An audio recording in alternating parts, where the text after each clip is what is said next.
ನಿರ್ಮಾಣಯರ್ಖಂಡಿತೆ ಗುರುಭಾವಜಯಂತಿ ಮಾತೃಶ್ರೀ ಜಯತೀರ್ಥವಾಗ್ ಪೃಥ್ವೀಮಂಡಲಮಧ್ಯಸ್ಥಾಃ ಪೂರ್ಣಬೋಧಮತಾನುಗಾಃ ವೈಷ್ಣವಾ ವಿಷ್ಣುಹೃದಯಾಃ ತಾಂಡವಸ್ಯ ಗುರುರ್ನಮಃ ಪೂಜ್ಯಾಯ ರಾಘವೇಂದ್ರಾಯ ಸತ್ಯಧರ್ಮರದಾಯ ಚ ಭಜತಾಂ ಕಲ್ಪವೃಕ್ಷಾಯ ನಮತಾಂ ಕಾಮಧೇನವೇ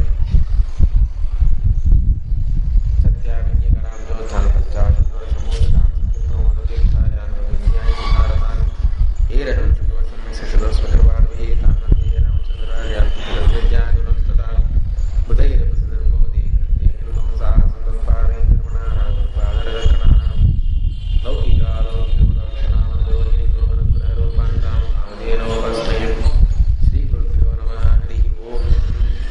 ಜನಕ ಉವಾಚ ಮಾತುರ್ವಚನಮಾಕರ್ಣ್ಯ ಕೃತವಾನ್ ಕಿಂ ರಮಾಪತಿಃ ತನ್ಮಮಾಚಕ್ಷವರವನ್ ಸವಿಸ್ತಾರಂ ಸದಾಂ ಪ್ರಿಯಃ. ಅದಕ್ಕೆ ಹಿಂದಿನ ನವಮಾಧ್ಯಾಯದಲ್ಲಿ ಶತಾನಂದರು ಜನಕರಾಜನಿಗೆ ಹೇಳುವಾಗ ಧರ್ಮದೇವಿಯ ಮಾತನ್ನ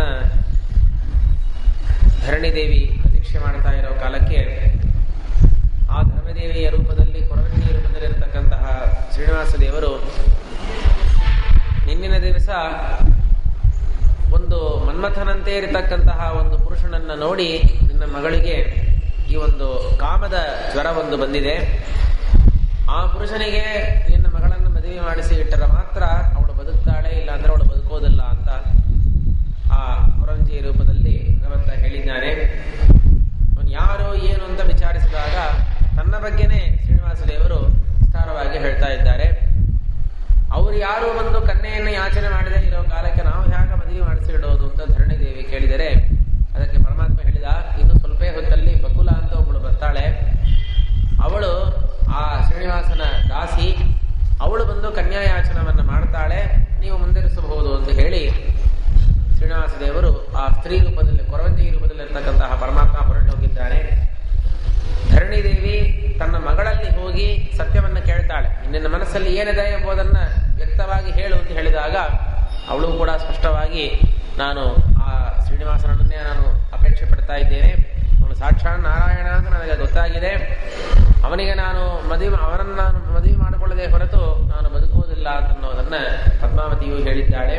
ಅನಂತರ ಧರಣಿ ದೇವಿ ಆಕಾಶರಾಜನ ಹತ್ತಿರನೂ ಕೂಡ ಈ ಸಮಾಚಾರವನ್ನು ಹೇಳಿದಾಗ ಬಕುಲಾನು ಬಂದಿದ್ದಾಳೆ. ಬಕುಲ ಹತ್ರ ಎಲ್ಲ ಮಾತುಕತೆ ಎಲ್ಲವೂ ಕೂಡ ಆದ ಮೇಲೆ ಬೃಹಸ್ಪತ್ಯಾಚಾರ್ಯರನ್ನು ಶುಕಾಚಾರ್ಯರನ್ನು ಹೇಳಿ ಕಳಿಸಿ ಶುಕಾಚಾರ್ಯರ ಮೂಲಕವಾಗಿ ಪತ್ರಿಕಾವನ್ನ ಆಕಾಶರಾಜ ಕಳಿಸ್ತಾ ಇದ್ದಾನೆ. ಕುಲ ಗೋತ್ರ ಎಲ್ಲವನ್ನೂ ವಿಚಾರಿಸಿ ಅನಂತರ ಜಾತಕವನ್ನು ಬೃಹಸ್ಪತ್ಯಾಚಾರ್ಯರ ದ್ವಾರ ನೋಡಿಸಿ ಅನಂತರ ಪತ್ರಿಕೆಯನ್ನ ಶುಕಾಚಾರ್ಯರ ದ್ವಾರ ಆಕಾಶರಾಜ ಕಳಿಸಿದ. ಶುಕಾಚಾರ್ಯರು ಬಂದು ಶ್ರೀನಿವಾಸ ದೇವರಿಗೆ ಪತ್ರಿಕೆಯನ್ನು ಕೊಟ್ಟಾಗ ಅದನ್ನು ಓದಿ ಆ ಪತ್ರಿಕೆಯಲ್ಲಿ ನನ್ನ ಮಗಳಾದ ಪದ್ಮಾವತಿಯನ್ನ ನೀನು ಬಂದು ವೈಶಾಖ ಶುಕ್ಲಪಕ್ಷ ದಶಮಿ ದಿವಸ ಪಾಣಿಗ್ರಹಣ ಮಾಡಬೇಕು ಅಂತ ಅವನು ಪ್ರಾರ್ಥನಾ ಮಾಡಿರ್ತಾನೆ. ನಿನ್ನ ಪ್ರಾರ್ಥನಾನುಸಾರವಾಗಿ ನಾನು ಕೂಡ ಅವತ್ತಿನ ದಿವಸ ಬಂದು ಸಮೇತನಾಗಿ ಬಂದು ನಿನ್ನ ಮಗಳನ್ನ ನಾನು ಪಾಣಿಗ್ರಹಣ ಮಾಡಿಕೊಡುತ್ತೇನೆ ಅಂತ ಹೇಳಿ ಪರಮಾತ್ಮನು ಕೂಡ ಪ್ರತಿಪತ್ರವನ್ನ ಬರೆದು ಶುಕಾಚಾರ್ಯರ ದ್ವಾರನೇ ಕಳಿಸಿದ್ದಾನೆ. ಇಷ್ಟೆಲ್ಲ ಆದ ಮೇಲೆ ನಿಧಾನವಾಗಿ ಬಕುಲಾದೇವಿ ಬಂದಾಗ ಬಕುಲಾವಿನ ಹತ್ತಿರ ದೇವರೆಲ್ಲವನ್ನೂ ಕೇಳಿದ, ಏನಾಯ್ತು, ನೀನು ಹೋದ ಕಾರ್ಯ ಏನಾಯ್ತು? ಬಕುಲ ಅದಕ್ಕೆ ನಾನು ಮಾಡಬೇಕಾದ ಎಲ್ಲಾ ಕಾರ್ಯವನ್ನು ಕೂಡ ನನಗೆ ಮುಂಚೆ ಒಂದು ಧರ್ಮದೇವಿ ಅಂತ ಒಬ್ಬಳು ಕೊರಂಜಿ ಒಬ್ಬಳು ಬಂದು ಎಲ್ಲಾ ಕಾರ್ಯವನ್ನು ಮಾಡಿಬಿಟ್ಟಿದ್ದಾಳೆ ಅಂತ ಹೇಳಿ ಆ ಬಕುಲ ಹೇಳಿದ್ದಾಳೆ. ಅದನ್ನು ಕೇಳಿ ಶ್ರೀನಿವಾಸ ದೇವರು ಮಂದಹಾಸವನ್ನು ಮಾಡಿದರು ಅಂತ ಇಲ್ಲಿಯವರೆಗೂ 9ನೇ ಅಧ್ಯಾಯದಲ್ಲಿ ಹೇಳಿ 10ನೇ ಅಧ್ಯಾಯದಲ್ಲಿ ಈ ಕಥಾವನ್ನ ಕೇಳಿ ಬಹಳ ಉತ್ಸಾಹದಿಂದ ಮುಂದೆ ಏನಾಯಿತು ಅಂತ ನಾವು ಉತ್ಸಾಹದಿಂದ ಜನಕ ಮಹಾರಾಜ ಶತಾನಂದರಲ್ಲಿ ಕೇಳಿದ, ಏನಾಯ್ತು, ಮುಂದೆ ಏನಾಯಿತು? ತಾಯಿಯ ಬಕುಲೆಯ ಮಾತೆಯನ್ನು ಕೇಳಿ ಶ್ರೀನಿವಾಸ ದೇವರು ಮುಂದೆ ಏನು ಕಾರ್ಯವನ್ನು ಮಾಡಿದ್ದಾರೆ ಅಂತ ಕೇಳಿದಾಗ ಶತಾನಂದರು ಹೇಳ್ತಾರೆ, ತಮ್ಮ ಹರಿಯರಸ್ಯ ಭಕ್ತೇಶು ಪ್ರಥಮೋತಿ ಪ್ರಿಯ ಸದಾ ತಸ್ಮಾತ್ ಹರಿಕಥಾಸಕ್ತ ಮನಾಸ್ತೇತು ವದಾಮಿ ತತ್. ನೀನು ಭಗವಂತನ ಭಕ್ತರಲ್ಲಿ ಅತ್ಯುತ್ತಮ ಭಕ್ತನಾಗಿ ಆಗಿದ್ದೀಯಾ, ನೀನು ಕರ್ಮಣೇವೇ ಸಂಸಿದ್ಧಿಂ ಆಸ್ಥಿತ ಜನಕಾದಯ ಅಂತ ಹೇಳ್ತಾರಲ್ಲ, ಅಲ್ಲಿ ಜನಕ ಎಂಬ ಶಬ್ದದಿಂದ ಇವನನ್ನು ತಗೊಳ್ಬಹುದು. ಜನಕ ಅಂತಂದ್ರೆ ಸೀತಾದೇವಿಯ ತಂದೆಯಾದವನಿಗೆ ಮಾತ್ರ ಜನಕ ಅಂತ ಹೆಸರಿಲ್ಲ, ಆ ವಂಶದಲ್ಲಿ ಬಂದಿರುವ ಎಲ್ಲರಿಗೂ ಕೂಡ ಜನಕ ಅಂತ ಹೆಸರಿದೆ.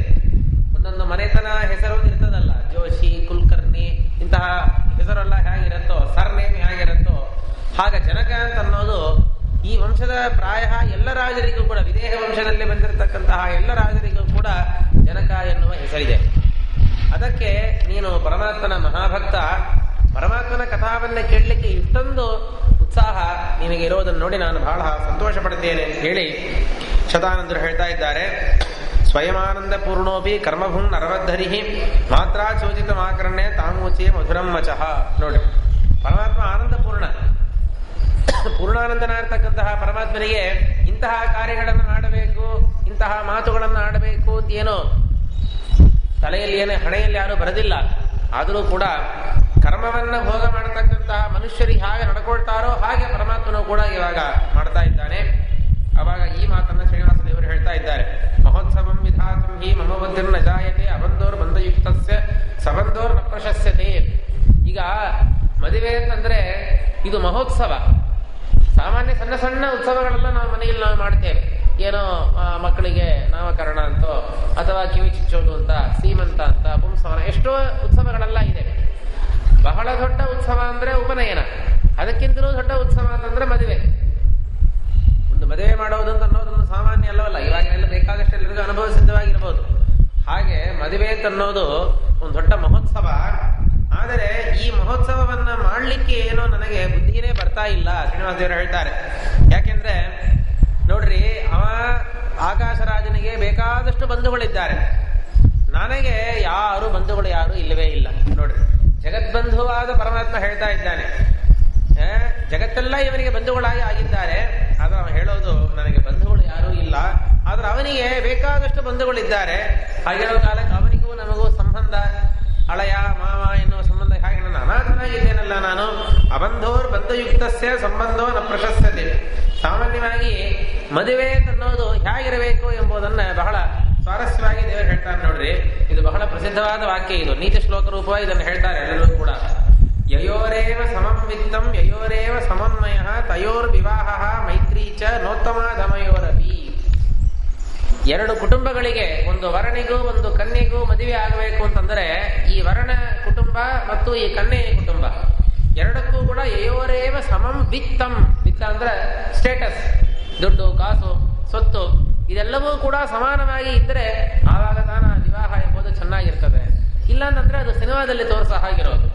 ಒಂದು ಈ ಕನ್ಯಾ ಬಹಳ ಶ್ರೀಮಂತಿಗೆ ಇರ್ತಾಳೆ, ಅವಳಿನ ಚೀಫ್ ಮಿನಿಸ್ಟರ್ ಮಗಳು, ಗವರ್ನರ್ ಮಗಳು ಹಾಗೆಲ್ಲ ಇರ್ತಾಳೆ. ಪಾಪ ಇವ ಭಿಕ್ಷೆಗಾರ, ಏನೋ ಡ್ರೈವರು, ಕಂಡಕ್ಟರು, ಹಾಗೆ ಹೀಗೆ ಅಂತ ಇದೆಲ್ಲ ಸಿನಿಮಾದಲ್ಲಿ ತೋರಿಸಲ್ಲ. ಅದೆಲ್ಲ ನೋಡಿ ಕೆಟ್ಟೋಗ್ತಾ ಇದ್ದಾರೆ ಎಂಬುದು ಬೇರೆ.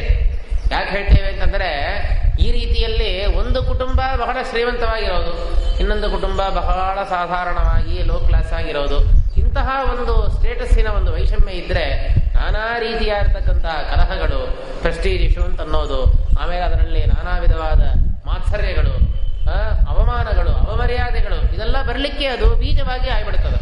ಅದೇ ಇಬ್ಬರಿಗೂ ಕೂಡ ಸಮಾನವಾದ ವಿತ್ತ ಇದ್ರೆ, ಸ್ಟೇಟಸ್ ಸಮಾನವಾಗಿತ್ತು ಅಂತಂದ್ರೆ ಅವಾಗ ಏನಾಗ್ತದೆ, ಇವನು ರಾಜಕುಮಾರ, ಇವಳು ರಾಜಕುಮಾರಿ, ಅಥವಾ ಇವನು ಮಂತ್ರಿಯ ಮಗ, ಇವಳು ಸೇನಾಪತಿಯ ಮಗಳು, ಈ ರೀತಿಯಲ್ಲೇ ಒಂದು ಸ್ಟೇಟಸ್ ಸಮಾನವಾಗಿತ್ತು ಅಂತಂದ್ರೆ ಆವಾಗ ಆ ವಿವಾಹವನ್ನ ಮಾಡೋಣ ಎಂಬುದು ಅತ್ಯಂತ ಪ್ರಶಸ್ತವಾಗಿರ್ತದೆ. ಆ ವಿವಾಹದಲ್ಲಿ ಏನೋ ತೊಂದರೆಗಳು ಕೂಡ ಬರೋದಿಲ್ಲ. ಅದೇ ರೀತಿಯಿಂದ ಯಯೋರೇವ ಸಮೋ ಅನ್ವಯ, ಯಯೋರೇವ ಸಮಂ ವಯ ಅಂತ ಕೆಲವರು ಹೇಳ್ತಾರೆ. ಅದು ಸಮನ್ವಯ ಅಂತಲ್ಲ, ಸಮೋ ಅನ್ವಯ. ಅನ್ವಯ ಅಂದ್ರೆ ವಂಶ ಅಂತ ಅರ್ಥ, ಅಥವಾ ಗೋತ್ರ ಅಂತ ಅರ್ಥ, ಅಥವಾ ಕುಲ, ಏನ್ ಬೇಕಾದ್ರೆ ಮಾಡ್ಬೋದು. ವಂಶ ಗೋತ್ರ ಸಮಾನವಾಗಿರ್ಬೇಕು ಅಂತಂದ್ರೆ ವರ ಯಾವ ಗೋತ್ರವೋ ಅದೇ ಗೋತ್ರವೇ ಕನ್ನಿಗೂ ಇರಬೇಕು ಅಂತಂದ್ರೆ ಸಗೋತ್ರ ವಿವಾಹ ಅಂತ ಆಗ್ತದೆ. ವಿಪರೀತವಾಗಿ ಅರ್ಥ ಆಗ್ತದೆ. ಅದಕ್ಕೆ ಸಮ ಅಂತಂದ್ರೆ ಒಂದು ಅಂತ ಅರ್ಥ ಇಲ್ಲ, ಸಮಾನ ಅಂತ ಅರ್ಥ. ನಮ್ಮ ಸಿದ್ಧಾಂತದಲ್ಲಿ ಐಕ್ಯ ಎಂಬುದು ಬೇರೆ, ಸಾಮ್ಯ ಎಂಬುದು ಬೇರೆ ಅಲ್ಲವಾ. ಐಕ್ಯ ಅಂದ್ರೆ ಒಂದಾಗೋಣ, ಅವರ ವಂಶವೋ ಇವರ ವಂಶವೋ ಒಂದೇ ಆಗೋಯ್ತು, ಅಥವಾ ಒಂದೇ ಗೋತ್ರ ಆಗೋಯ್ತು, ಹಾಗಲ್ಲ. ಇವರ ಕುಟುಂಬ, ಇವರ ಕುಲ ಜಾತಿ, ಇವರ ಕುಲ ಜಾತಿ ಕುಟುಂಬ ಎಲ್ಲವೂ ಕೂಡ ಸಮಾನವಾಗಿರಬೇಕು.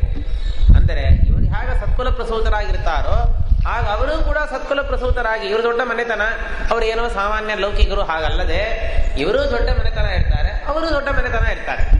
ಇಂತಹ ರೀತಿಯಾದ ಒಂದು ಸಾಮ್ಯ ಇತ್ತು ಅಂತಂದ್ರೆ ಆವಾಗ ತಾನೇ ಮದುವೆ ಆದರೂ ಸರಿ ಅಥವಾ ಮೈತ್ರಿ ಆದರೂ ಸರಿ. ಮೈತ್ರಿ ಅಂದ್ರೆ ಫ್ರೆಂಡ್ಶಿಪ್ ಇಟ್ಕೊಳ್ತಾರಲ್ಲ, ಅವ ನನಗೆ ಫ್ರೆಂಡ್ ಆಗ್ತಾನೆ, ನನಗೆ ಫ್ರೆಂಡ್ ಅಂತಂದ್ರೆ ಈ ಫ್ರೆಂಡ್ಶಿಪ್ ಕೂಡ ಈ ರೀತಿಯಲ್ಲಿ ಇದ್ರೆ ಚೆನ್ನಾಗಿರ್ತದೆ. ವಿತ್ತ, ಸ್ಟೇಟಸ್ಸು, ಆಮೇಲೆ ಸತ್ಕುಲ ಪ್ರಸೂತಿ ಎಲ್ಲವೂ ಕೂಡ ಸಮಾನವಾಗಿತ್ತು ಅಂತಂದ್ರೆ ಆವಾಗ ಆ ಫ್ರೆಂಡ್ಶಿಪ್ಪು ಚೆನ್ನಾಗಿರ್ತದೆ, ಆ ದಾಂಪತ್ಯವೂ ಕೂಡ ಚೆನ್ನಾಗಿರ್ತದೆ. ಒಬ್ಬ ಉತ್ತಮನ ಪ್ರಸಿದ್ಧವಾದ ವಾಕ್ಯ ಇದು. ಇದನ್ನ ಸುಧಾದಲ್ಲಿ ಟೀಕಾರಾಯರು ಕೂಡ ಉದಾಹರಣೆ ಮಾಡ್ತಾರೆ. ವಿವಾಹಶ್ಚ ವಿವಾದಶ್ಚ ಸಮಯೋರೇವ ಶೋಭತೆ. ವಿವಾಹ ವಿವಾದ ನೋಡಿ, ನಿಮಗೆ ಒಂದು ಅಕ್ಷರದಲ್ಲಿ ಒಂದು ವ್ಯಂಜನಾಕ್ಷರದಲ್ಲಿ ವ್ಯತ್ಯಾಸ ಆಗ್ತಾ ಇದೆ. ಇಲ್ಲಿ ಹ, ಇಲ್ಲಿ ದ. ಎಲ್ಲಾ ವಿವಾಹದಲ್ಲಿಯೂ ಕೂಡ ವಿವಾದ ಇರೋದು. ವಿವಾದ ಇಲ್ಲದೆ ಯಾವ ವಿವಾಹವನ್ನು ನಾವು ತೋರಿಸಲಿಕ್ಕೆ ಆಗಲಾರದು. ವಿವಾಹ ಅಂದ್ರೆ ಮದುವೆ, ವಿವಾದ ಅಂತಂದ್ರೆ ಕಲಹ, ವಿಪ್ರತಿಪತ್ತಿ, ಜಗಳ, ವಾಕ್ಯಾರ್ಥ. ಇದು ಒಂದು ವಿವಾಹದಲ್ಲಾದರೂ ಏನೂ ವಿವಾದವೂ ಇಲ್ಲದೆ ನಿರ್ವಿವಾದವಾಗಿ ಬಹಳ ಸುಂದರವಾಗಿ ಮದುವೆ ನಡೀತು ಅಂತ ಎಲ್ಲೂ ಇಲ್ಲವೇ ಇಲ್ಲ. ಏನೋ ಒಂದು ಗಲಾಟೆ ಅದರಲ್ಲಿ ಇದ್ದೇ ಇರ್ತದೆ. ಏನೋ ಸಣ್ಣದೋ ದೊಡ್ಡದೋ ಅದು ಬೇರೆ. ಅದಕ್ಕೆ ನೋಡ್ರಿ, ವಿವಾಹ ಅಂತ ಆದರೂ ಸರಿ, ವಿವಾದ ಅಂತ ಆದರೂ ಸರಿ. ವಿವಾದ ಅಂತಂದ್ರೆ ವಾಕ್ಯಾರ್ಥ ಮಾಡೋದು ಅಂತ ಅರ್ಥ. ಅದೆರಡೂ ಕೂಡ ಇಬ್ಬರೂ ಸಮಾನರಾಗಿದ್ದರೆ ತಾನೆ, ಇಬ್ಬರಿಗೂ ಅನುಕೂಲ ಇದ್ದರೆ ತಾನೆ ವಿವಾಹ ಮತ್ತು ವಿವಾದ ಇದೆರಡೂ ಕೂಡ ಶೋಭನವಾಗಿರುತ್ತದೆ. ಹೊರತು ಇಲ್ಲದೆ ಹೋದರೆ ಆ ವಿವಾದವೂ ಚೆನ್ನಾಗಿರೋದಿಲ್ಲ, ವಿವಾಹವೂ ಚೆನ್ನಾಗಿರೋದಿಲ್ಲ. ನಮಗೆ ವಿವಾಹದ ವಿಷಯ ಬೇಡ. ನಮಗೆ ಇಷ್ಟವಾದದ್ದು ಬಹಳ ವಿವಾದ ಅಷ್ಟೇ ನಮಗೆ ಇಷ್ಟ. ಶಾಸ್ತ್ರದ ಸಂಬಂಧ ಇರೋರಿಗೆ ವಾಕ್ಯಾರ್ಥ ಅಂತ ಮಾಡ್ತಾರಲ್ಲ, ಅದೆಲ್ಲ ಇವಾಗ ಔಟ್ ಆಫ್ ಫ್ಯಾಷನ್ ಆಗಿಬಿಟ್ಟಿದೆ. ಈಗಿನ ಕಾಲದಲ್ಲಿ ಏನೋ ವಾಕ್ಯಾರ್ಥ ನಡೆಯೋದೂ ಇಲ್ಲ. ವಾಕ್ಯಾರ್ಥ ಮಾಡಲಿಕ್ಕೆ ಅಂತ ಕೆಲವು ರೂಲ್ಸ್ ಎಲ್ಲ ಇದೆ. ಹೀಗಾಗಿ ಇವಾಗ ಕೋರ್ಟಲ್ಲಿ ವಿವಾದ ಮಾಡಬೇಕು ಅಂತಂದ್ರೆ ಒಬ್ಬ ಜಡ್ಜ್ ಅಂತ ಒಬ್ಬ ಇರ್ತಾನೆ, ಒಬ್ಬ ವಾದಿ, ಒಬ್ಬ ಪ್ರತಿವಾದಿ, ಕೇಸನ್ನು ಇದು ಮಾಡೋದು, ಅದು ಮಾಡೋದು, ಇದು ಮಾಡೋದು. ಎಷ್ಟೆಷ್ಟು ನಿಯಮಗಳು, ಆ ಲಾ ಪಾಯಿಂಟ್ ಒಂದು ಎಷ್ಟು ಹೇಳ್ತಾರೆ ಅಷ್ಟು ನಿಯಮಗಳು ನಮ್ಮ ಶಾಸ್ತ್ರದಲ್ಲಿಯೂ ಕೂಡ. ಒಬ್ಬ ವಾದಿ ಮತ್ತೆ ಪ್ರತಿವಾದಿ ಇವರಿಬ್ಬರಿಗೂ ವಾಕ್ಯಾರ್ಥ ಅಂತ ನಡೆಸಬೇಕು ಅಂತಂದರೆ ಬಹಳಷ್ಟು ನಿಯಮಗಳೆಲ್ಲ ಇದೆ. ಅದೆಲ್ಲ ಈಗಿನ ಕಾಲದಲ್ಲಿ ಅದೆಲ್ಲ ಏನೂ ಇಲ್ಲ.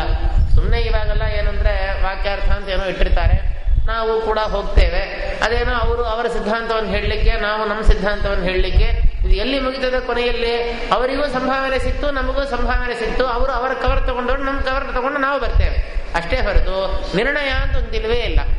ನಾವು ಹೇಳಿದ್ದನ್ನು ಅವರು ಒಪ್ಪಿಕೊಂಡ್ರು ಅಂತೋ, ಅಥವಾ ಅವ್ರು ಹೇಳಿದ್ದನ್ನು ನಾವು ಒಪ್ಪಿಕೊಳ್ಳೋದು, ನಾವು ಹೇಳೋದನ್ನು ಅವರು ಒಪ್ಪಿಕೊಳ್ಳೋದು. ಅದಕ್ಕೊಂದು ಮುಖ್ಯವಾಗಿ ಒಬ್ಬ ಜಡ್ಜ್ ಅಂತ ಹೇಳಿ ಒಬ್ಬ ಪ್ರಾಶ್ನಿಕರು ಅಂತ ಒಬ್ರು ಇರಬೇಕು. ಅವರು ಜಡ್ಜ್ಮೆಂಟ್ ಕೊಡಬೇಕು. ಇವರು ಈ ಕಥೆಯಲ್ಲಿ ಇವರು ಸೋತಿದ್ದಾರೆ. ಈ ಕಥೆಯಲ್ಲಿ, ಕಥೆ ಅಂದ್ರೆ ಕಥೆ ಸೊಲ್ಲದಂತಾರಲ್ಲ, ಅದು ಒಂದು ಅರ್ಥ ಇಲ್ಲ. ಕಥಾ ಎಂಬುವ ಶಬ್ದಕ್ಕೆ ವಾಕ್ಯಾರ್ಥ ಮಾಡೋದು ಎಂಬುದನ್ನೇ ಕಥಾ ಅಂತ ಶಾಸ್ತ್ರದಲ್ಲೇ ವ್ಯವಹಾರ ಮಾಡ್ತಾರೆ. ರಾಮಾಯಣ ಕಥಾ, ಮಹಾಭಾರತ ಕಥಾ ಆ ಅರ್ಥ ಇಲ್ಲ. ಪರಸ್ಪರ ವಾಕ್ಯಾರ್ಥ ಮಾಡೋದು ಅದು ವಿದ್ವಾಂಸರು ಮಾಡತಕ್ಕಂತಹ ಚರ್ಚೆ, ಏನೋ ಪಾಮರರು ಮಾಡುವ ಚರ್ಚೆ ಅಲ್ಲ. ವಿದ್ವಾಂಸರು, ನಾನಾ ಶಾಸ್ತ್ರಾಭಿಜ್ಞರಾಗಿರ್ತಕ್ಕಂತಹ ವಿದ್ವಾಂಸರು ಶಾಸ್ತ್ರಾರ್ಥದ ವಿಷಯದಲ್ಲಿ ಏನೊಂದು ಚರ್ಚಾಗೋಷ್ಠಿಯನ್ನು ಮಾಡ್ತಾ ಇದ್ದಾರೆ, ಅದನ್ನು ತಾನೇ ಕಥಾ ಅಂತ ಹೇಳಿ ಶಾಸ್ತ್ರದಲ್ಲಿ ಕರೀತಾರೆ. ಆ ಕಥಾವಿನ ಲಕ್ಷಣ, ವಿಭಾಗ ಇತ್ಯಾದಿಗಳನ್ನು ಹೇಳತಕ್ಕಂತಹ ಗ್ರಂಥವೇ ಆಚಾರ್ಯರ ಕಥಾಲಕ್ಷಣ ಎನ್ನುವ ಪ್ರಕರಣ. ದಶ ಪ್ರಕರಣಗಳನ್ನು ಆಚಾರ್ಯರು ಬರೆದಿದ್ದಾರೆ. ಆ ದಶ ಪ್ರಕರಣದಲ್ಲಿ ಕಥಾಲಕ್ಷಣ ಅಂತ ಒಂದು ಪ್ರಕರಣ ಗ್ರಂಥ ಇದೆ. ಕಥಾವಿನ ಲಕ್ಷಣವನ್ನೇ ಶ್ರೀಮದಾಚಾರ್ಯರು ಆ ಗ್ರಂಥದಲ್ಲಿ ಹೇಳ್ತಾರೆ. ಕಥಾಲಕ್ಷಣ ಅಂತ ಬಹಳ ಜನ ಏನೋ ತಿಳ್ಕೊಂಡಿದ್ದಾರೆ, ಏನೋ ರಾಮಾಯಣ ಮಹಾಭಾರತ ಆದಿ ಕಥೆಗಳ ಲಕ್ಷಣವನ್ನು ಇಲ್ಲಿ ಆಚಾರ್ಯರು ಹೇಳ್ತಾರೆ ಅಂತ. ಅದರ ಅರ್ಥ ಇಲ್ಲ. ಕಥಾ ಅಂತಂದ್ರೆ ಇವಾಗ ನಾವು ಹೇಳಿದಂತೆ ನಾನಾ ಶಾಸ್ತ್ರಾಭಿಜ್ಞರಾಗಿರ್ತಕ್ಕಂತಹ ವಿದ್ವಾಂಸರು ಶಾಸ್ತ್ರಾರ್ಥದ ವಿಷಯದಲ್ಲಿ ವಿಚಾರವನ್ನ, ಚರ್ಚೆಯನ್ನ ಮಾಡಿದರೆ ಆ ಚರ್ಚೆಯನ್ನ ಕಥಾ ಅಂತ ಕರೀತಾರೆ. ಪಾಮರರು ಮಾಡುವ ಚರ್ಚೆ ಅಲ್ಲ. ಅಥವಾ ವಿದ್ವಾಂಸರೇ ಕೂಡ ಒಂದೊಂದು ಸರ್ತಿ ಒಂದೊಂದು ಚರ್ಚೆಯನ್ನು ಮಾಡ್ತಾರೆ. ನಿಮ್ ಲ್ಯಾಪ್ಟಾಪ್ ಚೆನ್ನಾಗಿದೆಯೋ, ನಮ್ಮ ಲ್ಯಾಪ್ಟಾಪ್ ಚೆನ್ನಾಗಿದೆಯೋ. ವಿದ್ವಾಂಸರೇ ಮಾಡ್ತಕ್ಕಂತಹ ಚರ್ಚೆಗಳು ಇದೆ. ನಿಮ್ ಫೋನ್ ಚೆನ್ನಾಗಿದೆಯೋ, ನಮ್ಮ ಫೋನ್ ಚೆನ್ನಾಗಿದೆಯೋ, ಟ್ರೈನ್ ಎಷ್ಟು ಗಂಟೆಗೆ ಬರ್ತದೆ, ಈ ಚರ್ಚೆಗೆಲ್ಲ ಮಾಡಿದರೆ ಇದು ಕಥಾ ಅಲ್ಲ. ವ್ಯಾಕರಣ, ನ್ಯಾಯ, ಮೀಮಾಂಸಾ, ವೇದಾಂತ ಈ ಶಾಸ್ತ್ರಾರ್ಥಗಳು ಏನಿದೆ, ಈ ಶಾಸ್ತ್ರಾರ್ಥ ವಿಷಯದಲ್ಲಿ ವಿದ್ವಾಂಸರು ಮಾಡತಕ್ಕಂತಹ ಚರ್ಚಾರೂಪವಾದ ಮಾತನ್ನು ತಾನೇ ಕಥಾ ಅಂತ ಕರೀತಾರೆ. ಅದನ್ನೇ ನಾವು ಇವಾಗಿನ ಕಾಲದಲ್ಲಿ ವಾಕ್ಯಾರ್ಥ ಆಯಿತು ಅಂತ ಸುಮ್ಮನೆ ಕಲೋಕಿಯಲಾಗಿ ನಾವು ವ್ಯವಹಾರ ಮಾಡ್ತೇವೆ. ಸರಿಯಾದ ಶಬ್ದ ಅಂತಂದ್ರೆ ಕಥಾ ಅಂತ ಅದನ್ನು ಕರಿಬೇಕು. ಆ ಕಥಾದಲ್ಲಿ 3 ವಿಭಾಗ ಇದೆ: ವಾದ, ಜಲ್ಪ, ವಿತಂಡ ಅಂತ ಹೇಳಿ. ಅದರಲ್ಲಿ ವಾದ ಅಂತಂದ್ರೆ ಪ್ರಾಯ ಗುರುಗಳು ಮತ್ತು ಶಿಷ್ಯರು ಮಾಡತಕ್ಕಂತಹ ವಾಕ್ಯಾರ್ಥ ಏನಿದೆ ಅದನ್ನೇ ವಾದ ಕಥಾ ಅಂತ ಕರಿತಾ ಇದ್ದಾರೆ. ಗುರುಗಳು ಪಾಠ ಹೇಳ್ತಾರೆ, ಶಿಷ್ಯರು ಕೇಳ್ತಾರೆ. ಅವರು ಹೇಳ್ತಾ ಇರೋದು, ಇವರು ಕೇಳ್ತಾ ಇರೋದು, ಇದು ಸರಿಯಾದ ಪದ್ಧತಿ ಅಲ್ಲ. ಏನೋ ಒಂದು ವಿಷಯವನ್ನು ಹೇಳೋ ಕಾಲಕ್ಕೆ ಗುರುಗಳು ಒಂದು ಮಾತನ್ನು ಹೇಳ್ತಾರೆ, ಅದನ್ನ ಶಿಷ್ಯನಿಗೆ ಅದು ಅರ್ಥ ಆಗೋದಿಲ್ಲ. ಅವನು ಪ್ರಶ್ನವನ್ನ ಮಾಡ್ತಾನೆ. ಪ್ರಶ್ನವನ್ನು ಮಾಡೋದು ಮಾತ್ರ ಅಲ್ಲದೆ ಆಕ್ಷೇಪವನ್ನು ಮಾಡ್ತಾನೆ. ಸರಿ ಇಲ್ಲ ಅಂತ ಆಕ್ಷೇಪವನ್ನು ಮಾಡ್ತಾನೆ. ಅದಕ್ಕೆ ಗುರುಗಳು ಒಂದು ಸಮಾಧಾನವನ್ನು ಹೇಳ್ತಾರೆ. ಅದರ ಮೇಲೆ ಮತ್ತೆ ಶಿಷ್ಯ ಆಕ್ಷೇಪವನ್ನು ಮಾಡ್ತಾನೆ. ಆವಾಗ ಯಾರಿಗೂ ವಾಕ್ಯಾರ್ಥ ಆಗ್ತಾ ಇದೆ, ಗುರುಗಳಿಗೂ ಶಿಷ್ಯರಿಗೂ ವಾಕ್ಯಾರ್ಥ ಆಗ್ತಾ ಇದೆ. ಈ ಗುರು ಶಿಷ್ಯ ಇವಿಬ್ಬರು ಮಾಡ್ತಕ್ಕಂತಹ ವಾಕ್ಯಾರ್ಥ, ಈ ಕಥಾ, ಇವರು ಎದಕ್ಕೋಸ್ಕರ ಮಾಡ್ತಾ ಇದ್ದಾರೆ? ಇದನ್ನು ನಾನು ಗೆಲ್ಲಬೇಕು, ಗೆದ್ದು ಬಿಟ್ಟು ಅವರಿಗೆ ನಾನು ಅವಮಾನ ಮಾಡಬೇಕು, ಗುರುಗಳಿಗೆ ಶಿಷ್ಯನನ್ನು ಅವಮಾನ ಮಾಡಬೇಕು ಅಂತ ಅಪೇಕ್ಷೆ ಇರೋದಿಲ್ಲ. ಶಿಷ್ಯನಿಗೆ ಗುರುಗಳನ್ನು ಅವಮಾನ ಮಾಡಬೇಕು ಅಂತ ಅನ್ನೋ ಅಪೇಕ್ಷೆ ಇರಬಾರದು. ಇಂತಹ ಸಂದರ್ಭದಲ್ಲಿ ಮಾನಾಪಮಾನಕ್ಕೋಸ್ಕರ ಗುರು ಶಿಷ್ಯರು ಈ ವಿವಾದವನ್ನ ಮಾಡೋದಿಲ್ಲ. ಒಂದು ತತ್ವವನ್ನು ನಿರ್ಣಯ ಮಾಡೋದಕ್ಕೋಸ್ಕರ ಯಾವುದೋ ಒಂದು ತತ್ವದಲ್ಲಿ ಶಾಸ್ತ್ರಾರ್ಥದಲ್ಲಿ ಸಂದೇಹ ಬಂದಿರ್ತದೆ, ಹಾಗೋ ಹೀಗೋ ಅಂತ ಹೇಳಿ ಆ ಸಂದೇಹ ಸಂಪೂರ್ಣವಾಗಿ ಪರಿಹಾರ ಆಗಿ ಈ ತತ್ವ ಹೀಗೆ ತಾನೇ ಇದೇ ಸರಿಯಾದದ್ದು ಅಂತ ಅನ್ನೋ ಒಂದು ನಿರ್ಣಯ ಮಾಡೋದಕ್ಕೋಸ್ಕರ ಗುರು ಮತ್ತು ಶಿಷ್ಯ ಇವರಿಬ್ಬರೂ ಸೇರಿ ಏನೊಂದು ವಿಚಾರ ಚರ್ಚೆಯನ್ನು ಏನು ಮಾಡ್ತಾ ಇದ್ದಾರೆ ಅದನ್ನೇ ವಾದಕಥಾ ಅಂತ ಕರೀತಾರೆ. ಸಾಮಾನ್ಯವಾಗಿ ಹೇಳ್ತಾ ಇದ್ದೇವೆ, ಎಷ್ಟೋ ಅವಾಂತರ ವಿಷಯಗಳು ಅದರಲ್ಲಿ ಉಂಟು. ಎರಡನೇದು ಜಲ್ಪ ಅಂತ ಹೇಳಿ. ಜಲ್ಪ ಅಂತಂದ್ರೆ ಸಜ್ಜನರು ಮಾಡ್ತಕ್ಕಂತಹ ವಾಕ್ಯಾರ್ಥ. ಅದು ಗುರು ಶಿಷ್ಯರಾಗಿರಬೇಕು ಅಂತ ನಿಯಮ ಇಲ್ಲ, ಗುರುಗಳು ಶಿಷ್ಯರು ಅಂತಿಲ್ಲ. ಇವನು ಸತ್ಸಿದ್ಧಾಂತವನ್ನು ತಿಳ್ಕೊಂಡವನು ಒಳ್ಳೆ ತತ್ವಜ್ಞಾನಿಯಾಗಿದ್ದಾನೆ, ಮತ್ತೊಬ್ಬ ಪ್ರತಿವಾದಿ ಅವನು ಒಳ್ಳೆ ತತ್ವಜ್ಞಾನಿಯಾಗಿ ಅವನು ಕೂಡ ಸತ್ಸಿದ್ಧಾಂತದಲ್ಲೇ ಪರಿನಿಷ್ಠ ಉಳ್ಳವನು. ದುರ್ವಾದಿಗಳಲ್ಲ, ಇಬ್ಬರು ವಾದಿ ಪ್ರತಿವಾದಿಗಳಾಗಿದ್ದಾರೆ, ಆದರೆ ದುರ್ವಾದಿಗಳಲ್ಲ. ಅವರಿಬ್ಬರು ಕೂಡ ವಾಕ್ಯಾರ್ಥವನ್ನು ಮಾಡ್ತಾರೆ. ಅವರು ಆ ವಾಕ್ಯಾರ್ಥವನ್ನು ಮಾಡೋ ಕಾಲಕ್ಕೆ ಒಬ್ಬ ಏನ್ ಮಾಡಬಹುದು, ಸತ್ಸಿದ್ಧಾಂತವನ್ನ ಅವಲಂಬಿಸಿ ಒಬ್ಬ ವಾಕ್ಯಾರ್ಥವನ್ನು ಮಾಡಬಹುದು. ಇನ್ನೊಬ್ಬ ಅದ್ವೈತ ಸಿದ್ಧಾಂತವನ್ನ, ನ್ಯಾಯ ಸಿದ್ಧಾಂತವನ್ನ, ಸಾಂಖ್ಯ ಸಿದ್ಧಾಂತ, ಬೌದ್ಧ ಸಿದ್ಧಾಂತ ಅದನ್ನು ಅವಲಂಬಿಸಿಕೊಂಡು ಒಬ್ಬ ಮಾತಾಡಬಹುದು. ಬೌದ್ಧರು ಬಂದಿದ್ದಾರೆ, ಅದ್ವೈತಿಗಳು ಬಂದಿದ್ದಾರೆ ಅಂತ ಅರ್ಥ ಇಲ್ಲ. ಅವರೆಲ್ಲ ಬಂದ್ಬಿಟ್ರೆ ಅದು ವಿಖಂಡಾಕಥಾದಲ್ಲಿ ಅದು ಸೇರಿಬಿಡ್ತದೆ. ಸಜ್ಜನರೇ ಇರಬೇಕು, ಸತ್ಸಿದ್ಧಾಂತವನ್ನ ಒಪ್ಪಿದವರೇ ಕಥಾವನ್ನು ಮಾಡುವವರಾಗಿ ವಾದಿ ಪ್ರತಿವಾದಿಗಳಾಗಿರಬೇಕು. ಆದರೆ ತಾವು ತಮ್ಮ ಒಪ್ಪಿಗೆ ಬೇರೆ ಇದ್ರೂ ಕೂಡ ಜನರಿಗೆ ಅರ್ಥ ಮಾಡಿಸೋದಕ್ಕೋಸ್ಕರ ಒಬ್ಬ ಏನ್ ಮಾಡ್ತಾನೆ, ಒಬ್ಬ ಪಂಡಿತ ಏನ್ ಮಾಡ್ತಾನೆ, ಶ್ರೀಮದಾಚಾರ್ಯರ ಸಿದ್ಧಾಂತವನ್ನು ಅವಲಂಬಿಸಿ ಒಬ್ಬ ಮಾತಾಡ್ತಾನೆ. ಇನ್ನೊಬ್ಬ ಪಂಡಿತ ಏನ್ ಮಾಡ್ತಾನೆ, ಅದ್ವೈತ ಮತವನ್ನು, ರಾಮಾನುಜ ಮತವನ್ನು, ನ್ಯಾಯಶಾಸ್ತ್ರಾದಿ ಬೇರೆ ಮತವನ್ನು ಅವಲಂಬಿಸಿ ಅವನ ಪೂರ್ವಪಕ್ಷವನ್ನು ಮಾಡ್ತಾನೆ, ಇವನ ಸಿದ್ಧಾಂತವನ್ನು ಮಾಡ್ತಾನೆ. ಇದು ಈ ವಾಕ್ಯಾರ್ಥ ಎದಕ್ಕೋಸ್ಕರ ಮಾಡೋದು ಅಂತಂದ್ರೆ ತಮಗೆ ತತ್ವ ನಿರ್ಣಯ ಆಗಬೇಕು ಅಂತ ಅನ್ನೋದಕ್ಕೋಸ್ಕರ ಅವರು ವಾಕ್ಯಾರ್ಥ ಮಾಡ್ತಾ ಇಲ್ಲ. ಇವರಿಗೂ ತತ್ವ ಏನು ಗೊತ್ತಿದೆ, ಅವರಿಗೂ ತತ್ವ ಏನು ಗೊತ್ತಿದೆ. ಯಾರು ದುರ್ವಾದಿಗಳು ಯಾರು ಇದರಲ್ಲಿ ಬಂದಿಲ್ಲವಲ್ಲ. ಕೇವಲ ಈ ಕಥಾವನ್ನು ಇವರು ಮಾಡ್ತಾ ಇರೋದು ಏನೋ ಜಯಿಸಬೇಕು, ಈ ಜಯಿಸೋ ಮೂಲಕವಾಗಿ ನನ್ನ ಸನ್ಮಾನವನ್ನು ನಾನು ರಾಜನ ಹತ್ತಿರ ನಾನು ಸನ್ಮಾನವನ್ನು ನಾನು ಪಡಿಬೇಕು, ಅಥವಾ ನಾನು ಅವನನ್ನು ಅವಮಾನ ಮಾಡಬೇಕು, ಈ ರೀತಿಯಾಗಿರತಕ್ಕಂತಹ ಉದ್ದೇಶಗಳನ್ನು ಇಟ್ಟುಕೊಂಡು ಜಯವೋ ಅಥವಾ ಕೀರ್ತಿ, ನಾನು ಇದರಲ್ಲಿ ಜಯಿಸುವ ಮೂಲಕವಾಗಿ ನನಗೆ ಎಲ್ಲ ಕಡೆಯೂ ಕೂಡ ನನಗೆ ದಿಗಂತ ವಿಶ್ರಾಂತವಾದ ಕೀರ್ತಿ ಬರಬೇಕು. ಜಯ, ಕೀರ್ತಿ, ಪರರ ಅವಮಾನ, ಸನ್ಮಾನ, ಸಂಭಾವನೆ ಇದನ್ನೆಲ್ಲ ಅಪೇಕ್ಷೆ ಪಟ್ಟುಕೊಂಡು ವಾದಿ ಪ್ರತಿವಾದಿ ಇವರಿಬ್ಬರೂ ಕೂಡ ಸಜ್ಜನರಾಗೇ ಇದ್ದು ವಾಕ್ಯಾರ್ಥವನ್ನು ಮಾಡಿದರೆ ಇದನ್ನ ಜಲ್ಪಕಥಾ ಅಂತ ಕರೀತಾರೆ. ಮೂರನೆಯದು ವಿತಂಡ ಅಂತ ಹೇಳಿ. ವಿತಂಡದಲ್ಲಿ ಹಾಗೆ ಅಂತಂದ್ರೆ ಒಬ್ಬ ಇದರಲ್ಲಿ ಸಜ್ಜನ, ಇನ್ನೊಬ್ಬ ಇದರಲ್ಲಿ ಅಸಜ್ಜನ. ಅಸಜ್ಜನ ಎಂಬುದರ ಅರ್ಥ ವೇದವ್ಯಾಸ ದೇವರ ಸಿದ್ಧಾಂತವನ್ನ ಯಾರು ಒಪ್ಪೋದಿಲ್ಲ ಅವರು ಅಸಜ್ಜನ. ವೇದವ್ಯಾಸ ದೇವರ ಸಿದ್ಧಾಂತವೇ ಮಧ್ವ ಸಿದ್ಧಾಂತ. ನಾವು ಮಾಧ್ವರು ಬೇರೆಯವರು ನಾವಿಂತಹ ಶಬ್ದವನ್ನು ನಾವು ಆಡೋದಿಲ್ಲ. ಸತ್ಸಿದ್ಧಾಂತ ಅವಲಂಬಿಗಳು ಅಂದ್ರೆ ಅದರ ಅರ್ಥ ಇಸಿಕ್ವಲ್ಟು ಮಾಧ್ವರು ಅಂತ ಅದರ ಅರ್ಥ. ಇಲ್ಲ ಅಂದ್ರೆ ಮಧ್ವಾಚಾರ್ಯರ ಪೂರ್ವ ಕಾಲದಲ್ಲಿ ಮಾಧ್ವರು ಯಾರು ಇಲ್ಲವಲ್ಲ ಅಂತ ಯಾರಾದ್ರೂ ಕೇಳಿದರೆ ಅದಕ್ಕೆ ಹೇಳ್ಬಿಡೋದು ವೇದವ್ಯಾಸ ದೇವರ ಸಿದ್ಧಾಂತ. ವೇದವ್ಯಾಸ ದೇವರ ಸಿದ್ಧಾಂತ ಮಧ್ವಾಚಾರ್ಯರ ಸಿದ್ಧಾಂತ ಎಲ್ಲಾ ಕಾಲದಲ್ಲೇ ಉಂಟು. ಅದು ಮಧ್ವಾಚಾರ್ಯ ಬಂದ ಮೇಲೆ ಬರೋದಲ್ಲ. ಸತ್ ಸಿದ್ಧಾಂತ, ಶ್ರುತಿಗಳ ಸಿದ್ಧಾಂತ, ಬಾದರಾಯಣ ದೇವರ ಸಿದ್ಧಾಂತ. ಆ ಸಿದ್ಧಾಂತವನ್ನ ಯಾವ ಒಪ್ಪಿದ್ದಾನೋ ಅವ ಅದರಲ್ಲಿ ಪ್ರತಿವಾದಿಯಾಗಿರ್ತಾನೆ. ಆದರೆ ವಾದಿಯಾಗಿ ಬಂದವನು ವೇದವ್ಯಾಸ ದೇವರ ಸಿದ್ಧಾಂತವನ್ನು ಒಪ್ಪಿದವನಲ್ಲ. ಅವನು ಅದ್ವೈತಿಯಾಗಿರಬಹುದು, ವಿಶಿಷ್ಟಾದ್ವೈತಿಯಾಗಿರಬಹುದು, ಬೇರೆ ಯಾವ ಮತದವರು, ಬೌದ್ಧ, ಜೈನ, ಯಾವ ಮತದವರು ಬೇಕಾದರೂ ಇರಬಹುದು. ಇಂತಹ ದುರ್ಜನರಿಗೂ ಸಜ್ಜನರಿಗೂ ಆಗ್ತಕ್ಕಂತಹ ವಾಕ್ಯಾರ್ಥವನ್ನೇ ವಿತಂಡಾ ಕಥಾ ಅಂತಂತಾರೆ. ಸಾಮಾನ್ಯವೇ ಮಾತಾಡೋ ಕಾಲಕ್ಕೆ ಹೇಳೋದುಂಟು, ವಿತಂಡಾವಾದ ಮಾಡಬೇಡ ಅಂತ ಹೇಳಿ ಹೇಳೋರು. ಆ ವಿತಂಡಾವಾದ ಮಾಡೋದು ಅಂತ ಅನ್ನೋದು ನಮ್ಮ ಲೌಕಿಕ ವ್ಯವಹಾರವನ್ನ ನಾವು ಶಾಸ್ತ್ರದಲ್ಲಿ ನಾವು ಅಪ್ಲೈ ಮಾಡಬಾರದು. ಅದನ್ನ ಇವಾಗ ನಾವು ಹೇಳ್ತಾ ಇಲ್ಲ. ಈ ವಿತಂಡ ಅಂತಂದ್ರೆ ಸಜ್ಜನರಿಗೂ ಅಸಜ್ಜನರಿಗೂ ಮಾಡತಕ್ಕಂತಹ ಕಥಾ ವಾಕ್ಯಾರ್ಥ. ಇದರಲ್ಲಿ ಅವಶ್ಯವಾಗಿ ಇದರಲ್ಲಿ ಕೂಡ ತತ್ವ ನಿರ್ಣಯ ಆಗಬೇಕು ಅಂತ ಅನ್ನೋ ಅಪೇಕ್ಷೆ ಇಲ್ಲ. ಅವನು ತಿದ್ದಿ ನಮ್ಮ ಮತಕ್ಕೆ ಬರಬೇಕು ಅಂತ ಅನ್ನುವ ಉದ್ದೇಶವೂ ಇಲ್ಲ. ಅವನ ಸ್ವರೂಪ ಅದು ಅವರ ಸ್ವಭಾವ. ಅವನನ್ನು ತಿದ್ದಿಸುವ ಪ್ರಯತ್ನವನ್ನು ನಾವು ಮಾಡೋದಿಲ್ಲ. ಒಂದು ವೇಳೆ ಯೋಗ್ಯ ಜೀವನ ಆಗಿದ್ರೆ ತ್ರಿವಿಕ್ರಮ ಪಂಡಿತಾಚಾರ್ಯರಂತೆ ಅವನು ತಿದ್ದಿ ಮಧ್ವಾಚಾರ್ಯರ ಶಿಷ್ಯರವರು ಹೇಗೆ ಆದರೋ ಆ ಥರ ಆದರೆ ಸಂತೋಷ. ಆದರೆ ಸ್ವರೂಪದಲ್ಲಿ ದುರ್ಜೀವನ ಇದ್ದ ಅಂತಂದ್ರೆ ಅವನನ್ನು ನಾವು ತಿದ್ದಿ ನಮ್ಮ ಮತಕ್ಕೆ ತರಿಸುವ ಪ್ರಯತ್ನವನ್ನು ನಾವು ಮಾಡೋದು ಇಲ್ಲ, ಪ್ರಯತ್ನವನ್ನ ಮಾಡಲೂಬಾರದು. ಈ ಸಜ್ಜನರಿಗೂ ಅಸಜ್ಜನರಿಗೂ ಆಗ್ತಕ್ಕಂತಹ ಕಥಾ ಇದೆಯಲ್ಲ, ಇದರಲ್ಲಿಯೂ ಕೂಡ ಉದ್ದೇಶ ತತ್ವ ನಿರ್ಣಯ ಉದ್ದೇಶ ಅಲ್ಲ. ಜಯಿಸಬೇಕು, ಸನ್ಮಾನ ಪಡಿಬೇಕು, ಕೀರ್ತಿಯನ್ನು ಪಡಿಬೇಕು, ಅಥವಾ ಆ ಪಾಷಂಡ ಮತವನ್ನು ನಿರಾಕರಣೆ ಮಾಡಬೇಕು, ಈ ಉದ್ದೇಶಗಳೇ ಹೊರತು ತತ್ವ ನಿರ್ಣಯ ಆಗಬೇಕು ಅಂತ ಅನ್ನೋ ಉದ್ದೇಶ ಅದರಲ್ಲೂ ಇರೋದಿಲ್ಲ. ಅದರಿಂದ ನೋಡ್ರಿ, ವಾಕ್ಯಾರ್ಥ ಅಂತಂದ್ರೆ ಮೂರೇ ಕೊನೆಯಲ್ಲಿ ವಾದ ಒಂದು, ಜಲ್ಪ ಒಂದು, ವಿತಂಡ. ಗುರು ಶಿಷ್ಯರು ಮಾಡಿದರೆ ವಾದ, ಅದರಲ್ಲಿ ತತ್ವನಿರ್ಣಯ ಒಂದೇ, ಅದರಲ್ಲಿ ಉದ್ದೇಶ, ಜಯಾಪಜಯಾದಿಗಳಲ್ಲಿ ಉದ್ದೇಶ ಅಲ್ಲ. ಸಜ್ಜನರು ಮಾಡತಕ್ಕಂತಹ ವಾಕ್ಯಾರ್ಥ ಜಯ, ಕೀರ್ತಿ, ಸನ್ಮಾನಾದಿಗಳನ್ನು ಅಪೇಕ್ಷೆ ಪಟ್ಟು ಮಾಡಿದರೆ ಅದು ಜಲ್ಪ. ಸಜ್ಜನರು ದುರ್ಜನರು ಮಾಡತಕ್ಕಂತಹ ವಾಕ್ಯಾರ್ಥ ಅದು ಕೂಡ ಜಯಾದಿಗಳನ್ನೇ ಅಲ್ಲಿಯೂ ಕೂಡ ಅಪೇಕ್ಷೆ ಪಟ್ಟರೆ ಇದು ವಿತಂಡ. ಇದು ವಾದ, ಜಲ್ಪ, ವಿತಂಡ ಅಂತ ಮೂರು ವಿಧವಾದ ಕಥಾವನ್ನು ಶ್ರೀಮದಾಚಾರ್ಯರು ವಾದೋ ಜಲ್ಪೋ ವಿತಂಡೇತಿ ತ್ರಿವಿಧ ವಿದುಷಾಂ ಕಥಾ. ಎಷ್ಟೋ ವಿಷಯಗಳೆಲ್ಲ ಇದೆ ಇದರಲ್ಲಿ. ಸುಮ್ಮನೆ ಸ್ಥೂಲವಾಗಿ ನಾವು ಹೇಳ್ತಾ ಇದ್ದೇವೆ. ಯಾಕಿಲ್ಲಿ ನಾವು ಇಷ್ಟೆಲ್ಲ ನಾವು ಹೇಳ್ತಾ ಇರೋದು ಅಂದ್ರೆ, ಅದರಲ್ಲಿ ನೋಡ್ರಿ, ವಾದ, ಜಲ್ಪ, ವಿತಂಡ ಮೂರರಲ್ಲಿ ವಾದವನ್ನ ಮಾಡೋರು ಯಾರು? ಗುರು ಮತ್ತೆ ಶಿಷ್ಯ. ಅವರಿಬ್ಬರೂ ಕೂಡ ಸಮಾನವಾದ ವಿದ್ಯೆ ಇರಬೇಕು ಅಂತ ಹೇಳಲಿಕ್ಕೆ ಸಾಧ್ಯವೇ ಇಲ್ಲ. ಗುರುಗಳು ಅಂತಂದ ಮೇಲೆ ಅವರಿಗೆ ಹೆಚ್ಚಿನ ವಿದ್ಯೆ ಇದ್ದೇ ಇರ್ತದೆ. ಶಿಷ್ಯ ಅಂತಂದ ಮೇಲೆ ಅವರಿಗೆ ಕಡಿಮೆ ವಿದ್ಯೆ ಇರ್ತದೆ. ಒಂದು ವೇಳೆ ಗುರುಗೂ ಶಿಷ್ಯನಿಗೂ ಕೂಡ ವಿದ್ಯಾ ಸಮಾನವಾಗಿ ಇದ್ದು ಬಿಟ್ರೆ ಅವ್ರು ಗುರು ಶಿಷ್ಯ ಅಂದ್ರೆ ಹೇಗಾಗ್ತಾರೆ? ಅದೊಂದು ಗುರು ಶಿಷ್ಯ ಭಾವ ಇದೆ ವಾದ ಕಥಾದಲ್ಲಿ ಅಂತಂದ ಮೇಲೆ ಇವರಿಬ್ಬರಲ್ಲಿಯೂ ಕೂಡ ಸಮಾನವಾದ ವಿದ್ಯೆಯನ್ನು ನಾವು ಅಪೇಕ್ಷೆ ಪಡಬಾರದು, ಸರ್ವಥಾ ಇರಬಾರದು.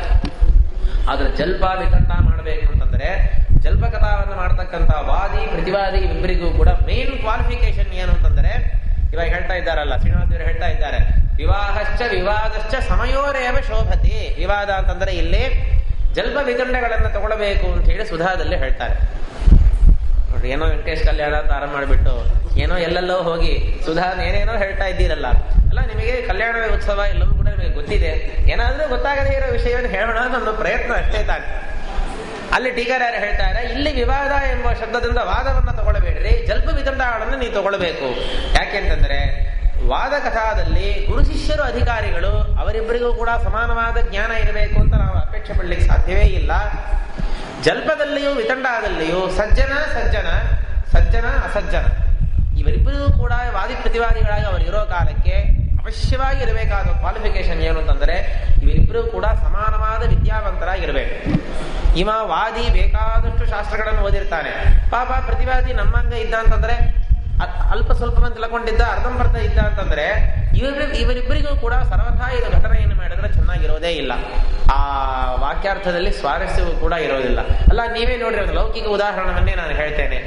ಆಸ್ಟ್ರೇಲಿಯನ್ ಟೀಮಿಗೂ ಕೆನಡಾ ಟೀಮಿಗೂ ಕ್ರಿಕೆಟ್ ಮ್ಯಾಚ್ ನಡೀತು ಅಂತಂದ್ರೆ ನೀವು ಯಾರಾದರೂ ನೋಡ್ತೀರಾ? ಅದರಲ್ಲಿ ಫಿಕ್ಸೆಡ್, ಅದರಲ್ಲಿ ಯಾರು ಜಯಿಸ್ತಾರೆ ಎಂಬುದು ಗೊತ್ತಿದೆ. ಇದರಲ್ಲಿ ಕೆನಡಾ ಟೀಮ್ ಜಯಿಸ್ತದ ಅಂತ ಯಾರಿಗೂ ಕೂಡ ಅಪೇಕ್ಷೆ ಇರೋದಿಲ್ಲ. ಕೆನಡಾ ಟೀಮ್ ಕ್ಯಾಪ್ಟನಿಗೆ ಗೊತ್ತಿದೆ ನಾವು ಇವತ್ತು ಜಯಿಸೋದಿಲ್ಲ ಅಂತ ಅನ್ನೋದು ಗೊತ್ತಿದೆ. ಆ ಮ್ಯಾಚ್ ಅನ್ನು ಯಾರಾದರೂ ನೋಡ್ತಾರಾ? ಕ್ರಿಕೆಟ್ ಮ್ಯಾಚ್ ಆಡ್ಲಿಕ್ಕೂ ಕೂಡ ಇಬ್ಬರಿಗೂ ಸಾಮ್ಯ ಇರಬೇಕು, ಎರಡೂ ಟೀಮಿಗೂ ಕೂಡ ಸಮಾನವಾದ ಬಲ ಇರಬೇಕು. ಆವಾಗ ಆ ಕ್ರಿಕೆಟ್ ಮ್ಯಾಚ್ ಅನ್ನು ನೋಡ್ಲಿಕ್ಕೆ ಒಂದು ಸಂತೋಷ ಇರ್ತದೆ. Australia, south Africa, India, Pakistan ಹೀಗೆಲ್ಲ ಇತ್ತು ಅಂತಂದ್ರೆ ಎಲ್ಲರೂ ಕೂಡ ಬೇರೆ ದೇಶದವರು ಕೂಡ ಆ ಮ್ಯಾಚ್ ಅನ್ನು ನೋಡ್ಲಿಕ್ಕೆ ಅಪೇಕ್ಷೆ ಪಡ್ತಾರೆ. ಅಲ್ಲ, ನೀಚವಾದ ಉದಾಹರಣೆ ಹೇಳ್ತೇವೆ ಅಂತ ಯಾರು ನೆನೆಸ್ಬೇಡಿ. ಇಂತಹ ಸ್ವಾಮಿಗಳ ಸನ್ನಿಧಾನದಲ್ಲಿ ಇದೆಲ್ಲ ಹೇಳ್ಬಾರದು. ಅರ್ಥ ಆಗಲಿಕ್ಕೆ ನಾವಾದ್ರೂ ಬೇರೆ ಏನು ಹಾದಿ ಇದೆ, ಅರ್ಥ ಮಾಡಿಸಲಿಕ್ಕೆ ಒಂದು ಉಪಾಯ ಅಷ್ಟೇ ತಾನೆ. ಆ ರೀತಿಯಿಂದ ಜಲ್ಪ ವಿತಂಡಗಳನ್ನ ಮಾಡೋ ಕಾಲಕ್ಕೂ ಕೂಡ ವಾದಿ ಪ್ರತಿವಾದಿ, ವಾದಿ ಮಹಾವಿದ್ವಾಂಸ, ಪ್ರತಿವಾದಿ ಪಾಪ ಬಹಳ ಸಾಮಾನ್ಯ, ಏನೋ ಪುರಾಣ ಹೇಳುವಷ್ಟು ಪಾಪ ಅವರಿಗೆ ಪಾಂಡಿತ್ಯ ಇರ್ತದೆ. ಇವರಿಬ್ಬರಿಗೂ ವಾಕ್ಯಾರ್ಥವನ್ನು ನಡೆಸಿದರೆ ಅದು ಏನೋ ಚೆನ್ನಾಗೂ ಇರೋದಿಲ್ಲ. ಅಲ್ಲಿ ಒಂದು ನಿಮಿಷದಲ್ಲೇ ಅದರಲ್ಲಿ ವಾದಿ ಗೆದ್ದು ಬಿಡ್ತಾನೆ. ಮಾತಾಡಿ ಮಂಗಳಾಚರಣವನ್ನು ಪ್ರಾರಂಭ ಮಾಡೋ ಕಾಲಕ್ಕೆ ಪಾಪ ಒತ್ತ ಸೋತಾಗಿ ಬಿಡ್ತಾನೆ. ಅಂತಹ ವಾಕ್ಯಾರ್ಥದಲ್ಲಿ ಏನು ಸ್ವಾರಸ್ಯ ಇದೆ? ಅದಕ್ಕೆ ಜಲ್ಪ ಮಾಡಬೇಕಾಗಿದ್ರು ಸರಿ, ವಿತಂಡ ಮಾಡಬೇಕಾಗಿದ್ರು ಸರಿ, ಸಜ್ಜನ ದುರ್ಜನರು ಇವರಿಬ್ಬರು ಕೂಡ ಹೇಗಿರಬೇಕು ಅಂತಂದ್ರೆ ಸಮಾನವಾದ ವಿದ್ಯಾವಂತರಾಗಿರಬೇಕು. ಇವರಿಗೆ ಎಷ್ಟು ಶಾಸ್ತ್ರ ಅವರಿಗೆ ಬರ್ತದೋ ಅಷ್ಟೇ ಶಾಸ್ತ್ರ ಅವರಿಗೂ ಬರಬೇಕು. ಇವರಿಗೆ ಎಷ್ಟು ಚೆನ್ನಾಗಿ ಇವರಿಗೆ ಮಾತಾಡ್ಲಿಕ್ಕೆ ಬರ್ತದೋ ಅಷ್ಟು ಚೆನ್ನಾಗಿ ಅವರಿಗೂ ಮಾತಾಡ್ಲಿಕ್ಕೆ ಬರಬೇಕು. ಈ ಸಾಮ್ಯ ಇದ್ದರೆ ತಾನೇ ಆ ವಿವಾದದಲ್ಲಿ ಒಂದು ಸೌಂದರ್ಯ. ಇಲ್ಲದೆ ಹೋಗಿ ಮಹಾಪಂಡಿತ ಒಬ್ಬ ಇದ್ದು ಅಲ್ಪನಾದ ಪಂಡಿತ ಒಬ್ಬ ಇದ್ದ ಅಂತಂದ್ರೆ ಅಕಸ್ಮಾತ್ ಆಗಿ ಏನಾದರೂ ಮಾಡಿ ಈ ಅಲ್ಪನಾದ ಪಂಡಿತ ಗೆದ್ದು ಬಿಟ್ಟ ಅಂತಂದ್ರೆ ಆ ಥರನೂ ಆಗ್ತದಲ್ಲ. ಕ್ರಿಕೆಟ್ ಮ್ಯಾಚ್ ಅಲ್ಲಿ ಕೂಡ ಒಂದೊಂದು ಸಾರ್ತಿ ಯಾರಿಗೂ ಕೂಡ ಒಂದು ಊಹೆಯೇ ಇಲ್ಲದೆ ಸಾಮಾನ್ಯವಾದ ಒಂದು ಟೀಮು ಕೂಡ ಜಯಿಸ್ಬಿಡ್ತದೆ. ಆ ರೀತಿಯಾಗಿ ಆಗಿಬಿಟ್ರೆ ಆಮೇಲೆ ಅದು ವಾಕ್ಯಾರ್ಥ ಮಾಡುವ ಒಂದು ಸಂಪ್ರದಾಯಕ್ಕೆ ಅದು ಅತ್ಯಂತ ಅವಮಾನಕರವಾಗಿ ಅದು ಆಗಿಬಿಡ್ತದೆ. ಆ ರೀತಿಯಲ್ಲಿ ಆಗಬಾರದು ಅಂತಂದ್ರೆ ಜಲ್ಪ ವಿತಂಡಗಳನ್ನು ಮಾಡತಕ್ಕಂತಹ ವಾದಿ ಪ್ರತಿವಾದಿಗಳು ಸಮಾನ ವಿದ್ಯಾವಂತರಾಗಿರಬೇಕು. ಇದನ್ನು ಬಹಳ ಸ್ಟ್ರೆಸ್ ಮಾಡಿ ಹೇಳಿದ್ದಾರೆ. ಸರಿ, ಬರುವ ವಾಕ್ಯಾರ್ಥಕ್ಕೆ ಬರ್ತಕ್ಕಂತಹ ವಾದಿ ಪ್ರತಿವಾದಿ ಇವರಿಬ್ಬರು ಕೂಡ ಸಮಾನವಾದ ವಿದ್ಯಾವಂತರಾಗಿರಬೇಕು ಅಂತ ಹ್ಯಾಂಗ ನಿರ್ಣಯ ಮಾಡೋದು? ಅದನ್ನು ಯಾರು ಜಡ್ಜ್ಮೆಂಟ್ ಮಾಡೋದು ಹೇಗೆ? ಅದನ್ನ ಜಡ್ಜ್ಮೆಂಟ್ ಮಾಡಲಿಕ್ಕೆ ಜಲ್ಪವನ್ನು ವಿತಂಡವನ್ನು ಮಾಡೋದಕ್ಕಿಂತ ಮುಂಚೆ ಪೂರ್ವಾಂಗವಾಗಿ ಒಂದು ಕಥಾವನ್ನು ಮಾಡಬೇಕು ಅಂತ ಹೇಳ್ತಾರೆ. ನಿಮಗೆಲ್ಲ ಇದೇ ಇಲ್ಲ. ಒಂದು ಮ್ಯಾಚ್ ನಡೆಯೋದಕ್ಕೆ ಮುಂಚೆ ಕ್ವಾಲಿಫಿಕೇಶನ್ ಮ್ಯಾಚ್ ಅಂತ ಕೆಲವುದೆಲ್ಲ ನಡೆಯೋದು. ಅದು ಫುಟ್ಬಾಲು, ಹಾಕಿ, ಕ್ರಿಕೆಟ್ ಎಲ್ಲದಲ್ಲಿಯೂ ಕೂಡ ಇದೆ. ಈ ಟೂರ್ನಮೆಂಟ್ಗೆ ನೀವು ಬರಲಿಕ್ಕೆ ಕ್ವಾಲಿಫೈ ಆಗಬೇಕು ಅಂತಂದ್ರೆ ಮೊದಲು ಅದರಲ್ಲಿ ನೀವು ಗೆಲ್ಲಬೇಕು, ಆಮೇಲೆ ಕ್ವಾಲಿಫೈ ಆಗಿಲ್ಲ ನೀವು ಬರ್ತೀರಿ. ಹಾಗೆ ಜಲ್ಪದಲ್ಲೂ ವಿತಂಡದಲ್ಲೂ ಕ್ವಾಲಿಫೈ ಆಗಿ ಅವರು ವಾಕ್ಯಾರ್ಥಕ್ಕೆ ಬರಬೇಕು ಅಂತಂದ್ರೆ ಅದಕ್ಕಿಂತ ಮುಂಚೆ ಅವರು ಒಂದು ಪೂರ್ವಾಂಗವಾಗಿ ಒಂದು ವಾಕ್ಯಾರ್ಥ ಮಾಡಬೇಕು. ಆ ವಾಕ್ಯಾರ್ಥವನ್ನು ಮಾಡೋ ಕಾಲಕ್ಕೆ ಇವ ಮಾತಾಡೋದನ್ನು ಅವ ಮಾತಾಡೋದನ್ನು ಕೇಳೋ ಕಾಲಕ್ಕೇನೇವೆ ಆ ಜಡ್ಜು ಇರ್ತಾರಲ್ಲ, ಪ್ರಾಶ್ನಿಕರು, ಅವರಿಗೆ ಗೊತ್ತಾಗ್ಬಿಡ್ತದೆ ಇವನಿಗಿರುವಷ್ಟು ವಿದ್ಯಾ ಪಾಪ ಇವನಿಗೆ ಇಲ್ಲ, ಆದ್ರೆ ನಾಟ್ ಕ್ವಾಲಿಫೈಡ್ ಅಂತ ಹೇಳಿ ನೀನು ಎದ್ದು ಹೋಗು, ಮೊದಲು ಮನೆಗೆ ಹೋಗು, ಕೊಡ್ತಕ್ಕಂಥ 500 ರೂಪಾಯಿ 1000 ರೂಪಾಯಿ ಸಂಭಾವನೆ ತಗೊಂಡು ಸ್ವಸ್ಥವಾಗಿ ಮನೆಗೆ ಹೋಗು, ವಾಕ್ಯಾರ್ಥಕ್ಕೆ ಬರಬೇಡ ಅಂತ ತೆಗೆದುಕೊಳ್ಳೇನೆ ಹೇಳಿಬಿಡ್ತಾರೆ. ಅದೇ ಅವರು ಮಾತಾಡೋ ಕಾಲಕ್ಕೆ ಇವ ಎಷ್ಟು ಸ್ವಾರಸ್ಯವಾಗಿ ಮಾತಾಡ್ತಾವನೋ ಅಷ್ಟೇ ಸ್ವಾರಸ್ಯವಾಗಿ ಅವನು ಮಾತಾಡಿದ ಅಂತಂದ್ರೆ ಅದು ಮಾತಾಡೋ ಕಾಲಕ್ಕೆ ಅದು ಕೇಳೋರಿಗೆ ಗೊತ್ತಾಗ್ಬಿಡೋದು, ಇವರಿಗೆ ಎಷ್ಟು ಶಾಸ್ತ್ರ ಬರ್ತದ, ಅವ್ರಿಗೆ ಎಷ್ಟು ಶಾಸ್ತ್ರ ಬರೋದಿಲ್ಲ ಎಂಬುದು ಚೆನ್ನಾಗಿ ಗೊತ್ತಾಗ್ಬಿಡ್ತದೆ. ಆವಾಗ ಜಲ್ಪವನ್ನು ವಿತಾಂಡವನ್ನು ಮಾಡೋದಕ್ಕಿಂತ ಮುಂಚೆಯೇ ಬೇರೆ ಒಂದು ವಾಕ್ಯಾರ್ಥವನ್ನು ನಡೆಸಿ ಆ ವಾಕ್ಯಾರ್ಥದಲ್ಲಿ ಇವರ ಪಾಂಡಿತ್ಯ ಇಬ್ಬರ ಪಾಂಡಿತ್ಯವೂ ಕೂಡ ಸಮಾನವಾಗಿದೆ ಅಂತ ಕನ್ಫರ್ಮ್ ಆದ ಮೇಲೆ ತಾನೇ ಜಲ್ಪಕ್ಕೂ ವಿತಂಡಾವಿಗೂ ಅವರನ್ನು ಕೂಡಿಸಿ ಮುಂದೆ ವಾಕ್ಯಾರ್ಥವನ್ನು ಮುಂದುವರಿಸ್ತಾರೆ. ಇಷ್ಟೆಲ್ಲವೂ ಕೂಡ ಕಥಾ ಸಂಪ್ರದಾಯ ಎಂಬುದು ಇವಾಗಿನ ಕಾಲದಲ್ಲಿ ಸರ್ವಾತ್ಮನ ಇದೆಲ್ಲವೂ ಕೂಡ ಹೋಗ್ಬಿಟ್ಟಿದೆ. ಮೊದಲೇ ನಾನು ಹೇಳಿದೆ ಇಲ್ಲ, ಇವಾಗೆಲ್ಲ ಮಾಡೋ ವಾಕ್ಯಾರ್ಥ ಅಂತಂದ್ರೆ ಬರೀ ನಾವೆಲ್ಲೂ ಕೂಡ ಒಂದು ಶೋ ತೋರಿಸ್ತೇವೆ ಅಷ್ಟೇ ಹೊರತು ನಿಜವಾದ ವಾಕ್ಯಾರ್ಥದ ಲಕ್ಷಣ ಎಂಬುದು ನಾವು ಇವಾಗೆಲ್ಲ ನಿಗ್ರಹ ಸ್ಥಾನವನ್ನು ಹೇಳುವುದು ಅದೆಲ್ಲವನ್ನು ಕೂಡ ನಾವು ಇವಾಗಿನ ಕಾಲದಲ್ಲಿ ನೋಡ್ಲಿಕ್ಕೆ ಆಗಲಾರದು. ಯಾಕೆಂದ್ರೆ ಅದನ್ನ ಮಾಡುವ ಸಾಮರ್ಥ್ಯ ವಿದ್ವಾಂಸರಿಗೆ ಇಲ್ಲ ನಾನು ಹೇಳಲಿಕ್ಕೆ ಬಂದಿಲ್ಲ. ಪರಕೀಯ ವಿದ್ವಾಂಸರಾಗಲಿ ನಮ್ಮ ಜಾತಿಯ ವಿದ್ವಾಂಸರಾಗಲಿ ಆ ವಿದ್ವಾಂಸರಿಗೆ ಇಂತಹ ಒಂದು ವಾಕ್ಯಾರ್ಥವನ್ನು ಮಾಡುವ ಸಾಮರ್ಥ್ಯ ಇದೆ. ಪೀಠಾಧಿಪತಿಗಳಿಗೆ ವಿದ್ವಾಂಸರುಗಳಿಗೆ ಆ ಸಾಮರ್ಥ್ಯ ಇದೆ. ಆದರೆ ಇದೆಲ್ಲವೂ ಕೂಡ ಔಟ್ ಆಫ್ ಫ್ಯಾಷನ್, ಇದೆಲ್ಲವೂ ಕೂಡ. ಯಾಕಂದ್ರೆ ನಿಗ್ರಹ ಸ್ಥಾನ ಅಂತ ಹೇಳೋ ಕಾಲಕ್ಕಾಗಲಿ ಇದರಲ್ಲಿ ವಾಕ್ಯಾರ್ಥದಲ್ಲಿ ಒಬ್ಬ ಗೆದ್ದರೆ ಇನ್ನೊಬ್ಬ ಸೋತರೆ ಆ ಸೋತವನಿಗೆ ಅವಮಾನ ಮಾಡಬೇಕು ಅಂತ ಹೇಳಿದ್ದಾರೆ. ಅವನ ದ್ರವ್ಯವನ್ನು ಅಪಹಾರ ಮಾಡಬೇಕು ಅಂತ ಹೇಳಿದ್ದಾರೆ. ಅವನಿಗೆ ರಾಜ ಶಿಕ್ಷೆಯನ್ನು ಕೊಡಬೇಕು ಅಂತ ಹೇಳಿದ್ದಾರೆ. ಸೋತವನಿಗೆ ರಾಜ ಶಿಕ್ಷೆಯನ್ನು ಕೊಡಬೇಕು. ಸುಮ್ಮನೆ ಸಂಭಾವನೆ ಕೊಡದೇ ಇರೋದಷ್ಟೇ ಅಲ್ಲ, ಅವನ ಕಡೆ ಇರೋದನ್ನೆಲ್ಲ ಅಪಹಾರ ಮಾಡಬೇಕು ಅಂತ ಹೇಳಿದ್ದಾರೆ. ಆ ಶಿಕ್ಷಾ ಎಷ್ಟು ದೂರ ಹೋಗ್ತದೆ ಅಂತಂದ್ರೆ ಅವನ ನಾಲಿಗೆಯನ್ನು ಕತ್ತರಿಸುವ ಅಧಿಕಾರವೂ ಕೂಡ ರಾಜನಿಗೆ ಇದೆ ಅಂತ ಹೇಳಿದ್ದಾರೆ. ಒಬ್ಬ ವಾದಿ ಪ್ರತಿವಾದಿ ಇಬ್ಬರಿಗೂ ವಾಕ್ಯಾರ್ಥ ಆಗಿ ಅದರಲ್ಲಿ ಪ್ರತಿವಾದಿ ಗೆದ್ದು ವಾದಿ ಸೋತೋದ ಅಂತಂದ್ರೆ ಅಲ್ಲೆಲ್ಲಿ ಚಾಲೆಂಜ್ ಮಾಡಿರ್ತಾರೆ. ಯಾರು ಇದರಲ್ಲಿ ಸೋಲ್ತಾರೋ ಅವರ ನಾಲಿಗೆಯನ್ನು ಕತ್ತರಿಸಬೇಕು ಅಂತ ಹೇಳಿ ಚಾಲೆಂಜ್ ಮಾಡಿರ್ತಾರೆ. ಅದೆಲ್ಲವೂ ಕೂಡ ವಾಕ್ಯಾರ್ಥದಲ್ಲಿ ಹೇಳಿದ್ದಾರೆ. ಅದೆಲ್ಲ ಇವಾಗಿನ ಕಾಲದಲ್ಲಿ ಅದೆಲ್ಲ ಮಾಡ್ಲಿಕ್ಕಾಗೋದಾ? ಕೋರ್ಟು ಕಚೇರಿ ಆಮೇಲೆ ಬೇರೆ ಕಥಾದಲ್ಲಿ ಅದೆಲ್ಲವೂ ಕೂಡ ಹೋಗ್ಬಿಡೋದು. ಅದರಿಂದ ಇದೆಲ್ಲವೂ ಕೂಡ ಈಗಿನ ಕಾಲದಲ್ಲಿ ಅದೆಲ್ಲವೂ ಕೂಡ ಬಿಟ್ಟೋಗಿದೆ ಅಷ್ಟೇ ಹೊರತು ಅದನ್ನು ಮಾಡುವ ಸಾಮರ್ಥ್ಯ ವಿದ್ವಾಂಸರಿಗೆ ಇನ್ನೂ ಇದ್ದೇ ಇದೆ. ಆದರೆ ಅದನ್ನು ಯಾರೂ ಮಾಡೋದಿಲ್ಲ ಅಷ್ಟೇ. ಅದೆಲ್ಲ ಮಾಡ್ಲಿಕ್ಕೆ ಹೋದ್ರೆ ನಾನಾ ರೀತಿಯಾಗಿರ್ತಕ್ಕಂತಹ ಮಾನಾಪಮಾನಗಳಿಗೆ ಅದು ಕಾರಣ ಆಗ್ತದೆ ಅಂತ ಹೇಳಿ ಈಗಿನ ಕಾಲದಲ್ಲಿ ಇದನ್ನೆಲ್ಲ ಕಡೆ ಬಿಟ್ಬಿಟ್ಟಿದ್ದಾರೆ. ಯಾಕಿಷ್ಟು ಹೇಳ್ತಾ ಇದ್ದೇವೆ ಅಂದ್ರೆ ಶ್ರೀನಿವಾಸ ದೇವರು ಹೇಳ್ತಾರೆ ನೋಡ್ರಿ, ಮದುವೆ ಮಾಡಬೇಕು ಅಂತಂದ್ರು ಇಬ್ಬರೂ ಪಕ್ಷಕ್ಕೂ ಕೂಡ ಸಾಮ್ಯ ಇರಬೇಕು. ವಿವಾದವನ್ನ ಮಾಡಬೇಕಾಗಿದ್ರು ಕೂಡ ಜಲ್ಪ ವಿತಂಡಗಳನ್ನ ಮಾಡಬೇಕಾಗಿದ್ರು ಕೂಡ ಆ ವಾದಿ ಪ್ರತಿವಾದಿಗಳಿಗೆ ವಿದ್ಯೆಯ ಸಾಮ್ಯ, ಅವನ ಶಾಸ್ತ್ರಜ್ಞತ್ವ ಎಷ್ಟಿದೆಯೋ ಅಷ್ಟೇ ಶಾಸ್ತ್ರಜ್ಞತ್ವ ಅಷ್ಟೇ ವಾಗ್ಮಿತ್ವ ಇವನಿಗೂ ಇದ್ದರೆ ತಾನೆ ಸಂಭಾವಿತವಾಗಿ, ಸಂಪೂರ್ಣವಾಗಿ ಇರಬೇಕು ಅಂತ ಯಾರು ಅಪೇಕ್ಷೆ ಪಟ್ಟಿಲ್ಲ, ಸಂಭಾವಿತವಾಗಿ ಇತ್ತು ಅಂತಂದ್ರೆ ಆಗ ನಾನು ಆ ವಿವಾದವು ಕೂಡ ಚೆನ್ನಾಗಿರ್ತದೆ, ಇಲ್ಲ ಅಂತದ್ದು ಚೆನ್ನಾಗಿರೋದಿಲ್ಲ. ಸರಿ ಆಯ್ತು. ಈಗ ನಾವು ಶ್ರೀನಿವಾಸ ದೇವರ ಮದುವೆಗೆ ಸ್ವಲ್ಪ ನಾವು ಬರೋಣ. ಈಗ ಪ್ರಕೃತ ಅದಕ್ಕೆ ಶ್ರೀನಿವಾಸ ದೇವರು ಹೇಳ್ತಾರೆ, ಮುಂದಿಂದೆಲ್ಲ ನಮಗೆಲ್ಲ ಕಥಾ ನಿಮಗೆ ಪ್ರಸಿದ್ಧವಾಗಿಯೇ ಇದೆ. ನಾನಂತೂ ಇವಾಗ ಅಹಮೇಕಃ ಸೋಪಿ ಬಂಧು ಸಮೇತೋ ಧರಣೀಪತಿ, ನಾನು ಪಾಪ ಏಕಾಕಿಯಾಗಿದ್ದೇನೆ, ಅವ ರಾಜನಾಗಿದ್ದಾನೆ, ಬೇಕಾದಷ್ಟು ಬಂಧುಗಳೆಲ್ಲ ಆಕಾಶ ರಾಜನಿಗಿದ್ದಾರೆ. ಹಾಗಿರೋ ಕಾಲಕ್ಕೆ ನಾನು ಮದುವೆ ಮಾಡಿಕೊಳ್ಳಿ ಅಂತ ಏನೋ ಪಾಪ ಶ್ರೀನಿವಾಸ ದೇವರು ಬಹಳ ದುಃಖಪಟ್ಟು ಮಾತಾಡುವಂತೆ ಹೀಗೆ ಮಾತಾಡ್ತಾರೆ. ಅದನ್ನು ಕೇಳಿ ಬಕುಲಾದೇವಿ ಹೇಳ್ತಾ ಇದ್ದಾಳೆ, ನಿನ್ನಂತಹ ಪುರುಷರು ಇದು ಹೀಗೆ ನೀನು ಹೇಳಬಹುದಾ? ಪಾಪ ಆಕಾಶ ರಾಜ ನಿನಗೆ ಮಗಳನ್ನು ಕೊಡಬೇಕು ಅಂತ ಎಷ್ಟು ಅಪೇಕ್ಷಾ ಪಡ್ತಾ ಇದ್ದಾನೆ. ಈ ಕಾರಣವನ್ನು ತೋರಿಸಿ, ನನಗೆ ಯಾರು ಬಂಧುಗಳು ಯಾರು ಇಲ್ಲವಲ್ಲ ಅನ್ನೋ ಒಂದು ಕಾರಣವನ್ನು ತೋರಿಸಿ ಮದುವೆ ಮಾಡಿಕೊಳ್ಳೋದಿಲ್ಲ ಅಂತ ಅನ್ನೋ ಮಾತನ್ನು ಹೇಳಬೇಡ. ನಿನಗೇನು ಬಂಧುಗಳು ಏನು ಕಡಿಮೆ ಆಯಿತು? ನೀನು ಜಗದ್ಬಂಧು ಅಲ್ಲವ. ನೀನು ನಿನಗೆ ಬಂಧುಗಳು ಅಂತಂದ್ರೆ ಸಾಮಾನ್ಯವಾಗಿ ವರನಿಗೆ ಬಂಧುಗಳು ಅಂತಂದ್ರೆ ತಂದೆ ತಾಯಿ ಚಿಕ್ಕಪ್ಪ ದೊಡ್ಡಪ್ಪ ಸೋದರತ್ತೆ ಸೋದರ ಮಾಮ ಹೀಗೆಲ್ಲ ಇರ್ತಾರೆ. ಆದ್ರೆ ನಿನ್ನ ಬಂಧುಗಳೆಲ್ಲ ವಿಲಕ್ಷಣ ಬಂಧುಗಳು, ಹೆಂಡತಿ ಮಗ ಸೊಸೆ ಹಳೆಯ ಹೀಗೆ ನಿನ್ನ ಬಂಧುಗಳೆಲ್ಲ ಇದ್ದಾರೆ. ಇದು ಜಗತ್ತಲ್ಲಿ ಯಾವ ವರನಿಗೂ ಕೂಡ ಇಂತಹ ಬಂಧುಗಳು ಇರ್ಲಿಕ್ಕೆ ಸಾಧ್ಯವೇ ಇಲ್ಲ. ಮೊದಲೇ ಅವನಿಗೆ ಹೆಂಡತಿ ಇದ್ದಾಳೆ, ಅಲ್ಲಿ ಮಕ್ಕಳಿದ್ದಾರೆ, ಮೊಮ್ಮಕ್ಕಳಿದ್ದಾರೆ, ಮರಿಮೊಮ್ಮಕ್ಕಳಿದ್ದಾರೆ. ಅವ ಮದುವೆಗೆ ವರಾಂತ ಆಗ್ಲಿಕ್ಕೆ ಸಾಧ್ಯನಾ? ಆದ್ರೆ ಇಲ್ಲಿ ಮಾತ್ರ ಸಾಧ್ಯ. ಬಕುಲ ಹೇಳ್ತಾ ಇದ್ದಾಳೆ, ಏನ್ ಬಂಧುಗಳಿಗೆ ಕಡಿಮೆ ಆಯ್ತು? ನಿನ್ನ ಮಗ ಬ್ರಹ್ಮದೇವರಿದ್ದಾರೆ ಸತ್ಯಲೋಕದಲ್ಲಿ, ಮೊಮ್ಮಗ ಪೌತ್ರ ಪೌತ್ರ ಚಂದ್ರ ವಿಭೂಷಣ. ರುದ್ರದೇವರು ಕೈಲಾಸದಲ್ಲಿದ್ದಾರೆ, ಮರಿಮಕ್ಕಳು ಇಂದ್ರಾದಿಗಳಿದ್ದಾರೆ, ನಿನ್ನ ಹೆಂಡತಿ ಲಕ್ಷ್ಮೀದೇವಿ ಕೊಲ್ಲಾಪುರದಲ್ಲಿ ಇದ್ದಾಳೆ. ಇವರೆಲ್ಲ ಬಂಧುಗಳಲ್ಲವೇ? ಎಲ್ಲರನ್ನೂ ಕೂಡ ಆದಷ್ಟು ಬೇಗ ಹೇಳಿ ಕಳಿಸು. ನೀನು ಹೇಳಿ ಕಳಿಸಿದ್ರೆ ಎಲ್ಲರೂ ಮದುವೆಗೆ ಬಂದೇ ಬರ್ತಾರೆ, ಯಾಕೆ ಬಂಧುಗಳು ಇಲ್ಲ ಅಂತ ದುಃಖ ಪಡ್ತಿ ಅಂತ ಬಕುಲ ಹೇಳಿದ ಮೇಲೆ ಆಮೇಲೆ ದೇವರಿಗೆ ನೆನಪಂತದ್ದು, ಹೌದಲ್ಲ ನನಗೆ ಬಂಧುಗಳೆಲ್ಲ ಇದ್ದಾರಲ್ಲ ಅಂತ ಹೇಳಿ ಸರಿ ತಕ್ಷಣದಲ್ಲಿ ಅವನ ಇಬ್ಬರು ಸೇವಕರು, ಪ್ರಧಾನ ಸೇವಕರು ದೇವರಿಗೆ, ಒಂದು ಶೇಷ, ಇನ್ನೊಬ್ಬ ಗರುಡ, ಮನೆಯಲ್ಲಿ ಕೂತುಕೊಂಡಿರುವುದು ಶೇಷದೇವರ ಮೇಲೆ, ಮಲಗೋದು, ಕೂಡೋದು, ನಿಲ್ಲುವುದು ಎಲ್ಲ ಶೇಷದೇವರ ಮೇಲೆ. ಹೊರಗೆ ಅಂತ ಹೋದರೆ ಟ್ರಾನ್ಸ್ಪೋರ್ಟೇಷನ್ಗೆ ಬೇಕಾಗಿರೋದು ಗರುಡ. ಅದಕ್ಕೆ ಗರುಡ, ಶೇಷ ಇವಿಬ್ಬರನ್ನು ಕೂಡ ಪರಮಾತ್ಮ ಸ್ಮರಣ ಮಾಡಿದ. ಸ್ಮರಣ ಮಾತ್ರ ತಕ್ಷಣದಲ್ಲಿ ಶೇಷ, ಗರುಡ ಇವರಿಬ್ಬರು ಕೂಡ ಎದುರಿಗೆ ಬಂದು ನಿಲ್ತಾ ಇದ್ದಾರೆ. ಆ ಸಂದರ್ಭದಲ್ಲಿ ಶ್ರೀನಿವಾಸ ದೇವರು ಮೊದಲು ಗರುಡನನ್ನು ನೋಡಿ ಹೇಳ್ತಾರೆ, ನೀನು ನೀನು ಸತ್ಯಲೋಕಕ್ಕೆ ಹಾರಿ ಹೋಗು. ಅಲ್ಲಿ ಹೋಗಿ ಸತ್ಯಲೋಕದಲ್ಲಿರ್ತಕ್ಕಂಥ ನನ್ನ ಮಗ ಇದ್ದಾನಲ್ಲ ಬ್ರಹ್ಮದೇವರು, ಅವನನ್ನ ಈಗ ಮದುವೆಗೆ ಬರಬೇಕು ಅಂತ ಹೇಳಿ ನೀನು ಕರೆಸಬೇಕಾಗಿದೆ ಅಂತ ಪತ್ರ ಬರೆದು ಕೊಡ್ತಾನೆ. ನೋಡ್ರಿ, ಇದೇನೂ ಕೂಡ ವಿವಾಹ ಅಂತಂದ್ರೆ ಅದರಲ್ಲಿ ಪತ್ರ ಬರೆಯೋದಕ್ಕೆ ಒಂದು ಸ್ವಾರಸ್ಯ ಇದೆ, ಪತ್ರಿಕಾ ಬರೆಯೋದ್ರಲ್ಲಿ ಒಂದು ಸ್ವಾರಸ್ಯ ಇದೆ. ಏನೇ ಫೋನು, ಇಮೇಲು, ಸ್ಕೈಪು ಸಾವಿರಾರು ಇದ್ರೂ ಕೂಡ ಪತ್ರಿಕೆ ಹೊಡಿತಾರೋ ಇಲ್ಲೋ, ಪತ್ರಿಕೆ ಕೊಟ್ಟಿಲ್ಲ ಅಂತ ಅನ್ನೋದಕ್ಕೋಸ್ಕರ ಮದುವೆಗೆ ಬರದೇ ಇದ್ದವರು ಕೂಡ ಎಷ್ಟೋ ಜನ ಇದ್ದಾರಲ್ಲ.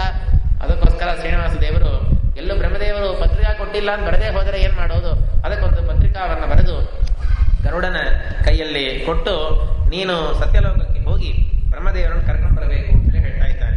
ಶೇಷದೇವರಿಗೆ ಆಜ್ಞಾ ಮಾಡ್ತಾ ಇದ್ದಾನೆ, ನೀನು ಕೈಲಾಸಕ್ಕೆ ಹೋಗಿ ರುದ್ರದೇವರನ್ನು ಕರ್ಕೊಂಡು ಬಾ ಅಂತ ಹೇಳಿ ಹೇಳ್ತಾ ಇದ್ದಾರೆ. ಆ ಶೇಷ ರುದ್ರ ಇಬ್ಬರಿಗೂ ಕೂಡ ಒಂದು ಸಂಬಂಧ ಇದೆ. ಈ ರುದ್ರದೇವರಷ್ಟೇ ಮುಂದೆ ಶೇಷ ಪದವಿಗೆ ಹೋಗೋರು. ಅದಕ್ಕೆ ಶೇಷದೇವರನ್ನು ಕೈಲಾಸಕ್ಕೆ ಕಳಿಸಿದ್ದಾನೆ. ಅದನ್ನು ಕೇಳಿ ತಕ್ಷಣದಲ್ಲೇ ನಮ್ಮ ಗರುಡ ಸತ್ಯಲೋಕಕ್ಕೆ ಹಾರಿ ಹೋಗಿ ದೇವರ ಪತ್ರಿಕೆಯಲ್ಲಿ ದೇವರು ಬರೆದಿದ್ದಾನೆ, ಮಗನಾಗಿರ್ತಕ್ಕಂತಹ ಬ್ರಹ್ಮದೇವರಿಗೆ ನಿನಗೆ ನಾನು ಆಶೀರ್ವಾದ ಮಾಡಿ ನಾನು ಬರೀತಕ್ಕಂಥದ್ದು, ನಾನು ಈ ತರ ಮದುವೆ ಮಾಡಿಕೊಳ್ಬೇಕು ಅಂತ ಅಪೇಕ್ಷಾ ಪಡ್ತಾ ಇದ್ದಾನೆ. ಯಾರಾದರೂ ಒಂದು ತಂದೆಯ ಮಗನಿಗೆ ಈ ತರ ಪತ್ರಿಕೆ ಬರೆದು ನೀವು ಕೇಳಿದ್ದೀರಾ? ನಾನು ಈ ತರ ಮದುವೆ ಮಾಡಿಕೊಳ್ಬೇಕು ಅಂತ ಅಪೇಕ್ಷಾ ಪಡ್ತಾ ಇದ್ದೇನೆ, ಅದಕ್ಕೆ ನೀನು ಬಂದಿದ್ದು ಈ ಮದುವೆಯನ್ನು ನಡೆಸಿಕೊಡಬೇಕು ಅಂತ ನಾನು ಅಪೇಕ್ಷಾ ಪಡ್ತಾ ಇದ್ದೇನೆ.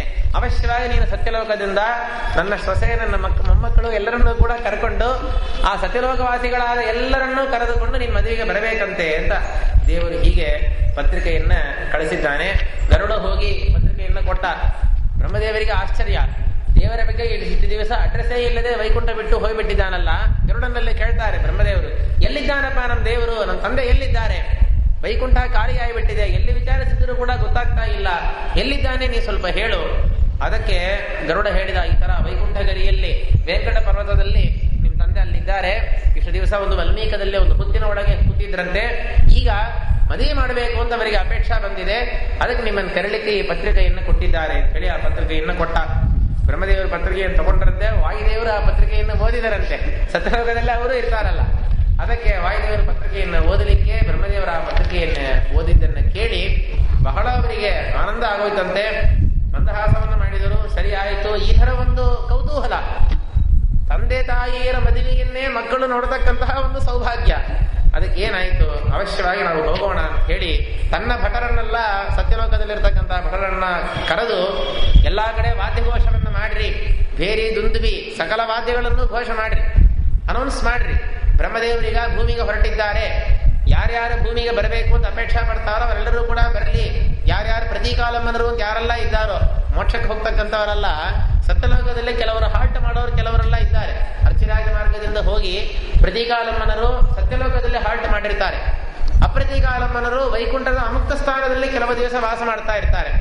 ಅವರೋ ಬೇರೆಯವರು.